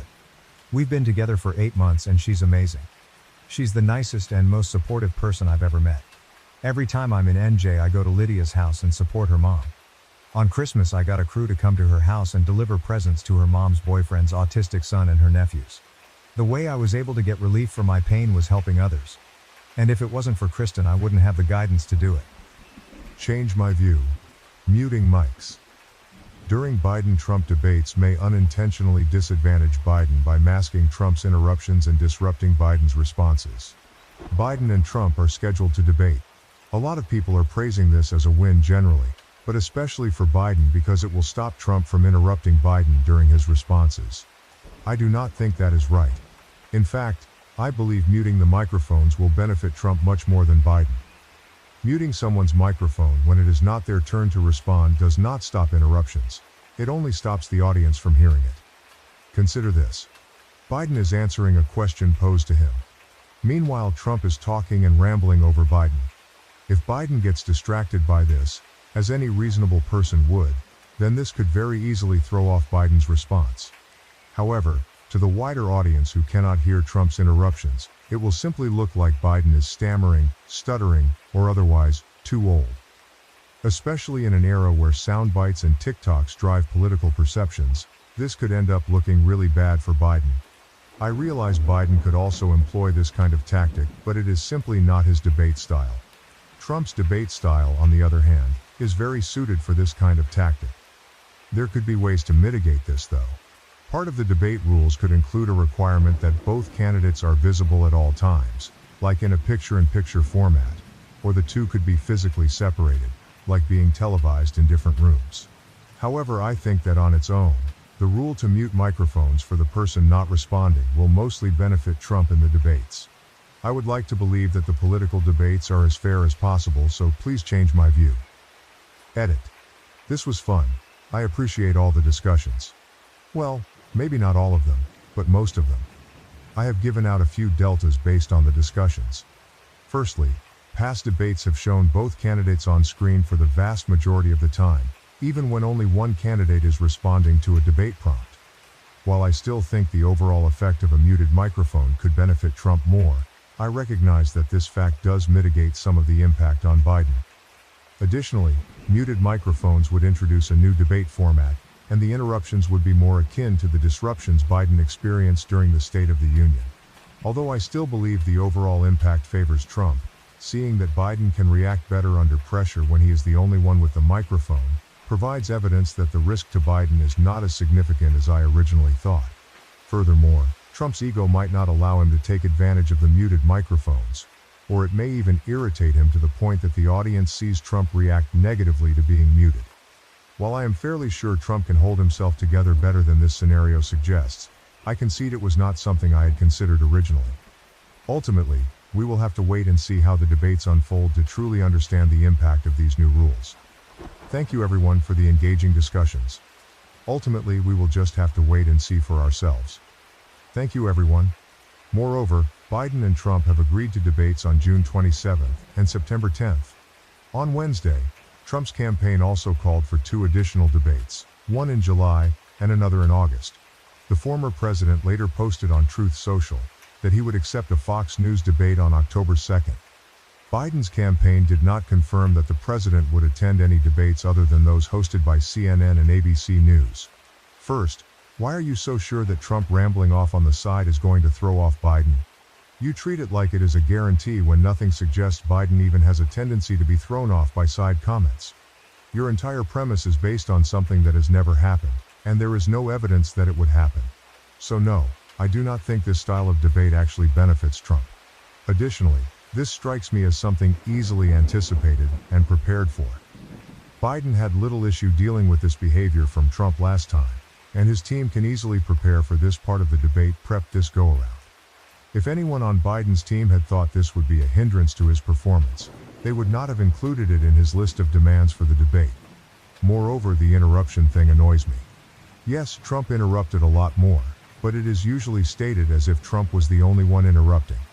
For example, the final debate saw Trump interrupting 34 times, and Biden interrupting 17 times, not counting a word or so thrown in that did not interrupt anything, but multiple words that were trying to talk over the other. That microphone shutoff is needed for both candidates. Furthermore, you have already received enough answers about your concern. I would like to highlight why your concern just does not hold enough weight. The debates are pure trash. We all know that the network airing the debate is not going to ask any real questions. Does it matter if they argue about a nonsensical question? What percentage of Americans are undecided but will vote? What percentage of those live in a state where their vote counts? 5%? Less? Who is this debate for? Having the internet ask questions and then selecting the questions based on upvotes would solve the first issue, kind of. However, they would be answering questions about aliens and reparations, so not exactly. The second issue would be a great question to ask, but we know that is not going to happen, and we know nothing is going to change. We also know politicians are the best of the best at talking without saying anything. We might as well have a debate with Joel Osteen and Ken Copeland. At least those two do not have dementia. In closing, this exercise is pointless. I am still going to watch though. I have to admit, all this press Trump has been getting for losing his marbles is fascinating. I am pretty sure it is just the Democrats' way of deflecting Biden's faculties, but it is worth a couple of hours to see if they are digressing similarly, or if it is a one-horse race. In addition, politics in the modern age is rarely about changing anyone's mind about the issues. Instead, it is about motivating them to come out and vote, or making rebuttals to reasons the other side uses to try to discourage votes. Basically, turnout is everything. Debates will of course only motivate the kind of people that watch debates, but that is non-trivial, and even a percent is huge. Responding to this, I hear what you are saying, and on principle, I would agree. However, I think we have enough evidence to prove they do not care about people coming out to vote. Somehow Reddit has forgotten exactly how the Bernie ordeal went. People on here seem to be convinced he did not have a chance to win. That is absolutely false. If the Democrats really wanted to win, they would have given him the nomination. This year, if either party wanted to win, they would have pushed other candidates. But they cannot, because they are all getting paid by big money to keep the status quo. They cannot let someone up there who is going to make sense, talk about facts and focus on the big issues. Everybody would vote for them. Every change they would make would cost big money, billions of dollars. The rich have a stranglehold on our economy, and they love it. Every major problem we have is big money's fault. Any correction would negatively impact the rich. They are not going to let that happen, and the politicians they pay are no different. The rich are paying both sides of the aisle. They do not care which candidate you vote for. They win either way. Vote, do not vote. Wear an Andrew Yang, Alexandria Ocasio-Cortez, or Bernie t-shirt. Try and talk Mark Cuban into running, or Jon Stewart. It will not matter. They will never allow it to happen. At this point, striking and boycotting are the only tools we have that could work. My guess is they would come down on us like we are Gaza if we tried. Additionally, I was really with you up until you mentioned dementia, so I am just going to choose to ignore that, because we will not agree on that. I do agree though that the debates are not great. However, with the system we have now, and the level of engagement with eligible voters, sometimes having a debate to help drive voters' perception of you is important. It sucks, but it is all we have right now until there is a significant cultural shift in how eligible voters view political participation. A sort of AMA for each candidate is interesting, but it does not carry the same punch that a debate has. I imagine the AMA, for lack of a better descriptor, not that it would necessarily be on Reddit or something, would be similar to a virtual town hall style debate, which we have seen plenty of, and they do not carry the same level of weight that a debate can for the casual undecided voter. Furthermore, it would still be a debate. I am just saying, NBC could read the questions that citizens submit and always ask the questions with the most upvotes, instead of reading the questions their advertisers submit, which is exactly what we get now. I am not following you on the dementia thing. Have you not heard the news about Trump having issues? Are you unfamiliar with Biden's issues? Would Alzheimer's work better for you? Moreover, assuming Biden has not declined too much from age, which he does not seem to have, then he is still a highly trained public speaker and debater. I am nowhere near that level of training and do not find it difficult to tune someone out if I am talking, so I would find it difficult to assume most people as trained as Biden would struggle at all, especially for people who use tactics like the Trump team does. Morality, ethics, and politics aside, the Trump team beautifully exploits human social weaknesses to such a ruthless extent. Flooding your mind with every form of gish gallop is a very common tactic for them, and you would be at a loss to lose a single drop of attention to it. An opponent continuing to quietly ramble during your turn needs to be ignored for similar reasons. If the audience cannot hear it anyway, you do not need to respond to it, and you should not waste time even processing the audio, as it is likely to only result in a loss of quality to your own arguments. Granted, this hinges on Biden just taking what would otherwise be an easy counter. However, Trump is a master troll and comedian, and probably one of the hardest people in human history to ignore. I cannot exactly vote for Trump since the Republicans are actively calling for my death, and I still have to give him major credit for his tactics and being able to play the apparent fool. For example, people laugh at him for so many bankruptcies, but he is probably thrilled with the overall results, and as far as I know has not tried to argue against the perception of his incompetence there. Which, for as often as he broadcasts his insecurities, it should be very telling how he feels about the reality. So often even into his old age, as it has become less of a choice. Because of that, I think I partially agree with you. I doubt anyone else is willing to and could really pull off a significant off-mic distraction in the middle of a presidential debate as well as Trump could. Now I am much more interested in the debate just to watch Trump's tactics when he is muted and how Biden handles it. Lastly, nothing will stop interruptions. Biden already needs to prepare for that, so there is no change in that regard. Whether the microphone is off or on, Trump will try to interrupt and affect Biden. However, if the microphone is off, Trump cannot interrupt the audience from hearing Biden. Whether he stays calm or not, the audience will only hear him responding and will only see Trump trying to interrupt him. That is a benefit for Biden, as it makes it easier to ignore Trump, knowing that nothing he says is actually reaching the audience. What is more, the fact that Trump cannot be heard by the audience may bring another benefit. He may get triggered enough to do something foolish. Trying to come and talk to Biden's microphone, trying to scream loud enough to be heard. All of that will be a positive outcome for Biden. Highlight comments. To begin with, one sentence in the post states, especially in an era where sound bites and TikToks drive political perceptions, this could end up looking really bad for Biden. To this, one comment responds, I do not know. The "will you shut up man" is a classic. The original poster agrees, but they argue that addressing interruptions could potentially look weird to the audience. Additionally, addressing the interruption would take time away from Biden's response, and the fact that Biden would still have to address the interruption means he has to prepare for that, which takes away time to prepare for other issues. When asked, why would he need to address it? The original poster responds with a good question. They clarify that addressing the interruption could take any number of forms, such as actually responding to what Trump says, or even just taking a moment to pause to regather thoughts because the interruption threw off his train of thought. They assume that all interruptions get addressed in some way, meaning that when an interruption is created, the person being interrupted is no longer able to simply carry on with their response as if nothing happened. There is always a little bit of a distraction that manifests physically, such as a pause or even a facial reaction. A reply to this comment adds, there were a few things that came out of that one. Stand back and stand by too. Another reply states, no one who was not already completely pro-Biden was impressed by that. Moreover, part of Trump's way of debating includes getting a gotcha moment in those types of debates, and it will be harder for him to get those moments. A reply to this comment suggests, he is going to complain his free speech is being violated once they turn his microphone back on. Another reply adds, if he wants to spend his microphone time complaining, that is less time for him to actually address the questions asked. A third reply states, You have to stop conceiving of such people as capable of being rescued by outside forces. They are the only ones who can free themselves of the cult if they choose to.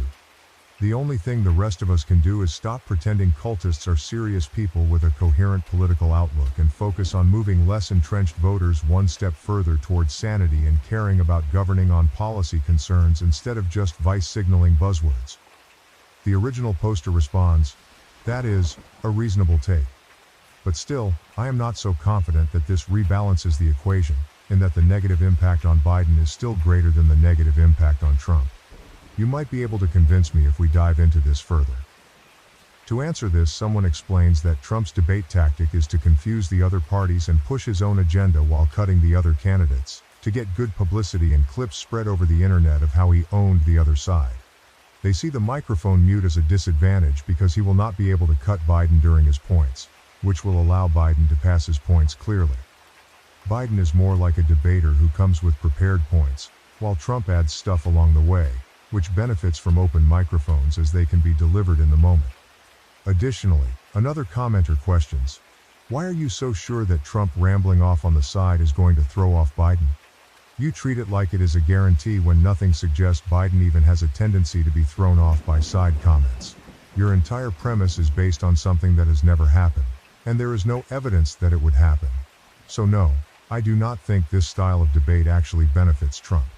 The original poster replies, "I mean, these two have already had multiple debates together, with Biden getting thrown off by Trump's interruptions several times. A link on YouTube, I will update it in the comment below. There is my evidence. Do you have any evidence contrary to this?" Someone responds, "You are comparing being talked over by someone else with a live microphone versus being thrown off by someone chirping on the sideline in your earshot. Those are apples and oranges. If you want a more apt comparison, then use Biden's response to being heckled at the State of the Union. That is what you are suggesting is going to throw Biden off his game, not Trump with a live microphone interrupting Biden." A reply to this states, "Because Biden is a stumbling fool, even when he has a teleprompter and a captive audience. He is going to be a mess whether there are interruptions or not. Pure comedy if he was not the leader of the free world. It is really elder abuse at this point." Furthermore, another comment observes, "This strikes me as something easily anticipated and prepared for. Biden had little issue dealing with this behavior from Trump last time, and his team can easily prepare for this part of the debate prep this go-around. If anyone on Biden's team had thought this would be a hindrance to his performance, they would not have included it in his list of demands for the debate." A reply to this asserts, "Bro, you are talking about the same Biden team that has messed everything up in a row for 4 years straight. Yeah. I do not think they think things through as well as you would expect. Even in the 2020 election, Biden did not win as much as Trump lost. People were already hating everything about the guy and would choose anyone over him. That someone became Biden because his slowness and lack of awareness was a strength when put with Trump. He did not get pissed and react as much as Trump wished he did, because he did not understand what was going on to begin with. He was not prepared to win. He simply had insane weaknesses that paired well with Trump's style. All Trump has to do is make adjustments. Biden is going to do it exactly the same as in 2020 because that was just him being him, slow and forgetful. Also, Trump has shown he can learn very well from the past, while Biden has persistently ignored it in every policy, decision, and discussion. I mean, the guy is a vegetable. I do not know why people give him and his team so much credit. That is why many people always underestimate Trump simultaneously. Democrats have made the exact same mistakes that they did in 2016 with regard to Trump. They have fallen into his trap all the same. Their efforts have backfired just like they did in 2016 because they are the same exact efforts. So no, I do not think it is reasonable to have much expectation from Biden's team in this election or ever. The original poster responds, "Sure, but even if Biden is prepared for the interruptions, the microphone rule does not prevent the interruptions from happening. Biden could be just as prepared for interruptions with microphones muted or not. The point is that muting the microphones does not stop the interruptions. I hesitate to accept that, because they asked for it, it must be good. Political mistakes and miscalculations are made all the time. It certainly strengthens the case for Biden's team, but it is not sufficient to change my view on its own merits." Another person elaborates, The microphone rule does not prevent the interruptions from happening, means they stop the television audience from hearing said interruptions. If Biden is prepped, so said interruptions do not disrupt his flow, which his team could easily make part of the debate prep, then having the microphones muted provides only disadvantages to Trump. I hesitate to accept that, because they asked for it, it must be good, means fair. But given that the people supporting Biden are some of the top political strategists in the Democratic Party, it is fair to give them the benefit of the doubt on decisions. Unlike 2016, where Clinton did not correctly prepare for how Trump would behave, Trump is a known quantity now. The Biden camp knows how he will try to debate, and that is going to be part of any debate strategy they develop. We saw it in 2020. The most iconic moment was Biden's, "Will you shut up, man?" The Biden camp knows what to expect, and will undoubtedly have that be a major part of their planning. If I had to pick your or my judgment on how to best structure the debates versus theirs, I would pick theirs every time. I was sick to my stomach when I discovered my wife's secret Google account, which contained hundreds of photos of my ex-girlfriend. I, 36, met my wife Bailey, 33, 9 years ago through mutual coworkers, and we hit it off immediately. I fell absolutely head over heels with this woman. She was everything I was looking for. I had gotten out of a toxic, dare I say abusive long-term relationship right before that with a woman Bailey had been acquainted with, but not friends with. I had her blocked on everything and had no contact with her since breaking up. We got married right after the tail end of the pandemic, bought our first house together, and started trying to conceive. That was difficult because Bailey has PCOS, but last year she finally gave birth to our first daughter. I'm having a blast being a dad. It's kind of a dream come true. I finally got my happy life with my perfect wife. My perfect wife. Until last Monday. My laptop's battery hit the bed, so I opened up Bailey's work tablet with an attached keyboard. You can set it up like a monitor to check on some tax stuff. She wasn't home, it was just me and the baby, but we've never asked permission to use each other's devices. We've always been open like that. There's nothing for us to hide. That's what I thought. When I opened up the internet, I noticed she had the incognito tab open. Never in a million years did I expect to discover what I did. My wife has a secret Google account with a photo album saved called XX. So I clicked on it. Did I discover an affair? Nudes? Nope. In this Google album were over 300 photos, 348 actually, of my ex. The woman I was with right before I met Bailey.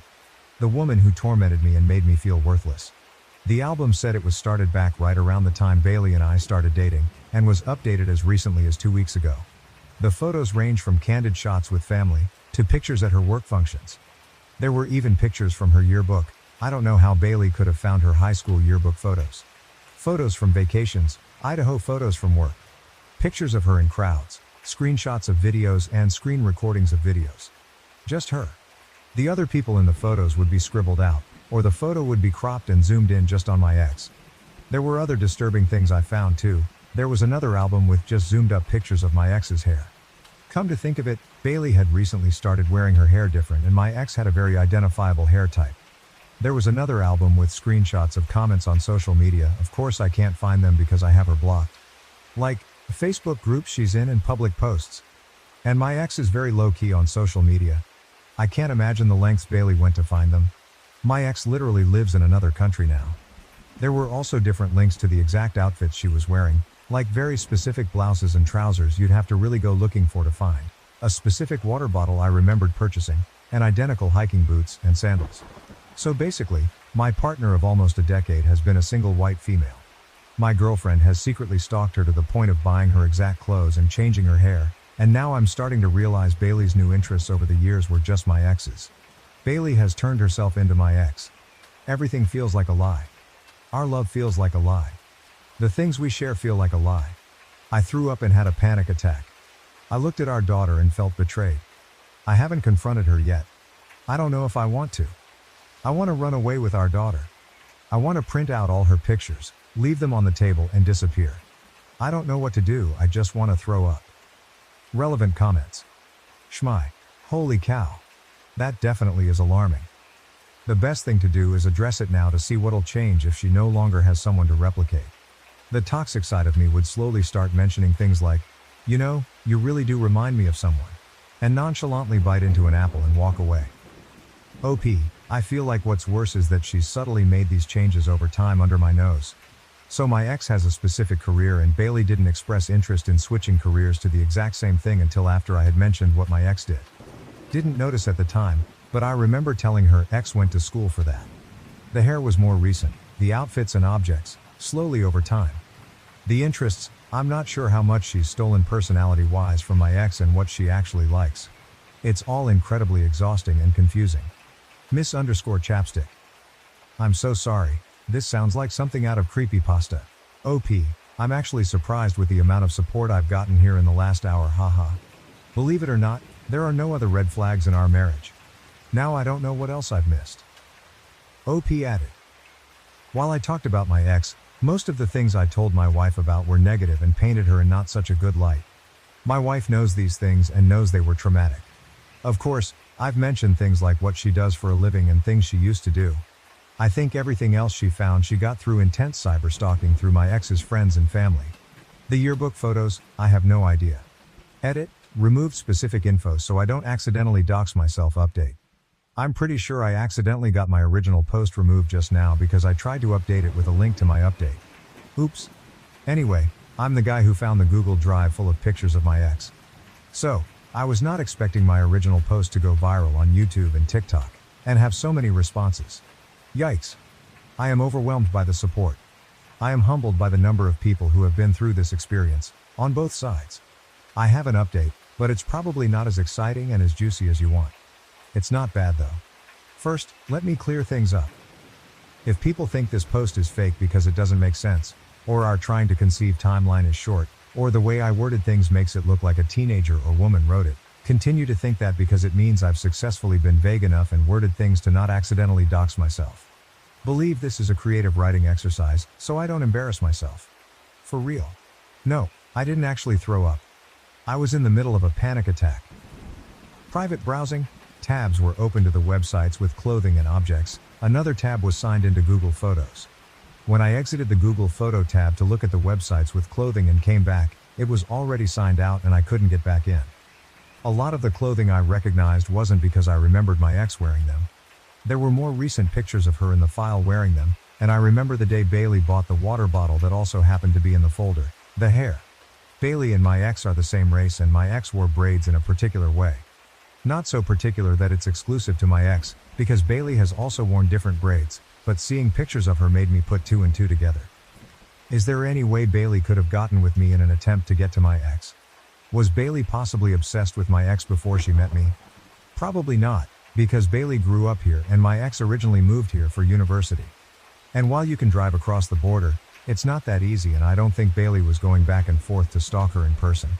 Also, the reasons why my ex and I broke up have nothing to do with Bailey and she could not have had any involvement. On to the actual update. The next day when I had calmed down I called several social workers and therapists. I was planning to confront her there. Unfortunately, the only places that take our insurance did not have an opening for another couple weeks. So despite what a lot of you think, I've known my wife for nearly a decade and even while I was confused and upset and doubting things, I didn't think she'd be a danger to me. We took the baby to grandma's and I asked her to go for a walk with me. I did not beat around the bush and straight up told her I found the folder. Her face got very red and she was frozen, but also tried to play dumb at first. I was persistent and she started crying and begged me not to leave her. This is what I uncovered. Bailey first started looking up my ex out of curiosity. To keep tabs, I guess?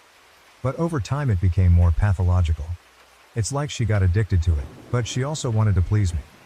Okay, maybe I talked about my ex a lot more than I thought, and Bailey wanted to emulate the good parts.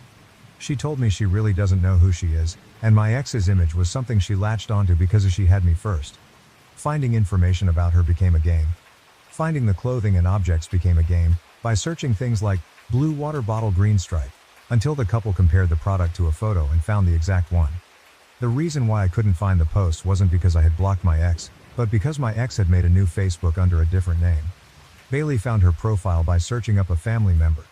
She made fake social media and added enough mutual friends until she could see my ex's posts, and until her private Instagram accepted her. She weaseled her way into her exercise Facebook group, where the videos were posted, and searched her school on a yearbook website to find the yearbook pictures. Over time she just collected the images and would get excited to find something new, despite the fact that my ex is extremely private on social media. The folder had originally been called Hex the X. In case I discovered it, she was going to make the excuse of saving the pictures to put a hex on her. When she made a burner Google account, she deleted the old folder and named the new one XX. Then she got sloppy and comfortable, and that's right around the time I just happened to open the work tablet. We took a break. It was a while. We made it to couples counseling, and Bailey and I also began seeing separate therapists. She still has not had an assessment with a psychiatrist, but it's on the list. She promised to stop and deleted the album in front of me. Slowly, certain clothing items began to disappear from the closet. I still do not entirely trust her, and that is for me to work on. I'm afraid she has another secret account somewhere, like a backup. The physical mimicking is actually stopping though, including the hair change. We're still not okay. I want us to be okay, and it's okay if that takes time. If we end up not being okay, then that's something I have to deal with. What I do know is that my wife is incredibly insecure, probably mentally ill, and is misled. I don't really want to walk away from that. Although this probably isn't the most exciting update, I appreciate the private messages I just couldn't get back to, Reddit cares, and links to resources.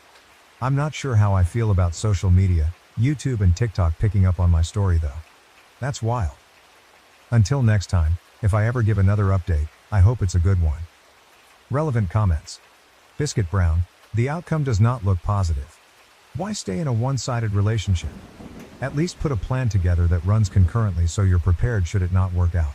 Seek legal advice, prepare evidence, and don't do anything stupid. At least then you will be in a better place, either way.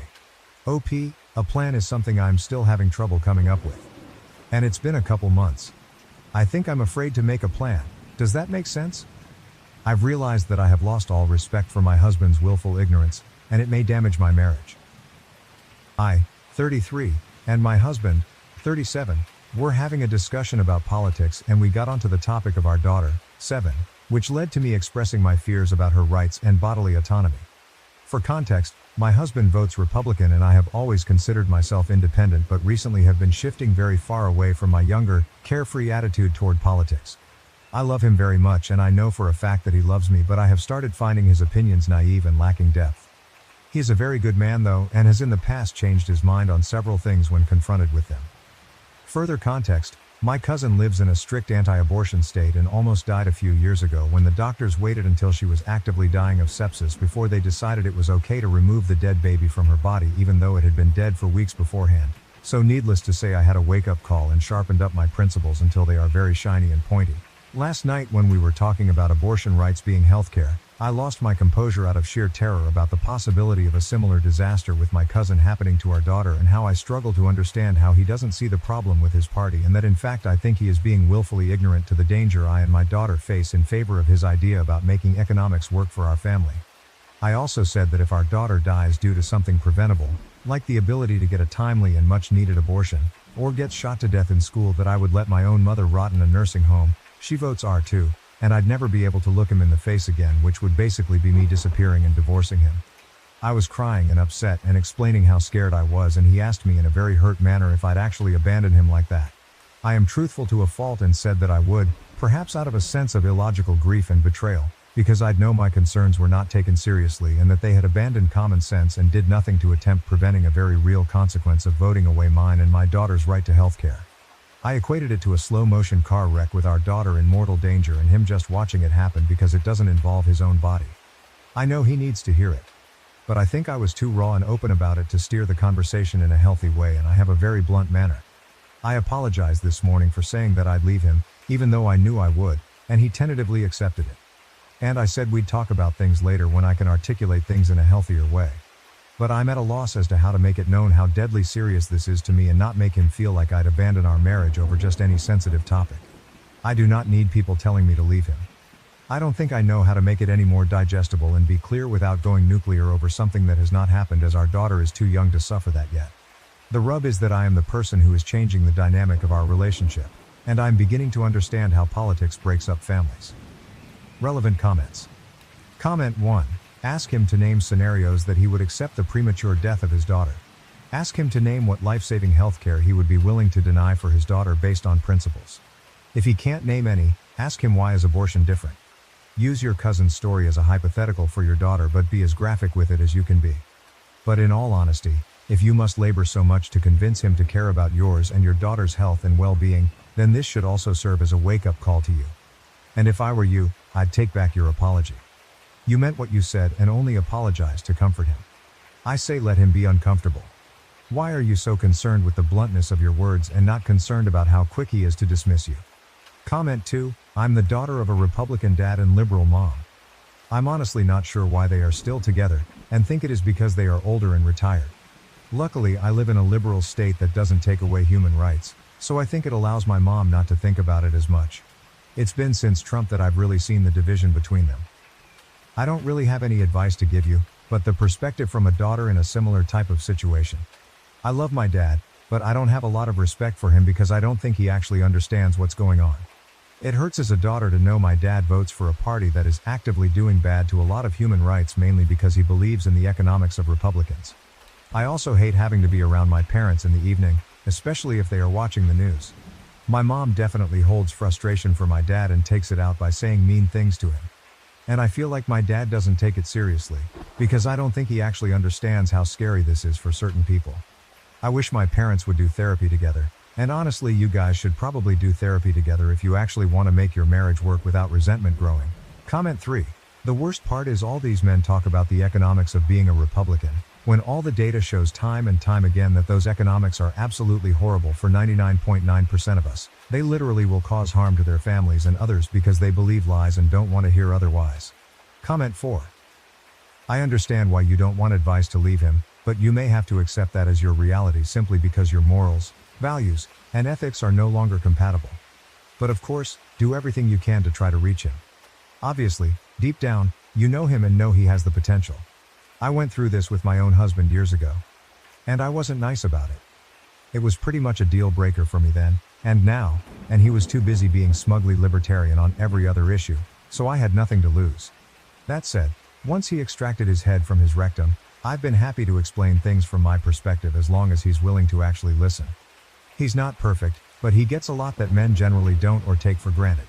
I do know that one of my big points was that his views meant I couldn't trust him. Women's reproductive rights sure don't affect men directly, but by not caring about the issue because they care about the women in their life, they are sending a clear message that women are interchangeable appliances. He either cares about the things that are important to you or he doesn't actually care about you. He can't claim to love and respect you and want a future with you if he's voting against your basic interests. That is hurtful for you, but you are allowing him to center his feelings hurt because you threatened to divorce him someday. He's hurting you now, but he wants to focus on his potential future pain that would be a direct consequence of his behavior now. Let that sink in. He is telling you exactly where you stand with him in multiple ways. Further, he's deluded if he thinks voting for Trump Republicans is going to actually be good for his finances. Maybe in the short term. The reality is that any gains he makes will be offset by the tax overhaul and tariff system. If your wealth is dependent on your income in any significant way, Trump winning would put your income at risk as women are forced out of the workplace and into a housewife role. If your income depends on either of you working overtime, Trump is giving employers a way to deny overtime premiums through creative scheduling. A lot of tax deductions and credits that primarily benefit low and middle class families are being eliminated while those that benefit the wealthiest are left intact or strengthened. We've already had a preview of his roided out trickle-down economy from his first term. Your husband is being incredibly short-sighted. Comment 5. I'm not sure what you are trying to achieve with this post. You say you don't need people telling you to leave him. However, the harsh reality is, in this situation, that is your present and your future, as long as you stick with Republican men. He is not a very good man when he puts your daughter's and every other woman's life at risk by voting for people who want nothing but destruction and power. That doesn't change, no matter how much you gaslight yourself that you can somehow fix him, or see reason. Sorry to be so blunt about it. Comment 6. This. If a man is a Republican, if he plans on voting for the GOP candidate, even if Trump keels over tomorrow and is replaced by someone who's less openly insane, if he is willfully ignorant, he is not a good man. Full stop. He can help old ladies cross the street and volunteer at a soup kitchen as a hobby, but he's still not a good man because he does not actually care about women. OP, you think you can fix your partner? You cannot. Nobody can fix another person. You can't be the person who is changing the dynamic of the relationship when you're not the bad actor. You should not have to explain why rolling back women's rights is fucked up to get someone to see that. He already knows and does not care. Update. We had a serious discussion. I went into more detail about my concerns and fears, and it was intense. I was much better at presenting the case. I gave him several hypotheticals that involved a particularly gruesome set of circumstances involving his balls. I won't bore you with the nitty-gritty, but the gist was to shift his perspective. I told him to seriously consider carrying a tiny fetus in his ballsack, and the fact that the risks were things like exploding balls, sepsis, etc., and the myriad of ways he could end up dead, permanently physically injured and disfigured, or unable to produce a fetus in the future if he didn't have the option of removing the fetus from his balls. I asked him if he would even want to take the risk, and he agreed that he'd be very likely to remove it unless he was ready for those risks. I asked him why in the world would I be justified in telling him he has to carry it no matter what, and it might only be removed after it starts to explode out of his ballsack or his organs start shutting down. Once he seemed to start grasping the enormity of what abortion encompasses and seeing why it's very important to not let unknown people control what options you have with no medical reason. I told him I lost a bit of respect for willful ignorance, and that I can tell he avoided thinking about it. He knows in some way that it says something about his character.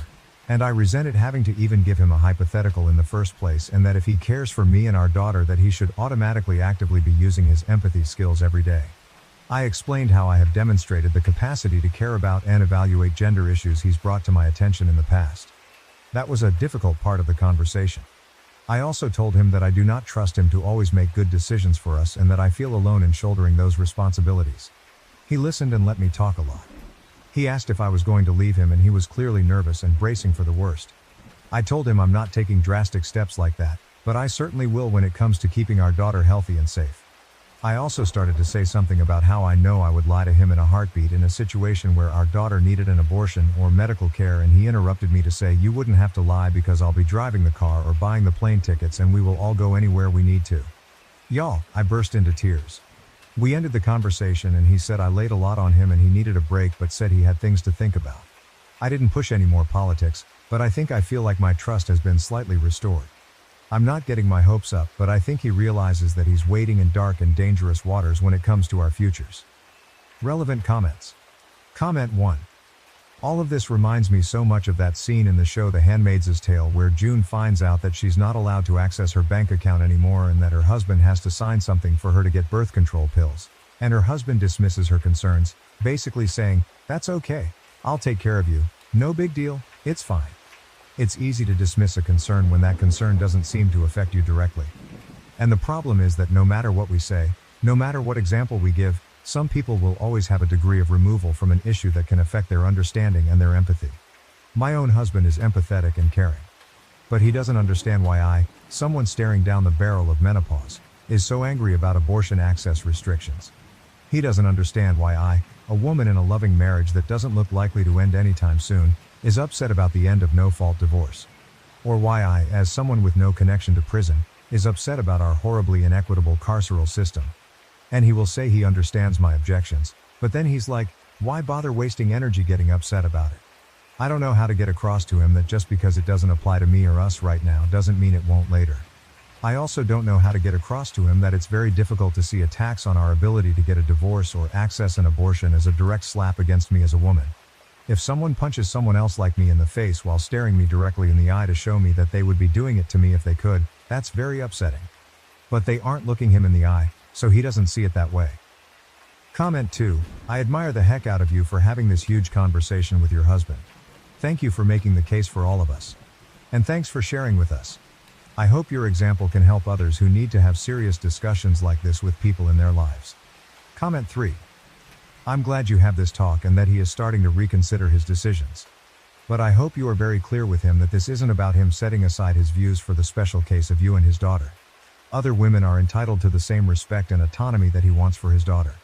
If his position is that he will pack the bags and buy the tickets for y'all, but he will nonetheless continue to vote for all other women to be oppressed, he's not a good man. OP. We talked about the women getting turned away from emergency rooms across the country because they were having pregnancy complications for babies they likely wanted to keep, and it was like I could see a gear start cranking in his head. Total silence, like he'd never considered that a lot of women who seek emergency abortions actually wanted their babies. Comment 4. My husband and I had this discussion before our first was born. This was before Roe v. Wade was overturned, but the writing was on the wall that it might go. We live in a very HCOL city for my job, but things weren't going well, and we were debating moving. I told him that as long as kids were on the table, moving to a red state was out of the question. I refused to move to a place where I would not be able to get access to care that I needed and end up dead just because we were trying to have a child. My husband brushed it off. One of his close family members is one of the most prominent OBGYNs in the country. He said that, when the worst came to worst, she would help us out. But I said, how exactly? Imagine I'm suffering from sepsis and about to die and the hospital I'm in literally will not perform an abortion. What exactly will she do? And he stopped in his tracks. That ended the discussion right there. My husband had simply never had to consider it before. At the time, we weren't seriously thinking about kids, so he hadn't really thought it through. In any case, in a few short years, Roe v. Wade was overturned, and I ended up pregnant with our first child. I'm currently pregnant with our second. We still have regular discussions about potentially moving. Never once subsequently has he ever considered a red state. Comment 5. So glad he finally understood the reason why we need to vote the way we do to protect our bodies.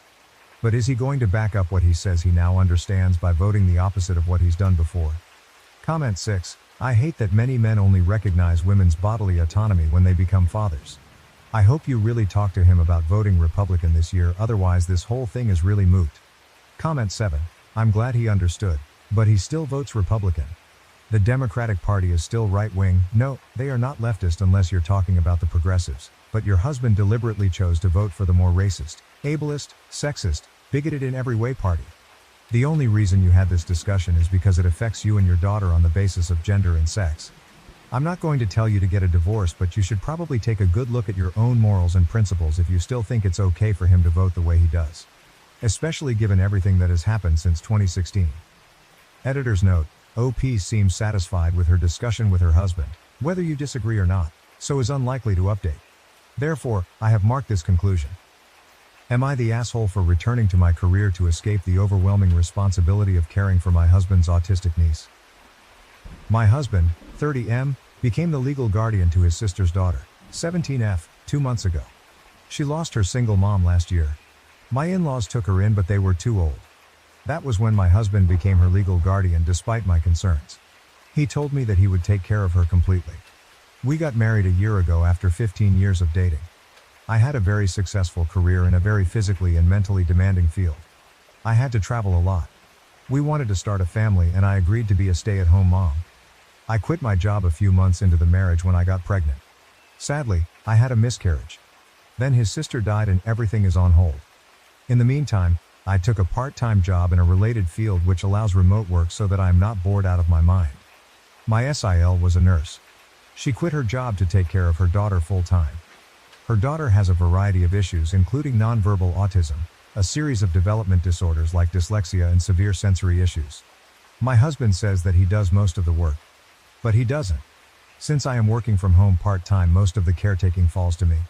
She gets angry and has meltdowns all the time. She doesn't like the food I make and most of the time she ends up throwing food at the floor or at me. I am at my wit's end and it is just so emotionally exhausting. Around December 15th, my husband was working late and asked me to take care of dinner. She is very picky about food. The slightest change in texture or taste from what she is used to can cause a meltdown. She threw the plate at my feet and I ended up bleeding. At that point, I called my husband and asked him to be home ASAP. He said he wouldn't be able to. I went up to my room and told him I'm not dealing with this anymore. He came hours later and she was still crying. He was absolutely furious at me. He called him heartless and irresponsible. I told him I've had enough of both of their ungrateful behavior and told him that I'm going to my mom's and I wouldn't be back until New Year's. He panicked and tried to apologize, but I left. He called me every day asking me to come back.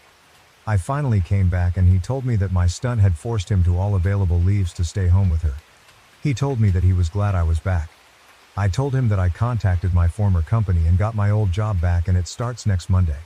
It is in office and requires a lot of travel.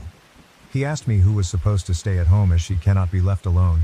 He has no more leaves and full-time caretakers are too expensive. I told him he promised to take care of everything when he became her guardian and that it was his problem. As you can guess, my family supports me and his family thinks I am being extremely selfish. So I'm asking for judgment from impartial strangers. AITA in this situation. Update. A lot of people were messaging me for an update. So, here goes. I wish I could say things got better.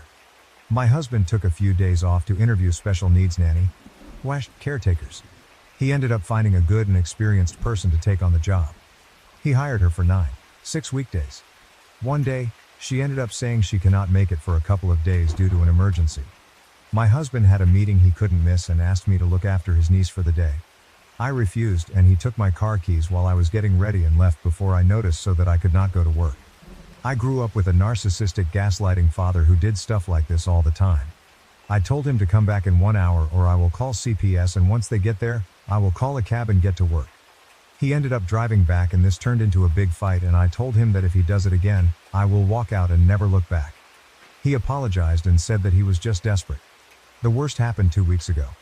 I needed to travel for a couple of weeks for work and I could not find my passport. I am a very organized person and I knew that I did not misplace it. I ended up calling the non-emergency helpline.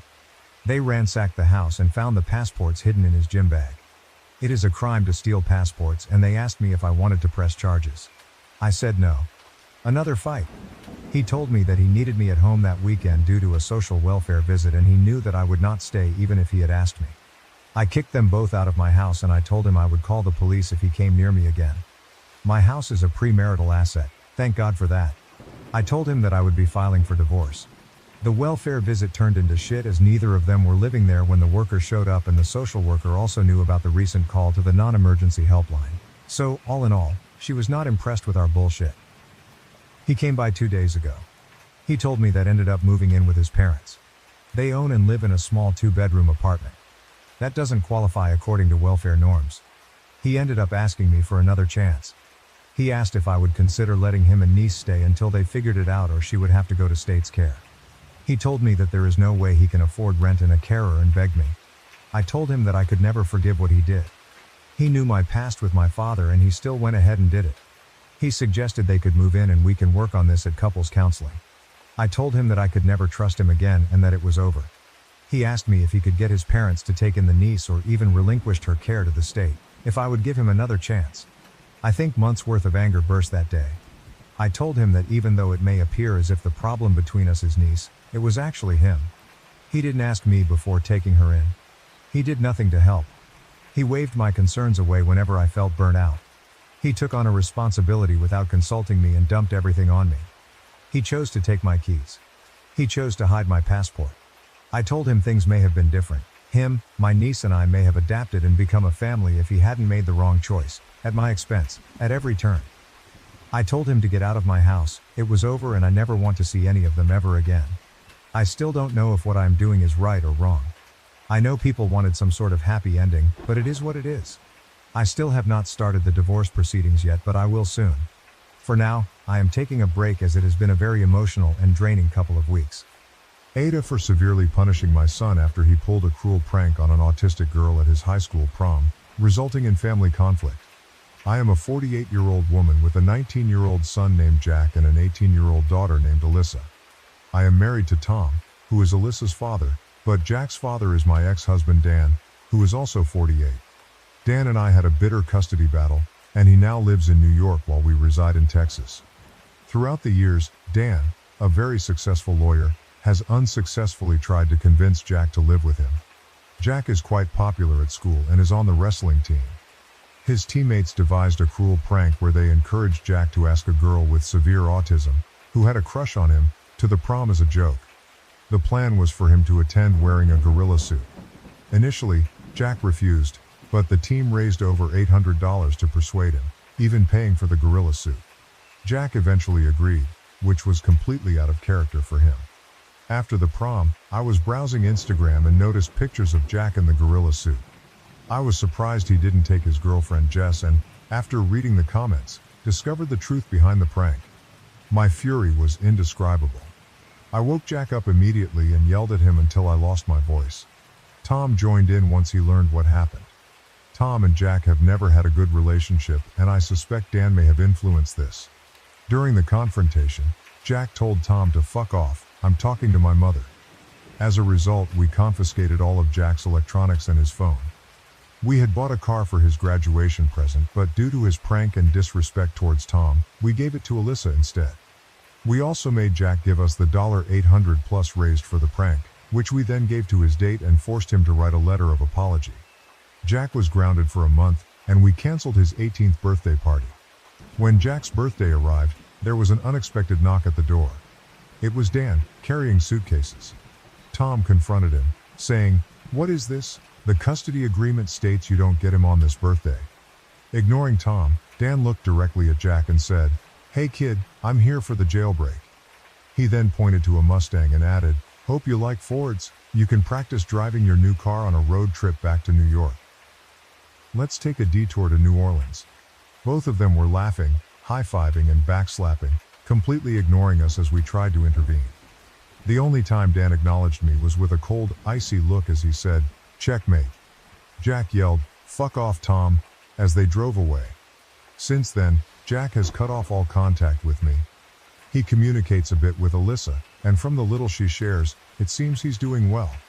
Dan is treating him lavishly, taking him to steakhouses, Yankees games, and even giving him cash outright. It's been almost a year and I'm going out of my mind thinking I've lost my son. So am I the A. Edit. I realize there might be some confusion about whether Alyssa is my biological daughter or stepdaughter. She is my stepdaughter. However, we have such a close mother-daughter relationship that it doesn't even occur to me to call her my stepdaughter. Unfortunately, Jack never warmed to Tom in the same way. Note from me. Edit. People have pointed out that I should have provided more context regarding OP's comments. Initially, I didn't think it was necessary, but it has become clear that was a mistake. While I can't remake this thread, I can add what I feel are relevant comments. On the thought process behind the punishment, Jack has generally been a good kid and hasn't been in much trouble. He used to get into fights, but that stopped a few years ago. Typically, grounding him and assigning extra chores were enough to address any issues. Recently, his punishments have been minor, like being grounded for a weekend if he blew his curfew badly. For example, being home at 12:45 instead of 11 o'clock. I didn't have a fully formed plan for the discipline regarding the prank alone since it all happened so quickly. For me, the main issue was the prank, though Jack telling Tom to fuck off mattered too, but it was a lesser concern. For Tom, however, it was a bigger issue, for obvious reasons. On Dan, OP's ex-husband, and his motivation. There is some truth here. I wasn't very kind to Dan when our marriage ended and could have handled the custody matters more fairly during the divorce, which created a lot of animosity from Dan. While I'd like to think that Dan will eventually tire of throwing money at Jack, I can't ignore that Dan does treat Jack well and isn't likely to run out of money anytime soon. Having spent every day with Dan for many years, I know him very well. He is an extremely calculating man. His exact thought process was to see the perfect opportunity to take his son back after feeling wronged by the divorce process and then hit with everything he had. It worked. Dan always plays the long game, and I am sure he will continue to do so to maintain the current situation. More on Dan. Although I would love to portray Dan negatively and there are many criticisms I could make about him, he genuinely loves Jack and has sought custody for a long time. If his actions were merely about winning, I don't think he would have been so ruthless. He sincerely believes that I took his son from him. On the extent of the punishment and Jack's relationship with Tom, stepfather. Regarding Tom, my son never respected him as an authority figure. Even as a young child, if Tom asked him to do something, Jack would retort that Tom was just a rude guest in our home. While I can't prove it, I suspect Dan played a role in this. How else would Jack know that the house was bought with my divorce money and that Tom had no financial contribution? It's interesting you mentioned Jack calling Dan with his side of the story. I have no idea how he managed that, considering I had his phone locked away for 2 weeks when this occurred. I suspect his girlfriend Jess might have been involved, even though he was barred from seeing her. Part of the reason I believe this arrangement works so well for her is that she is attending New York University, and Dan somehow managed to get Jack into Temple University in Philly. They alternate weekends between New York and Philadelphia. Dan's Instagram post from last week showed the three of them dining together at Peter Luger's. Regarding financial issues and child support, I feel incredibly foolish. I should have seen this coming from Dan. He has been waiting for years for an opportunity like this, and I provided him with the perfect scenario. I admit I didn't treat Dan well towards the end of our marriage, though I never cheated on him. But since then, he has harbored a deep resentment towards me. Now that Jack no longer lives with me, the child support payments have ceased. We divorced in New York, where child support continues until the child is 21. I'm worried about how I'll manage to pay next month's mortgage without those payments. Dan earns a significant income, so the child support was a substantial amount. Additionally, Dan can now pursue child support for me, and my lawyer has informed me that he has already filed the necessary paperwork. More on the child support situation. Tom is on disability. I knew there would be financial challenges when Jack aged out of child support in 3 years, but I hoped Tom would be back at work by then. Regarding Tom and Jack's strained relationship, I tried to introduce Tom gradually, and initially, things seemed fine. Although their interactions were never warm, they were at least civil. However, tensions escalated when Tom moved in with us. He had an accident at work and fell behind on bills, prompting an earlier cohabitation than we had planned. By that time, Jack had known Tom for a year. The issues began with minor requests, like Tom asking Jack to clean his room, put away his dishes, or mow the lawn. Jack simply refused to comply.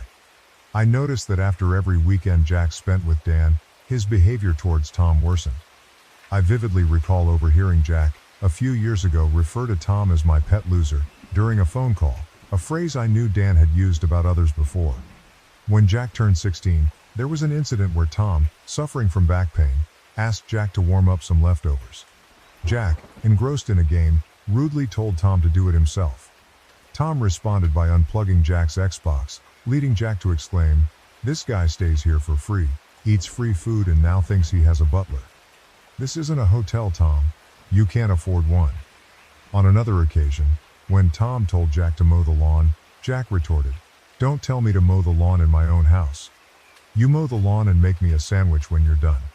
Jack's behavior is notably different from others. He's generally kind, quick-witted, and gracious. However, his attitude towards Tom mirrors his father's demeanor. Jack is charming and smooth with people he likes, but if he dislikes someone, he truly detests them. He clearly harbors a deep hatred for Tom. Elaborating on their relationship, the end of my marriage to Dan was far from amicable. I acknowledge my role in the contentious divorce, and the animosity only intensified once Tom came into the picture. One incident particularly exacerbated the tension. Tom made a joke on Facebook about wishing corporal punishment would return to schools. Dan reacted furiously, immediately flying from New York to our home, where he made numerous accusations and threats against Tom. Tom had to lock himself in the bathroom and escape through the window, fearing Dan's potential violence. This led to 2 years of litigation, where I had to prove that Tom had never and would never physically harm Jack. Meanwhile, Jack frequently taunted Tom, asserting that he had his father's permission to defend himself if Tom ever tried to discipline him. Given Jack's status as a 6'2" wrestling champion and MMA enthusiast, and Tom being a 50-year-old man with a bad back, the power dynamics were clear. If Tom ever laid a hand on Jack, I would ensure he faced jail time. However, I suspect that any physical altercation would first land Tom in the trauma ward. I am unfortunately well versed in how child support works. The household income is calculated and negotiated, especially when it exceeds a certain threshold. The total amount is then divided based on relative income. Although I earn a decent income, it's nowhere near what Dan makes. Before COVID, I was earning more. At the time of our divorce, I secured a favorable household income split, which benefited me since Dan had to pay me. Now, however, I have to pay Dan my share of that high amount. This situation has resulted in a double burden for me, losing the child support checks I was receiving and now having to write substantial checks to Dan. Additional insights on their relationship: there is a noticeable cultural clash between Jack and Tom. Tom, an old-fashioned Texan, believes that children should obey their elders and contribute to household chores. On the other hand, Jack, having grown up in Manhattan, has different expectations. Tom has significantly toned down his usual approach to parenting, understanding the existing tension. He believes that children should listen to adults and help around the house, but realizes his typical methods won't work here. I've made it clear to Tom that if he can't create a harmonious environment with my son, our marriage might not survive. Since then, Tom has largely refrained from taking on any parental role, though he occasionally tells Jack to do something, which often leads to a negative reaction from Jack. Jack's acknowledgement of his wrongdoing but feeling the punishment was excessive. Thank you for your input. Jack has blocked my number, but he still communicates with Alyssa since their relationship remains amicable. Alyssa even offered to return the car to Jack to make peace. He declined, saying he has a better car now and holds no ill will towards her. For some time Jack told Alyssa he would never forgive me. While he acknowledges his mistake, he believes the punishment was too severe, particularly losing the car and being banned from seeing his girlfriend for a month. Recently, Alyssa mentioned that Jack hinted at the possibility of reconciliation, but not for several years. Alyssa serves as a bit of a go-between, but I feel uncomfortable involving her in the middle of this conflict. It must be tough for her, seeing Jack as her big brother and witnessing the strained relationship between him and her father. OP on apologies and potential reconciliation. While I might not fully agree with all of this, I have indeed attempted to apologize. Despite Jack blocking my phone, I have sent emails where I apologized for giving his car to Alyssa, for yelling at him, for trying to force a relationship with Tom on him, and for taking the money. He has not responded to any of my messages. You raise a valid point about apologizing to Dan. Dan harbors a strong dislike for me. To take some accountability, the reason for our divorce stems from how poorly I treated Dan during our marriage. He resented the custody arrangement, believed the child support was excessively high for Jack's needs, and openly accused me of stealing both his money and his son. However, despite all this, the worst that could happen is Dan hanging up on me. Update: I was not permitted to post an official update, but a few of you have asked for news, so here it is. Following some advice from commenters, I reached out to Dan to see if he would help mediate between Jack and me. About a week later, Dan responded and arranged for me to meet him and Jack at a cafe in Manhattan. He booked a 6 a.m. flight for me and put me up in a questionable hotel in what might be the most dangerous neighborhood in New York City. When I arrived, I saw Dan, Jack, Jack's girlfriend Jess, and Jonathan, a friend from Dan's previous firm. I also noticed Jess was wearing an engagement ring. Jonathan informed me that Jack has a legal claim against me for stealing the $840, and until this matter is resolved, I am to contact only Jonathan and not Jack. I explained that the money was collected by Jack's friends for the prank and that I gave it to the girl. Jonathan acknowledged the circumstances but insisted that legally, it was theft and Jack has a right to claim it. I retorted that regardless of the law, Jack did not deserve that money, and they were welcome to sue me. Jack then said, "You locked me in my room like a prisoner for a month, took the car bought for me with Dad's child support money, took the money, and berated me for hours. Unless you're going to give me the car, this is the only thing you can undo. You said you wished we could have handled it better, so here is your chance." Or was that just bullshit lip service? I apologized but stood firm on my decision.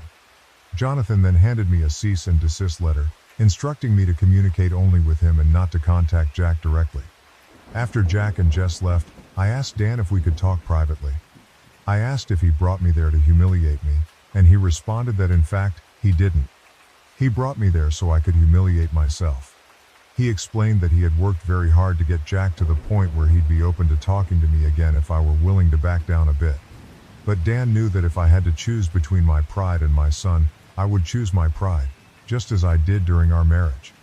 I asked Dan why he put us through this ordeal. He said it was because he wondered if I would ever learn to prioritize love over anger. He bet his future on the belief that I wouldn't when he divorced me, and he needed to see for himself how things turned out after all these years. I then asked if Jack was just a pawn in his game. Dan replied that if I had chosen Jack, he would be with me now, and nothing could have stopped that. But instead, my pride over a stranger was more important than learning to move on with my son. I asked him about the girl, to which he responded, "I hope she'll be a wonderful daughter to you since you lost a son for her." When I told him I didn't know the girl, he said, "Sounds like a bad trade," and left. Additionally, I found out I was not invited to Jack's wedding.